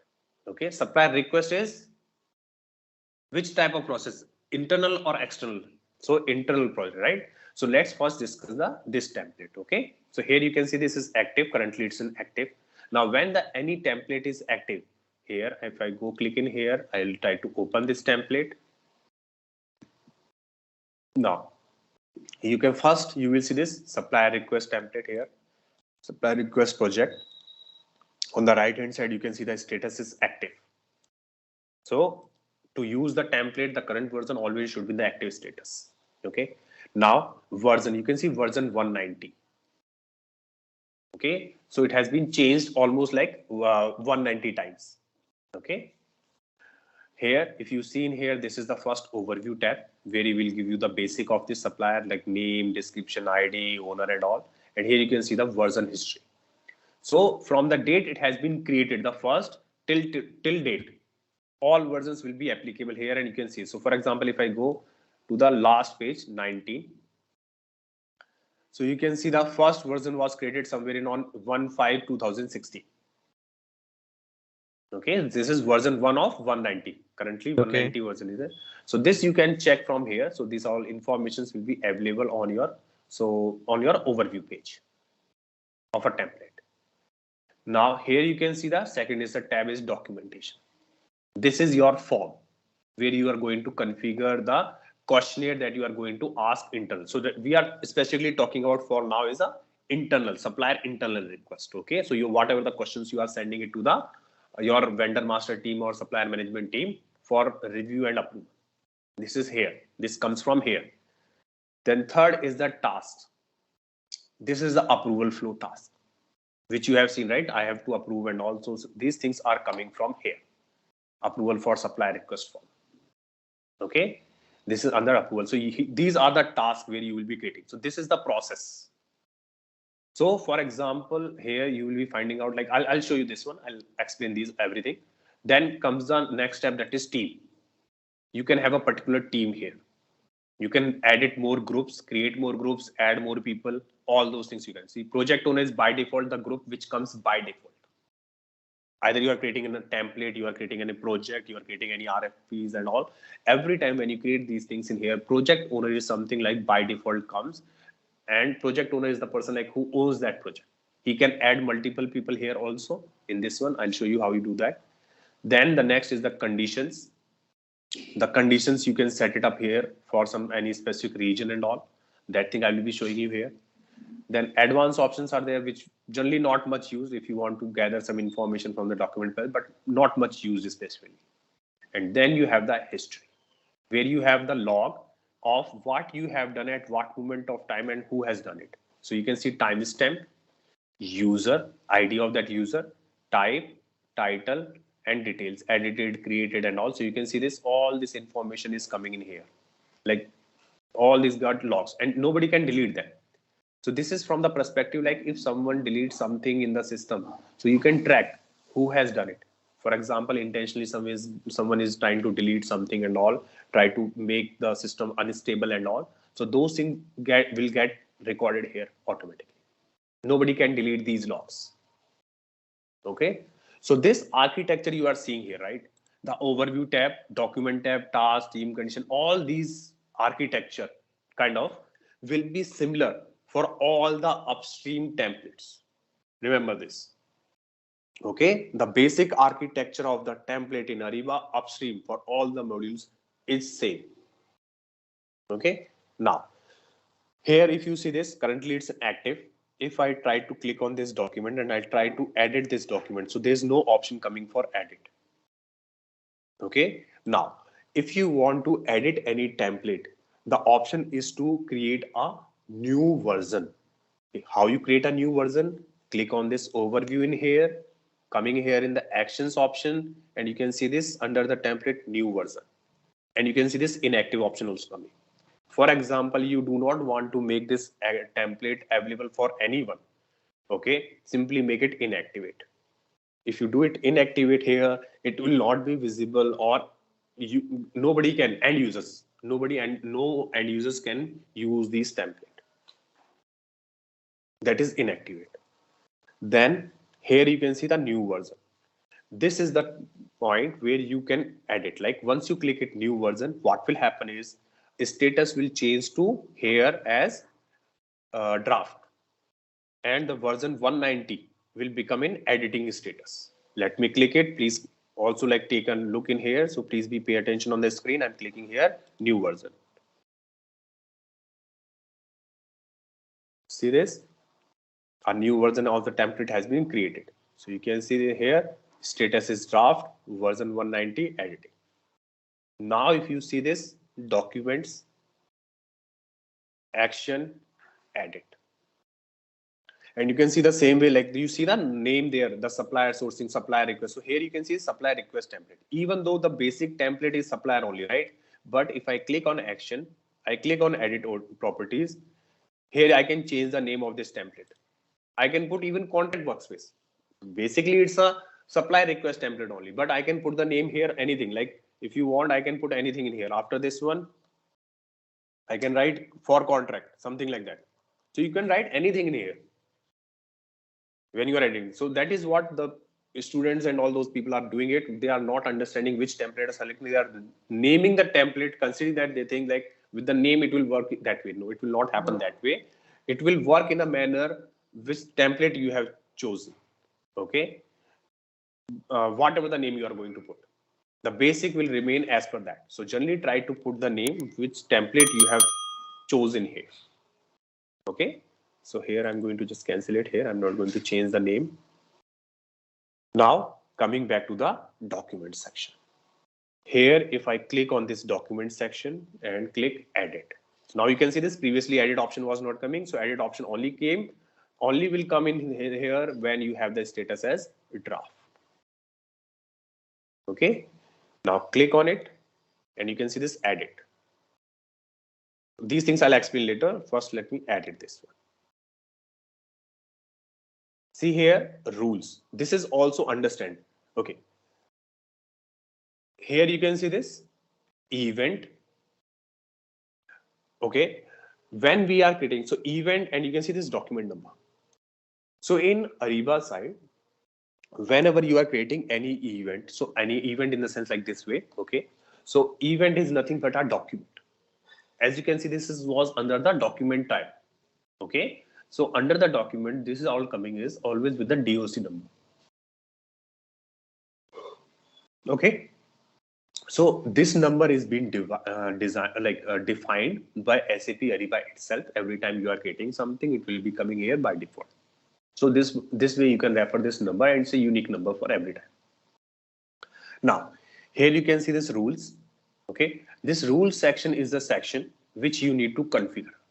As an implementation partner, you will be discussing these rules section with your client, and based on that, you will be setting up all these rules. So here you have supplier eligibility criteria rule here, timing rule here, you have bidding rule here, you have project owner actions here, market feedback here, supplier management, message board, all those things in here.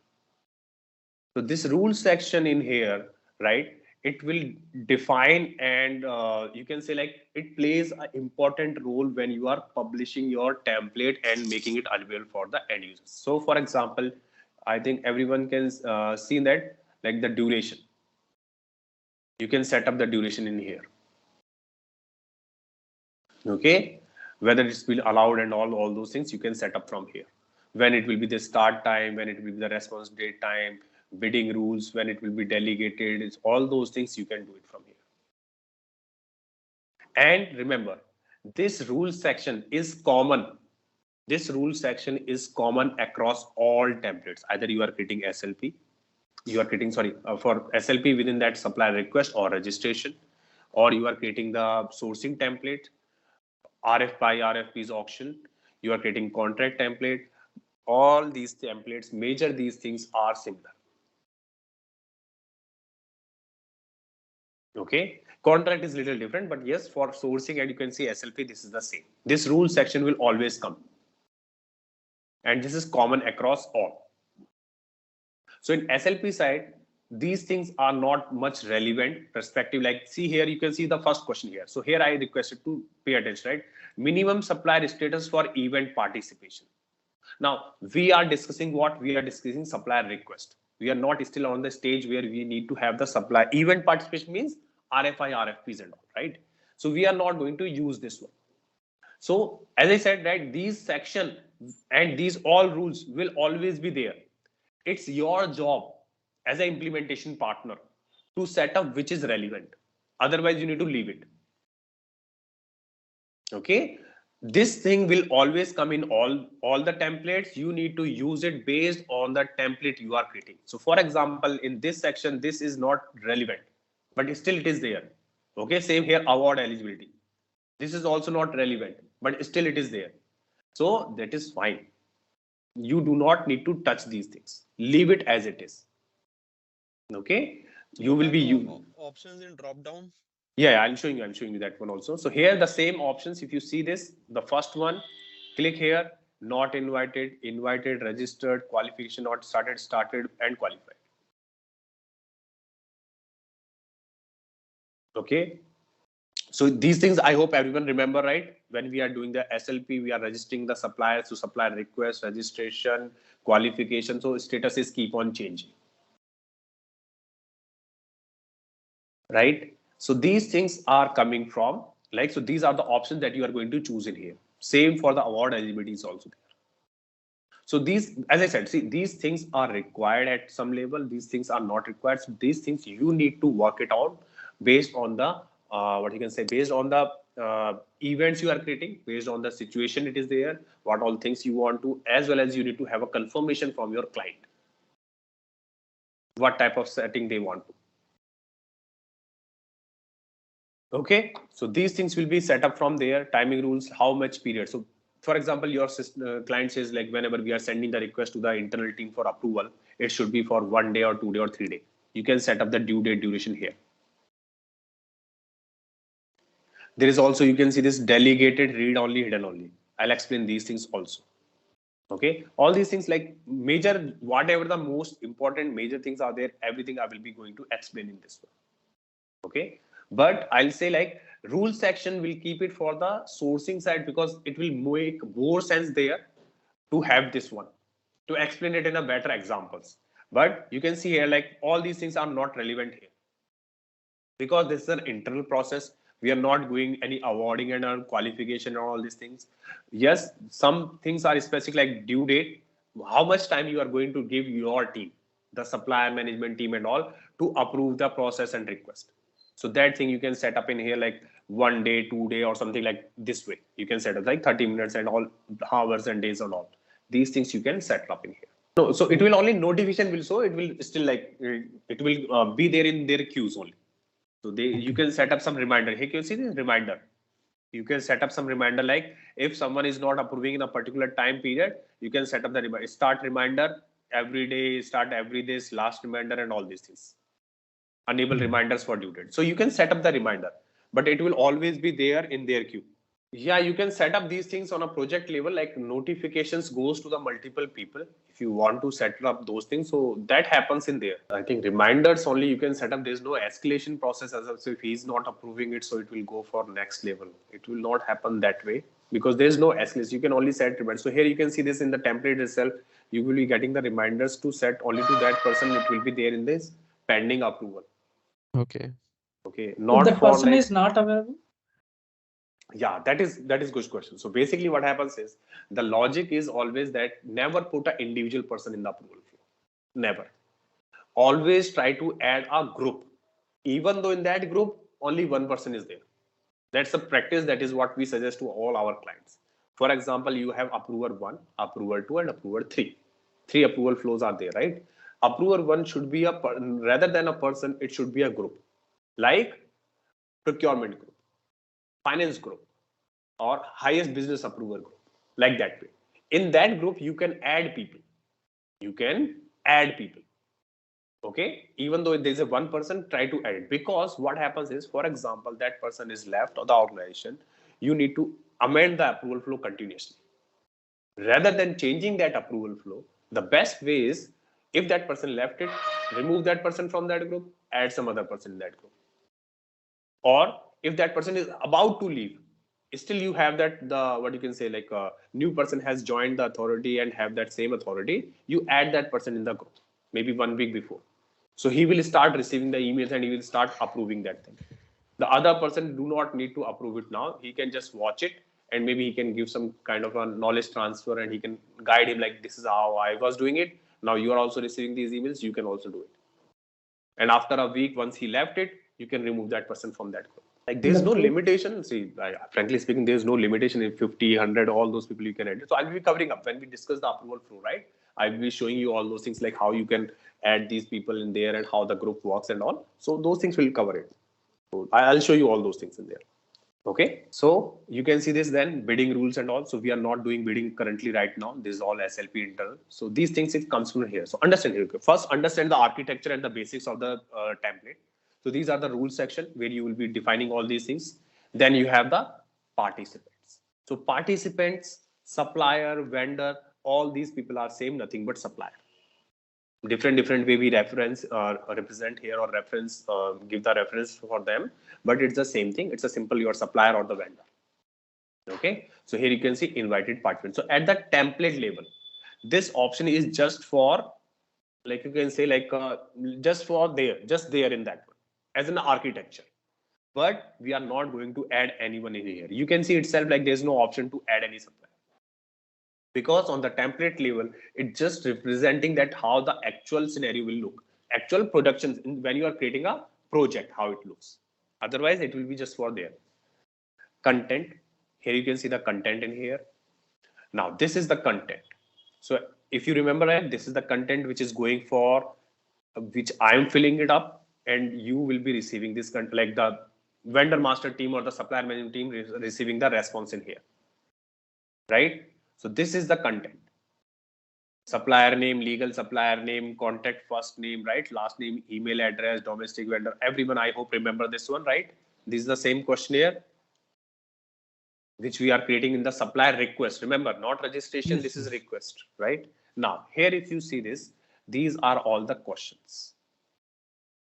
You want to edit, you want to delete, you want to change, everything you can do it. How? Let's see this. You can, first of all, you can select all. You want nothing here, simply select all and click delete. Everything will go away. That option is also there. Or you simply select, unselect all these things. You want to edit this one. This line, you say like supplier name is not correct. Let's put a vendor name in here. So select this one. Here, if you coming down in here, so multiple options you can do it. Like either you can click in here itself and click edit. You can edit this one, or you select this line, this question here, and you click on edit and content. So click on this one. Both ways you can do it. So here you can see this supplier name. Here you are going to change it. Instead of supplier, you can put vendor name. Anything you can put it, anything. Here you come down in here, answer type. Why I'm going to write it there as a typing here. Okay, so this get controlled via this answer type option. So click in here, see these options are coming. Okay, this is how I'm going to control any question that I'm going to create in the system. This is how I'm going to control the answer type, what the supplier should respond on it. Okay, so let me do this. Let me just done this one. So I change the name from supplier name to vendor name. Okay, now if you want to add anything new, so for example here 5.4 is the last. Okay, now you want to add something in here. Okay, add. Here you can see section, repeatable section, question, requirement, attachment, and all. So generally these are all questions. So if I click here question, I'll show you the sections and all later. Let me click on the question first. I'm going to add a question, new question. Okay, click here. Now this is the sixth untitled coming. Here is the name. Any questions that you want to, this is for internal, understand? Any example from an internal perspective, like supplier request, you are sending this internally to your vendor master team for approval. Let me take the GST number. Okay, GST number, right? Coming down in here, answer type. This is the point where you will be deciding what. So now you can see GST number could be Alphanumeric. Alphanumeric, right? So you can put something in here like a text single line. Or if it could be only the numeric number, so you can say the decimal number in here or whole number in here. It will, in this case, the supplier will be only able to submit, or you can only able to submit. The end user will be able to submit only the response like as a whole number. Okay, so this is how you can see the date, money, yes, no, attachment, all those things are here. So I'll show you these things like for now, I'll be just showing you like how these things works from an architecture perspective. Now you can see this, I have created that question. Here is this question. The numbering and all works. So if you see this, if I try to select it and drag and drop, I'm trying to put it selecting, and here you can see this dragging. I'm dragging up. I'm trying to put here. So if I put it here, see this GST number came here, automatically the sequencing has been updated. This is something by defined by design. This is something by Ariba design. Yes, so here select this one, here in this one, GST number, edit. So currently we are discussing the internal part, and if you want to make any question mandatory or not, you will be selecting from here. See this response required. If you are putting up here, yes, participant required. Participant like whoever is submitting this one, not required, optional. If you say not required, optional kind of, here you can see optional also there. Participant cannot respond, participant can respond, owner required, participant required. This way you can set it up in this one. So participants mean whoever going to submit this response, who's going to enter. So this is a supplier internal request. So if you are talking about from a supplier perspective, you can always say like participant required. Wherever you are going to set up as yes, participant required, supplier has to answer that. Without that, he will not be able to say, because it will become a mandatory if the participant is required. Okay, so if you say like owner optional, participant cannot respond, or participant optional, owner required, participants optional. So this way you can put it up these things, setting up from this way. Choose it who wants to respond on this one, whether it's a mandatory or not. Okay, so this is how you are going to set up these questionnaires in your system for mandatory, not mandatory, or how you are going to respond it, how the things will be changing. This way it is coming in here. So you can see that this is a section. Fifth is a section. If I close this section, you can see all these line like questions are there coming inside this one. So you can create a section also. And then in that section, you can add line items also. So for example, if I say add section, this is your section. So you can add some other section, like I'll put here like test section.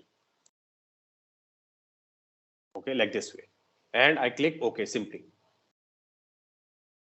Automatically it will come down here. So this 6 text section. Now I can add line items in it. So either you can click on this one, add question in this one, or select this and add here question. Multiple ways, same way you can do it. So here I'm going to add a question in here. So I'll say like, have you discussed with the supplier?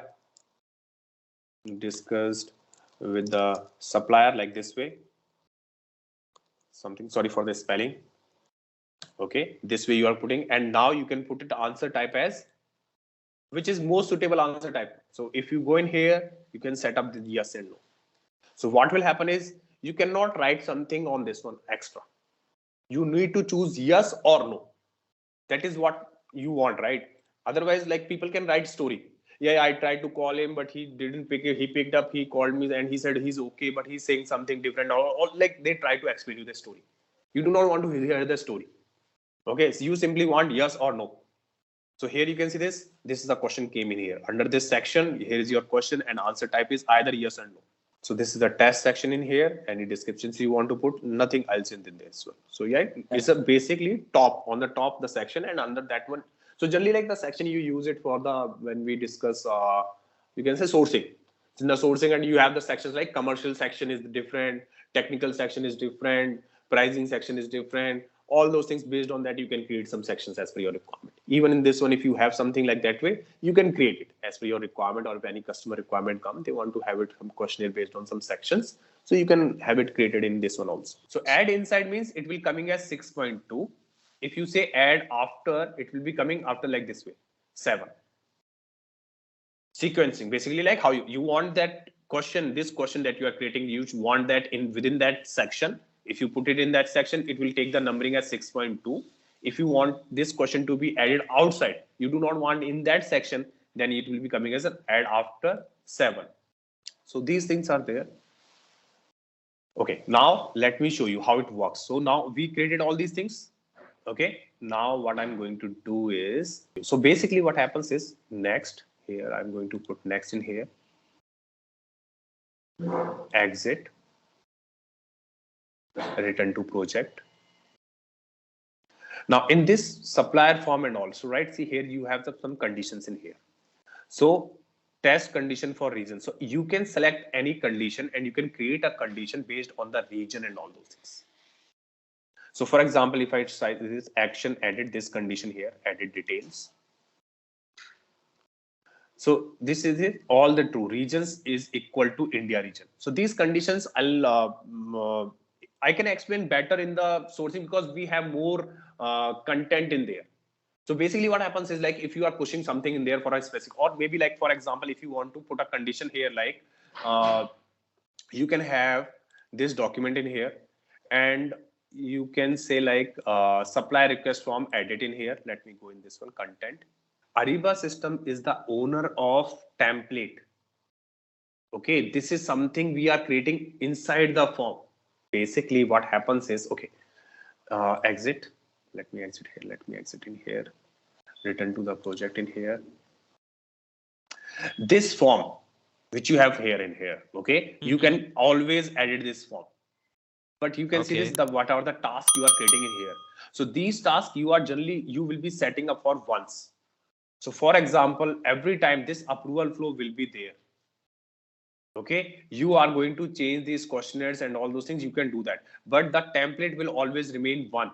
The versions work on this one, the latest version you are published will only be the one which is like available for the end user. So basically what happens is the version logic itself has been created in Ariba on the basis of this only.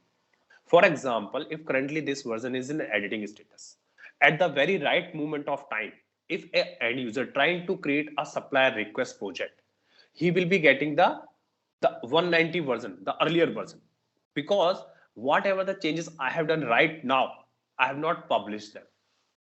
I have not published them. Actions, even though if you see this actions, I'm getting an option to revert.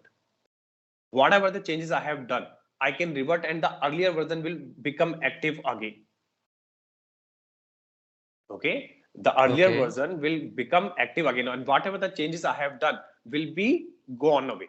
Like it will not get implemented, kind of, it will go away. So that is the option here, revert. So for example, if you have done by mistakenly new version or you have checked something by that way, you can again use this option and you can revert it. So all your changes will be coming back to so earlier version will become effective again.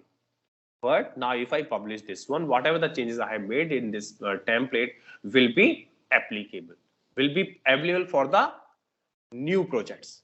Remember, one more thing, remember here, whatever the projects we have done till now, anything will not get impacted at that level. Okay. For example, like you see, like I have added one more question here in this template and other things in here, that thing will not get automatically update or any impact on the older projects that we have created. Okay, only the projects that you are going to create now onwards, once I publish this one, only those templates will be having the new updated changes. Let me show you that. Click on publish. See this here, it will change here, status. Now you can see this. First read this line, like it explains it very specific manner. Supplier request template has been published successfully and is available for new projects. Okay, system itself is giving you the idea that it will be only available for new projects. Okay, not going to impact on your older projects or something. And you can see now the status is active and version 190. Now you can see this again, I'm not able to edit and all those things. So for editing, what I need to do is, if I want to edit any template, what I need to do? Put it in draft mode. That is fine, but how? What is the thing I need to do in here? Create a new version. Click on actions. Right. So we always need to create a new version in here. Okay. So whenever you want to make any changes to a particular template, always come here and create a new version. Now let me show you that whatever the changes we have done, how it's going to reflect at the end user level.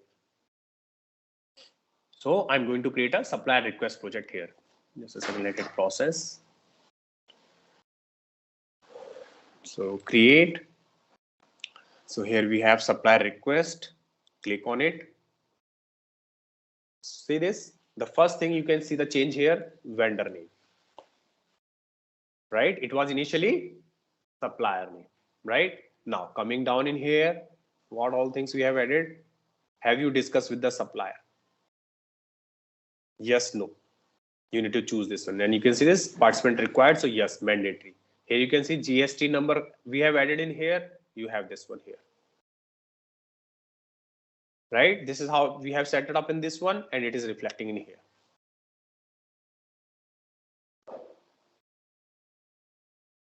Okay, now I'll show you one more thing here. So you can see this. Now it is coming vendor name. Let's check the older templates, the one we have created for you, all of you. Any template of this one, and let's see any changes in that one or not. So let me open it. Maybe I'll just check for Srinivas, the first one here. And if you go to the supplier profile, okay, it will coming there only, sorry. Supplier request, I'll just click on it. See this supplier name. Okay, and sorry, and you can see this, that questions and all those things are not coming in here. GST number and all those things, question that we asked, nothing is coming. Even the supplier name is coming as it is, not vendor name. Now you understand how these things are working, how you are setting up something on a template level and how it's reflecting on here on the end user level. So it will be applicable to all the end users. Okay. So you will be going, let's go back to our template. Let's discuss more on the template side. Let's go back to that. So this is how these things works. Implementation team or the team which is handling your the configuration part, right? That team will be using your implementation side, and they will be making the changes to the supply templates and all those things, and they will be checking these configurations. So your company needs to, like the requested person needs to work on it, and you need to take the approval from your client based on their request. So these things are, from a project perspective, you need to discuss with your client. They will be asking you that this is the process we are currently following and you need to map it up. These are the questionnaires that we are generally asking manually, hard copy, via email within the teams for getting the supplier request and all. So these things you will be discussing with your client. Client will be discussing on the same with their management or maybe like key stakeholders. And after that, whatever the final questionnaires will be there, that you need to maintain in here. Remember, template change is not a process which you will be doing on a monthly basis. You set up a template and you generally, like, unless and until very emergency is there or something big change happened, you generally do not change the template. One template can go for like years, 2 years, 3 years, nothing without a change. Only in case if you need a change and all, then you need to do it. Okay, so this is how these things works. But if you need to change anything, you can do it. So now again, let's go back. Again, we need to make the new changes. We need to make some changes. How I'm going to do is, so here you can see version also. So on 12/5, today we have changes at 8:58 a.m. You can always check like who is changing at what moment of time. So all these history, version history keep on recorded here. That's how these changes are recorded in this one. Okay, now actions. New version. Again, I'm going to create a new version in here. So again, it will come in here, all these things in here. See this one. Created. Now draft. Now I'm going back to the document section. So if I want to delete something, I'll open that one. I'll go to my content. Remember, the content page is the main page which goes to the your internal team and all. So you will be checking all these things in here. So for example, I just select what is being changed, this one, and I have created this one and this one. I'll delete this one. So simply click on delete, it will go away. 3, I'm deleting. Gone. Okay, and you can see next and exit, return to project, and here you will be coming overview and you need to publish it. Or you can revert also. If I revert, you will see this 191 will come again active. Let me click on the revert. You will see that again it will come. The deleted, that the one I have deleted, it will retain. Okay, I'm going to click on revert. See this, are you about to revert all the changes in the current version? Yes, yes, and okay. See this, has been reverted successfully. Again, same 191 got updated. This is a standard process of template editing, template changing and all. And this is the standard, like, so this is, as I said, right, architecture of template is same. The architecture of template is same. There's no change in that one. It is going to impact on a company wide level. So remember, like, this is for everyone, right? Ariba does not have any, like, these things we are going to make changes in the production environment every time. So be careful what you are going to change when you are working on the live projects. As a customer, as like when we are working on a customer sides and all, right? So sometimes it happens like the customers are little like you can say hard on us and all, say they do not want everything to be changed or something. So they pick up your small mistakes and all those things. In the Ariba side, everything you are going to do in the production, mostly you will be testing something in the test environment, but then you need to do the same thing in the production. And if you are making something, any like these kind of any error happened by mistake or something like this way, it's going to impact on a wider level. Okay, all the end users, all these things will be impacting.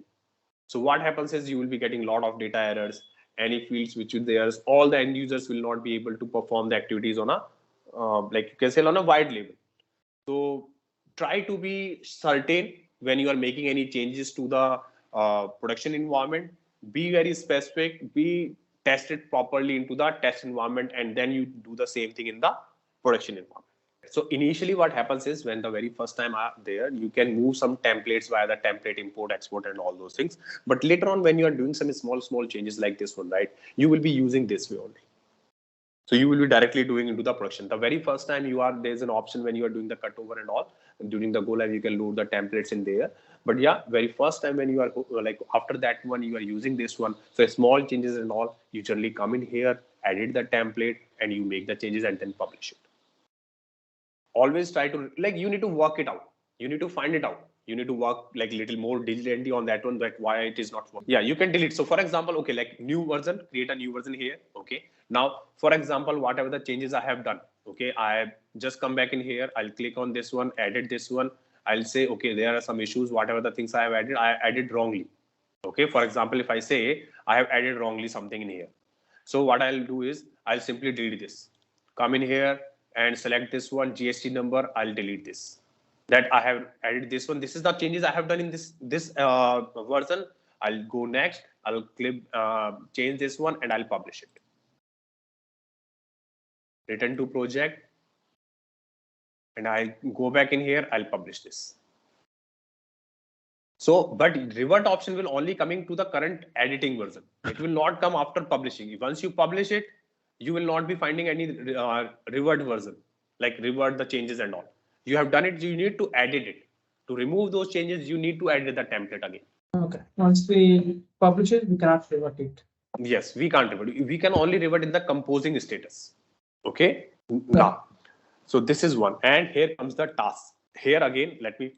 So you can see this task here. You can add multiple tasks. You have this action option here. So you can see like this is grayed out because we are active. Okay. Otherwise, you can create phase. You can create to-do task, external task, notification task. All these things you can create. And here you have this approval which is already there. So if I click on this one, view task detail. So this is an approval task. So you can see this approvals, procurement agent, and approval flow is custom. Okay, so these things, how you are setting up this approval flow and all, I will be covering up in here. The advanced start sales and notifications. You can see this send notification, overdue notification, task completion and all. So these people will receive the notification. So this approval process task and all those things I will show. Okay, let me quickly show you this one. Wait a second. On this part only, I'll try to show you a brief. Later on, I'll explain the in detail also these tasks and all those things. So here you can see the task. Now I'm going to edit this one, edit task. This is the approval task. So you can see this allow auto approval, external, and here this is the approval process. Parallel, serial, and custom. Okay, I'm going to explain this in the detail, like it's a separate topic altogether. So I'll be explaining this one in a detailed manner, that how this approval flow and all those things you can set it up here. But this is the standard approval, like this is again basic standard approval process. This is how you are going to, only this one you are going to edit in the future. Like for example, if I click on this custom symbol, see this, these nodes is coming, approval rule is coming, conditions are coming, actions are coming, these parameters are coming. All these things I'm going to explain when we discuss in the approval process in detail. So it's a separate for the approval topic. Okay, so this is how you can set it up, this thing. Okay, so here this is why the procurement agent is coming in the approval flow and all.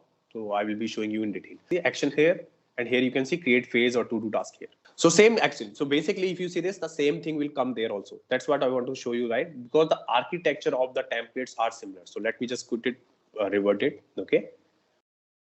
Okay, in here.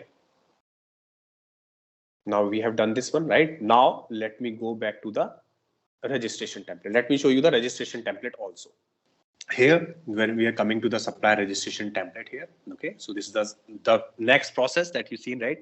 Where we are inviting the supplier to submit their responses and all, right? So from that perspective, the registration template is there, and you can see this again, Ariba system, and I'm going to click in open. So if you see this, like this is also looks like supplier request and registration and all, so, but these are all sourcing templates. So please do not get confused with this one. These are created wrongly, completely wrong one, because this is a sourcing project. Okay. Now here I'm going to open the registration template, opening in here.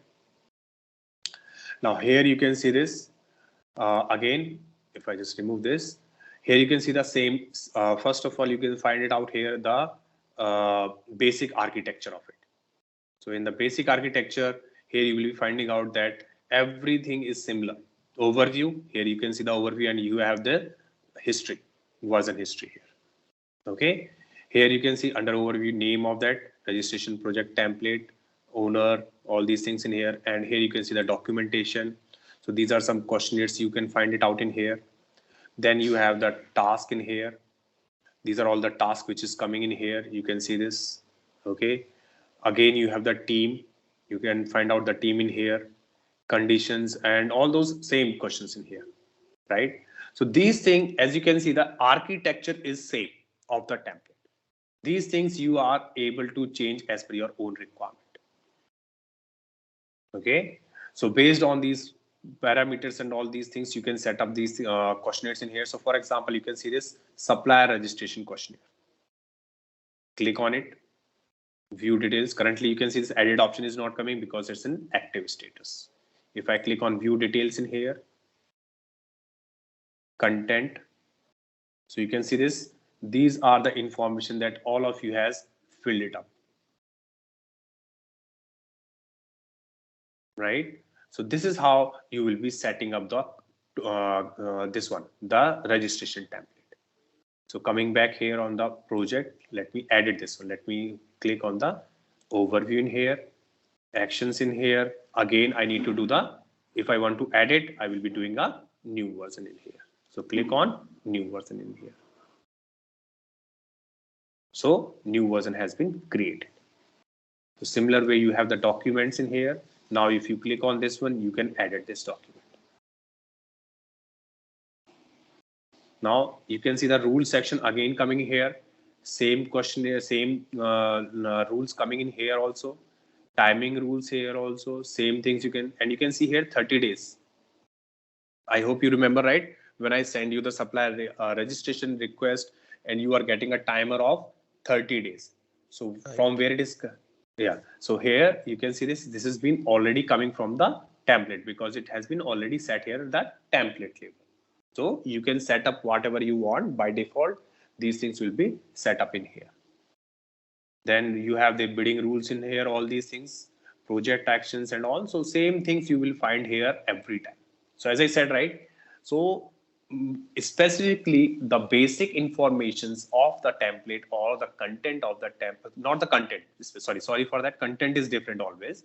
The basic architecture, if I say architecture, rules, participant, content, section, 4 tabs you have seen in the request also. Now you are seeing in the registration also, and you will be seeing the same in the sourcing also.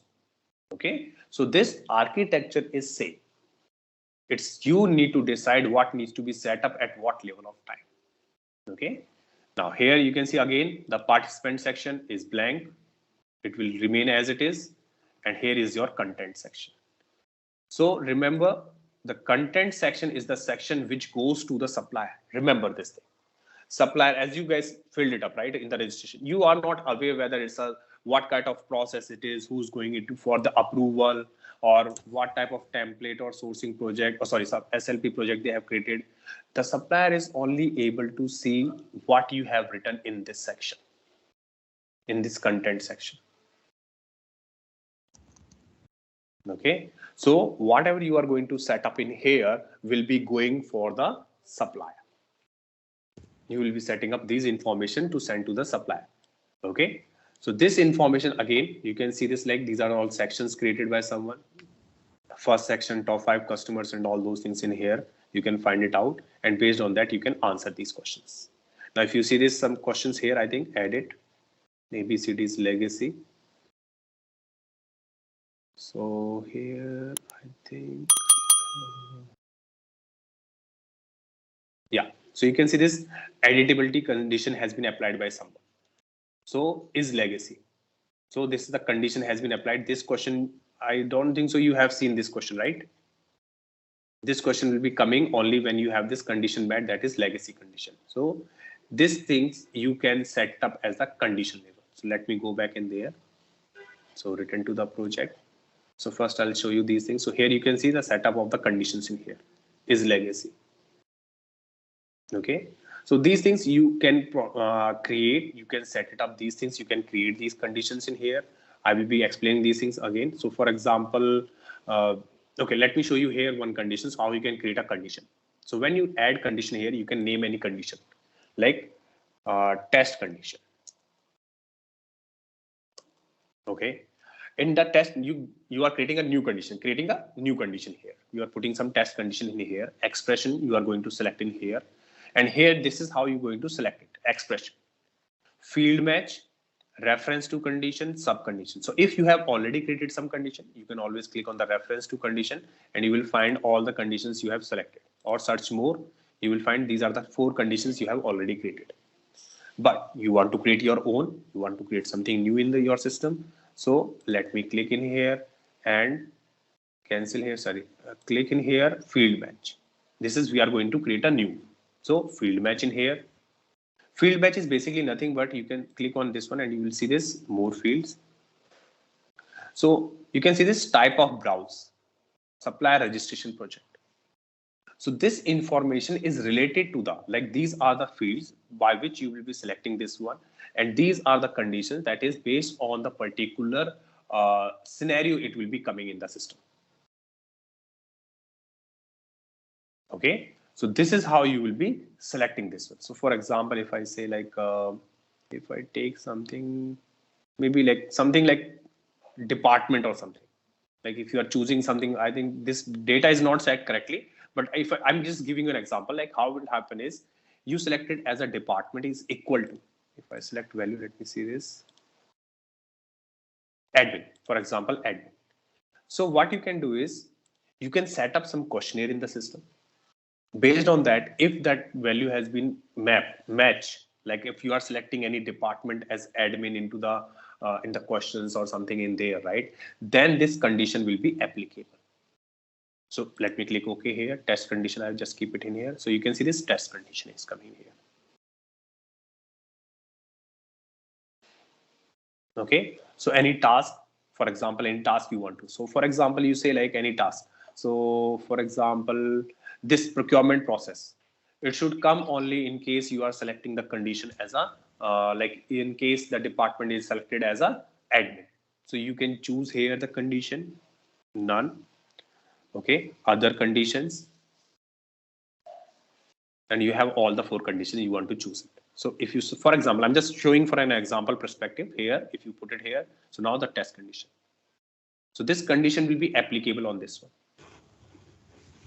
So these things I can explain a little bit much about, because the SLP is a process which is like something within just to onboard the supplier. Okay, whereas in the sourcing and all those things will get more implemented or more effective, I can say, in a better manner Same way, you will be able to create the conditions also in there, but have better examples to present in front of you. Okay, so this is how you can create these things. I will be explaining this in more detail in the sourcing projects, so that you can understand in the better examples are there, and I'll show you that. But this is how you can do this. How to add a task in this one, right? So here, if you simply click in here, actions option.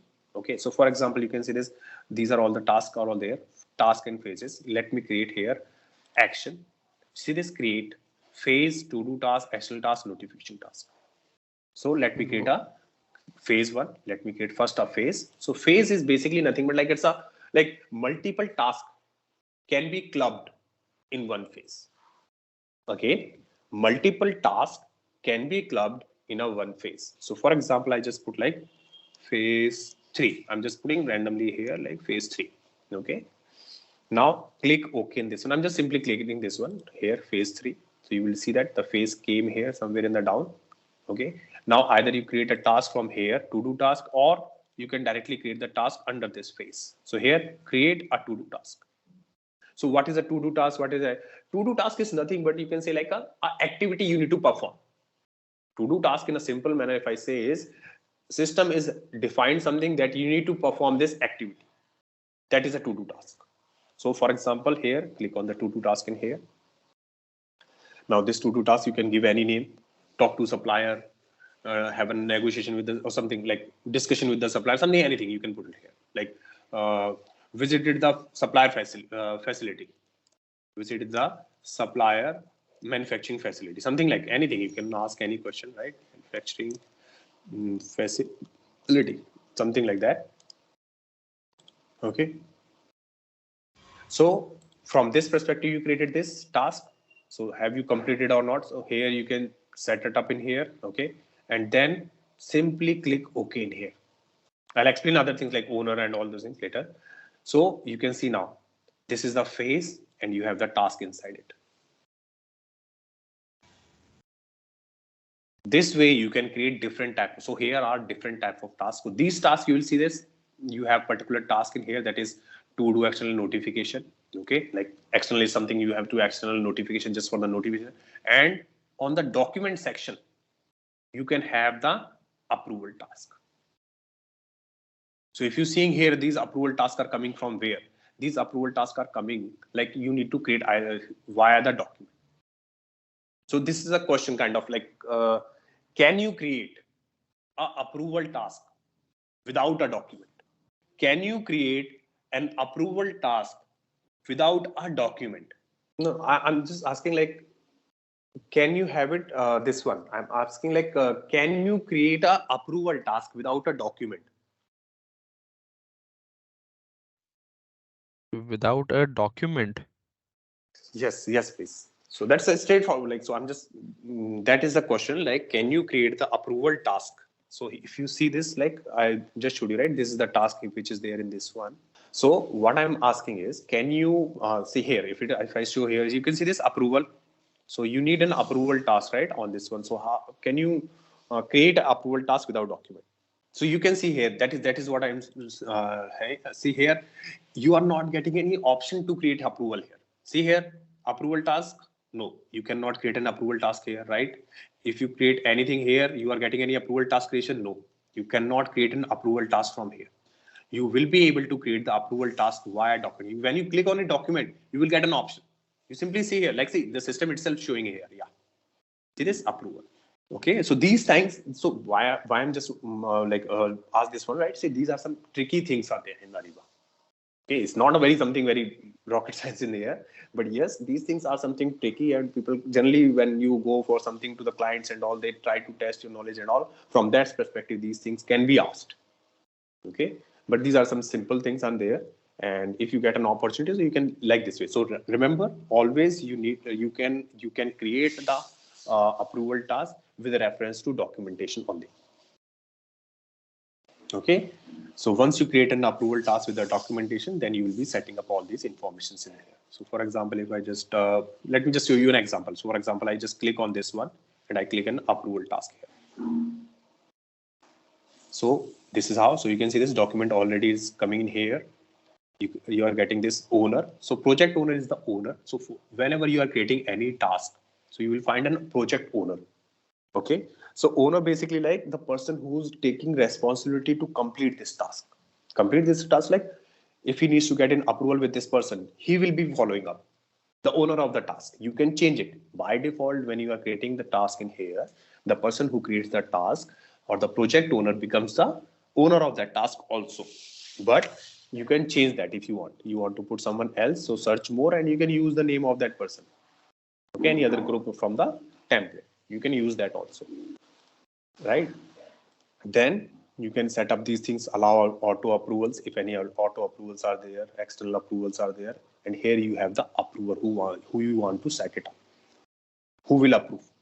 So now you have seen, right, when I'm going to approve myself and all those things. So there, this is how you are going to decide that in the approval flow, who's going to approve this request. So you can choose from the system, you can see search more, and whoever you have, the person and the groups. So you can see this, you are getting both the option. For example, I'm just giving an example, account payable. Account payable is a project group, you can have it and you can add multiple other people in that group or any other group. Okay, or you can say like audit group, contract group, purchasing group, all those groups you can add it in here. Commodity group, see this, these are some standard groups are coming. If you want to add a group, but if you want to add a person, you can add that person also. So for example, I just search something user like this way. So these are some different users. See here, demo user. So these are demo users and all these people are individual persons. Okay, so here you can add individual person also. But as I suggested earlier also, it is always recommended. The best practice of the industry is to add a group, and then even though there is a one person, add that person in that group. Okay, so that at least you do not need to change something at the template level on a regular basis. For example, if I give you an example, if you add a person here at the template level, okay, UX user 36 or something like that way. Okay, so you add this person here. Now tomorrow this person left organization. What you need to do? You need to come here at the template level, change the template, edit this approver, change it to the different person. Rather than coming on the template level, you can just simply maintain the group. If someone less, add that, remove that person from the group and add someone else in the group. That is more, you can say, suitable and having a more less risky. Because at the template level, if you are making any changes by mistake, you've done something and all, it's going to impact on a whole level. Right. Whereas if you are doing something on a like a smaller level, on like just on assigning and deassigning of the group, so then you can better way, like it's little less risky, having less risk to doing that. Basically, if you see this, add more here in this one. So add more, basically like what happens is if you are adding someone else also, right, here it is. So for example, if I just go here, I'll try to put someone, maybe I can just search a user here. User, enter in here. So I'll just go within this one. Okay. Maybe I'll just put user 4. I don't know, like I'm just trying this one. I'm not sure whose ID it is. Okay. So this is like, you can see this, and if I click in this one, you see this? This is how it is coming. This is a parallel approval flow. So anyone can approve it. No, both needs to approve, but anyone can approve at any point of time. There's no dependency on each other. That is what parallel approval flow is. Okay. So give me some time. See, that's approval flow. I'm going to explain in detail, like how this is coming, how we can set it up. We want to serial, parallel, custom, how it will be approving, on what condition this should come or this should come, or that both should come and all. So those things I will be covering up when we'll discuss this approval flow. So just give me some time. Like once we discuss this approval flow, I'll let you know on this part. So this is standard. Okay. So from Ariba perspective, as we say, like a very standard question, what are the approval flow type in Ariba? Okay. So the question is parallel, serial, and custom. People generally ask you these questions from that perspective. So you will be explaining these things like this is parallel, serial, and custom. So we configure this one. So this is a approval flow type design in Ariba. Okay. Whenever you are going to put an approval flow on any system, any documents, anywhere you want to set up an approval flow in Ariba system, upstream and downstream, basic, this is what it is. So I'm going to explain this in detail. Approval flow is a separate topic I'm going to cover. Maybe I think when we have in the sourcing side and all, there I can suggest, or I think in the downstream when we start, okay, downstream having a separate approval flow and upstream has a separate approval flow. The architecture is quite same, but still we have different. I think where I have mentioned somewhere here, right? So approval flow here, okay, and downstream also we have approval flow in this one, procure to pay. So I'm going to explain these things, okay? Just give me some time. I'll come on this one. I'll explain this in detail. Okay. So this is how you will be set. Yeah. Thank you. And here you can see some observer. You can also set up an observer on a task. Any task. So these are some basic standard. Like observer, basically nothing but like you can say like someone is the owner. Okay. So maybe a junior resource is the owner, and you can set up the observer as a manager of that person. So observer's job is nothing, like he will not be doing anything. He will be just able to view these things. Okay, observer means like he can monitor, he will be part of this project and all. He can see this task. He can say like he has not approved or he's whether working. All those things he can see in this one. So observe is like just to observe those things. So you can set up to you. Like it's not mandatory to set it up, but yes, if you want to, you can set it up in there. Okay. So then you have some is milestone. Milestone is nothing but much used in here, but milestone is like you achieved something. You have confirmed something, you have done something in a project. That is a more on a milestone perspective. Okay. There's another aspect comes as a producer task.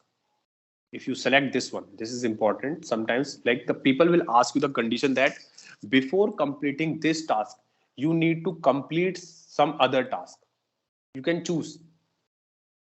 Like before completing this task, approval for supplier registration, you need to complete maybe registration update, maybe this or that. So you need to choose it.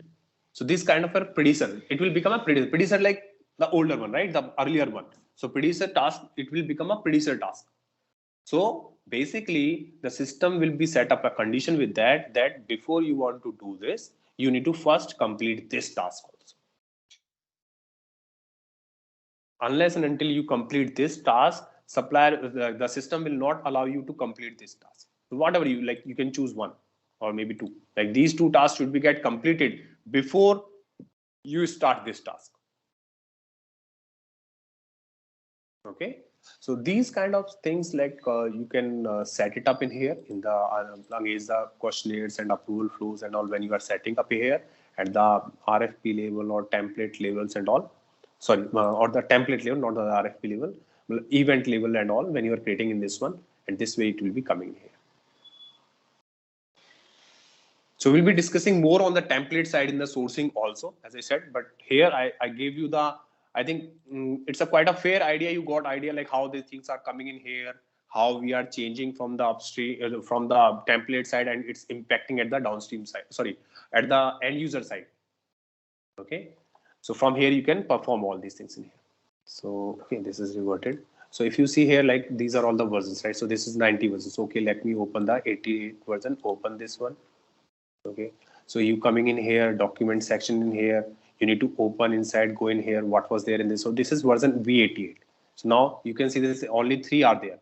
Now you can see from itself here, like currently only 3. Or sorry, earlier in version 88, it was 3 documents in here.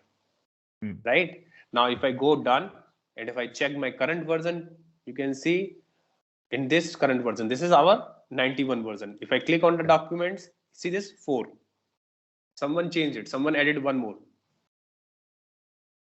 Right. So this is how like we need to manually kind of like little bit effort, more effort, like system does not have, but like this way you need to check. You can again open other information, other forms also, and then you can go inside it and then can check it. So this is condition we have set up. So someone has set up a condition. So as I said, we created one condition. So like you can see this test condition. Okay, I removed like. What does that condition mean? Is legacy? Yeah. So here it is. You can see this action. You can go into the view detail of this condition in here. Is legacy true? So I think legacy, they would be having set up a question in here, like done in here. Somewhere would be having a question in here in the system. This legacy, I think this is a legacy supplier. If I click in here, view details, someone would have been said, okay, here it is, there is approval for internal AP form legacy. So they have set up this form here is legacy, and they have set up this condition in here. So here is the condition they have set up in here. So they have put it something like is legacy yes, then you will be putting up these questions in here, and these questions will be coming in here. So like everyone having set up these conditions on their own, we need to check this one, how they have done it and all. So everyone is practicing on it. So they are doing it on this slide. So whatever the condition we are setting up, so here you can see this is the condition. Okay, I deleted that one, but we created also one condition, right? I just showed you. So similar way, you can create multiple conditions in here, and based on that condition, it will reflect. Like I'll give you, as I said, right? See, I'll give you better examples when we be discussing the sourcing. I'll show you more conditions in there. The one we created here that I removed, like I reverted the changes to show you. But yes, we can set up these more conditions, and based on the condition, the questions comes they will be triggering up. Okay, so that is how these things work. Some things are not set up in a aligned manner. Also, these are being created by someone else. I have like set it up in a different manner. So people are practicing on the same template because this is the single template that we need to work it on. So that's how it is. Okay. So I'll show you the conditions and all those things in a more detailed manner in the sourcing side when we discuss the sourcing projects. Fair enough. Okay, so this is one part. Okay, and apart from this one, let me show you one more thing in here. Let me go back in here, core admin perspective. Yeah, I want to quickly show you that, like, if you are loading the data into the here, I think that thing I'm not explained in detail. Let me show you that one also. So here, if you have something like loading into the system, so supplier, if you want to load from directly from here also, so that part also you can cover from this side. Like here, you can see this import suppliers. Okay, so I think I showed you briefly in that one, but not in detail.